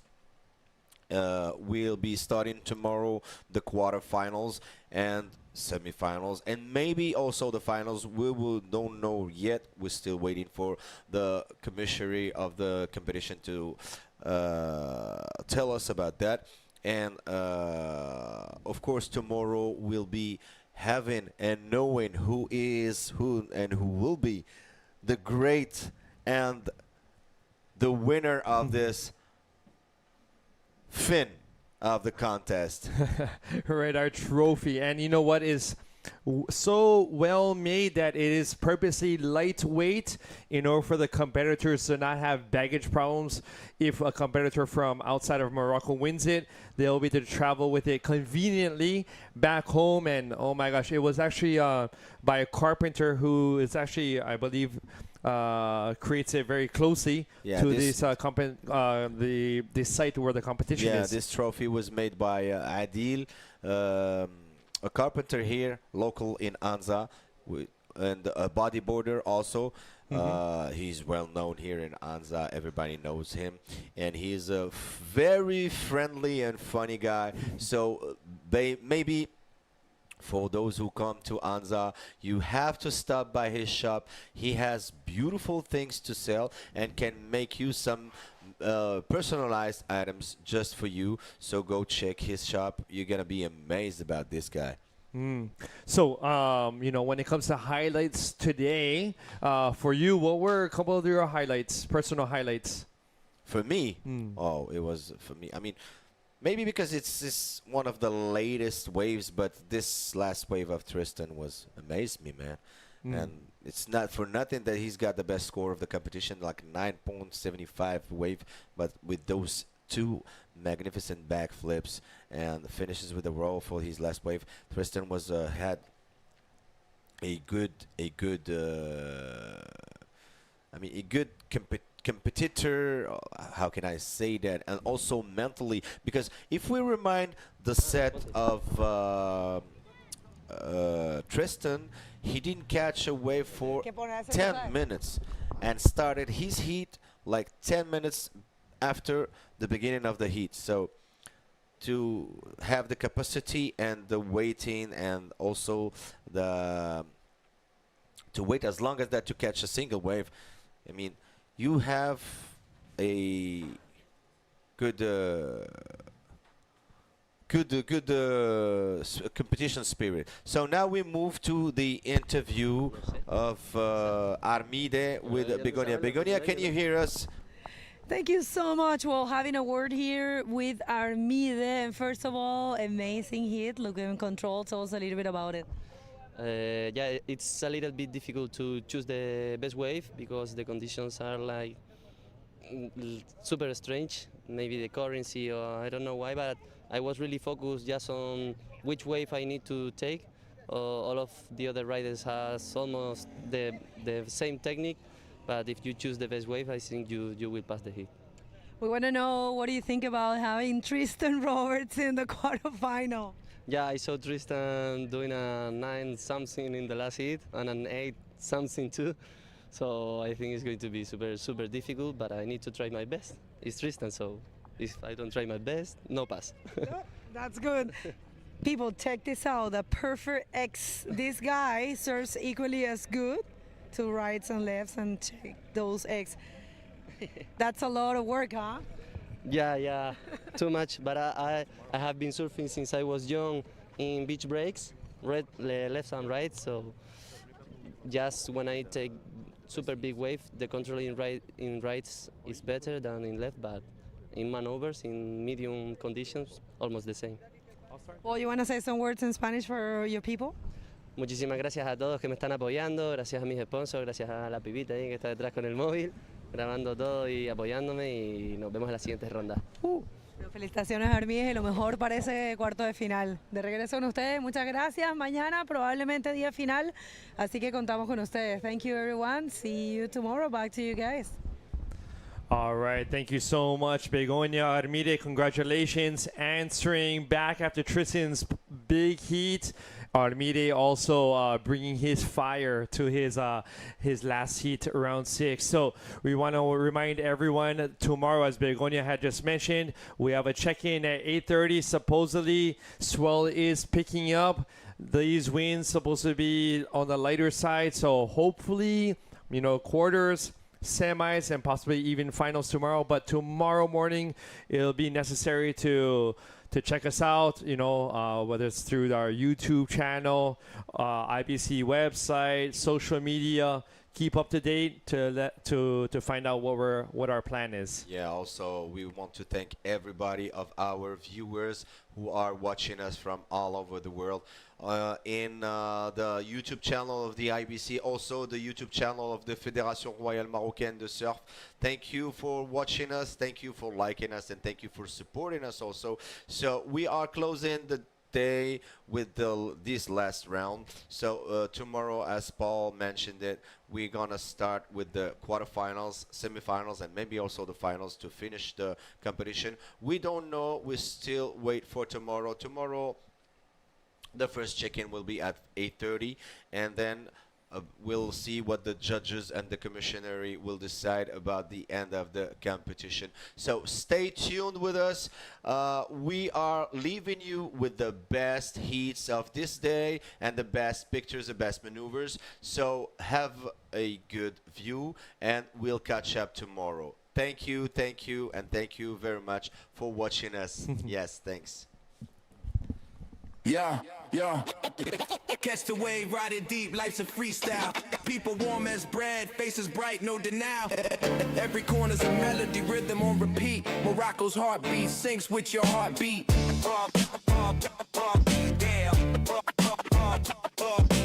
This is Morocco. Sands high, feet sizzle, board in my clutch. Ocean whispers, salt air, life's a soft touch. Wave stacked tall, like secrets they holding. Spinning on this blue vinyl, the sea keeps rolling. Shaji steam, cinnamon, streets full of spice. Locals throw a fist bump, every vibe precise. This is Morocco, where the surf meets the soul. This is Morocco, let the good vibes roll. From the sunrise blaze to the moonlit stroll. This is Morocco, life's under control. Board wax slick, carving lines like calligraphy. Salt crust lips, this surf's a soliloquy. Chilling with the crew, stories twist like vines. Minty beats drop, everything aligns. Markets buzz electric, streets weave a maze. Culture lay it thick like a song that plays. This is Morocco, where the surf meets the soul. This is Morocco, let the good vibes roll. From the sunrise blaze to the moonlit stroll. This is Morocco, life's under control.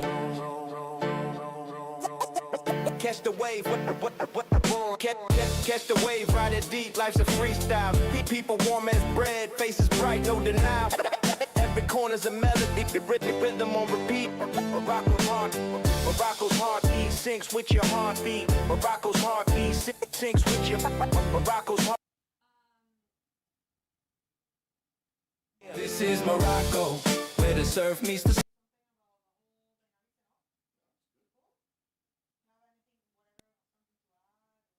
good vibes roll. From the sunrise blaze to the moonlit stroll. This is Morocco, life's under control.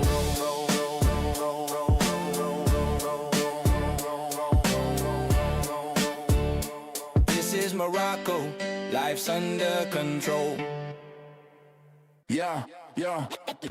Catch the wave, ride it deep, life's a freestyle. People warm as bread, faces bright, no denial. Every corner's a melody, rhythm on repeat. Morocco's heartbeat syncs with your heartbeat.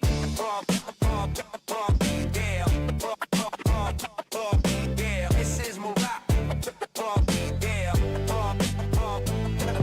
Sands high, feet sizzle, board in my clutch. Ocean whispers, salt air, life's a soft touch. Wave stacked tall, like secrets they holding. Spinning on this blue vinyl, the sea keeps rolling. Shaji steam, cinnamon, streets full of spice. Locals throw a fist bump, every vibe precise. This is Morocco, where the surf meets the soul. This is Morocco, let the good vibes roll. From the sunrise blaze to the moonlit stroll. This is Morocco, life's under control.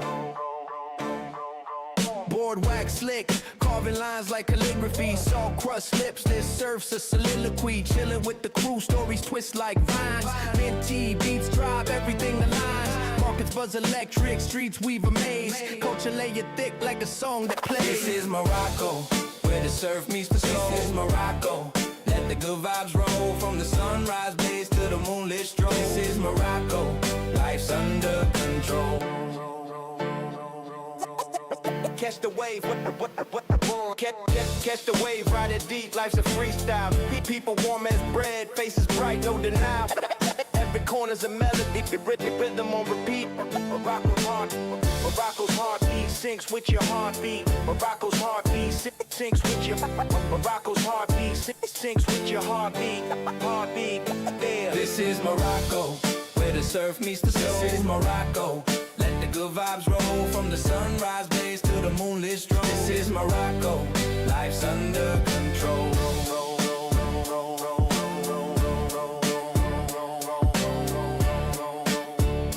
This is Morocco, life's under control.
Yeah, yeah. Catch the wave, ride it deep, life's a freestyle. People warm as bread, faces bright, no denial. Every corner's a melody, rhythm on repeat. Morocco's heartbeat syncs with your heartbeat. Yeah, this is Morocco. Sands high, feet sizzle, board in my clutch. Ocean whispers, salt air, life's a soft touch. Wave stacked tall, like secrets they holding. Spinning on this blue vinyl, the sea keeps rolling. Shaji steam, cinnamon, streets full of spice. Locals throw a fist bump, every vibe precise. This is Morocco, where the surf meets the soul. This is Morocco, let the good vibes roll. From the sunrise blaze to the moonlit stroll. This is Morocco, life's under control. Board wax slick, carving lines like calligraphy. Salt crust lips, this surf's a soliloquy. Chilling with the crew, stories twist like vines. Minty beats drive everything aligns. Markets buzz electric, streets weave a maze. Culture lay it thick like a song that plays. This is Morocco, where the surf meets the soul. This is Morocco, let the good vibes roll. From the sunrise blaze to the moonlit stroll. This is Morocco, life's under control. Catch the wave, catch the wave, ride it deep, life's a freestyle. People warm as bread, faces bright, no denial. Every corner's a melody, rhythm on repeat. Morocco's heartbeat syncs with your heartbeat. Morocco's heartbeat syncs with your Morocco's heartbeat syncs with your heartbeat. Heartbeat, yeah. This is Morocco, where the surf meets the soul. This is Morocco, let the good vibes roll. From the sunrise blaze to the moonlit stroll. This is Morocco, life's under control.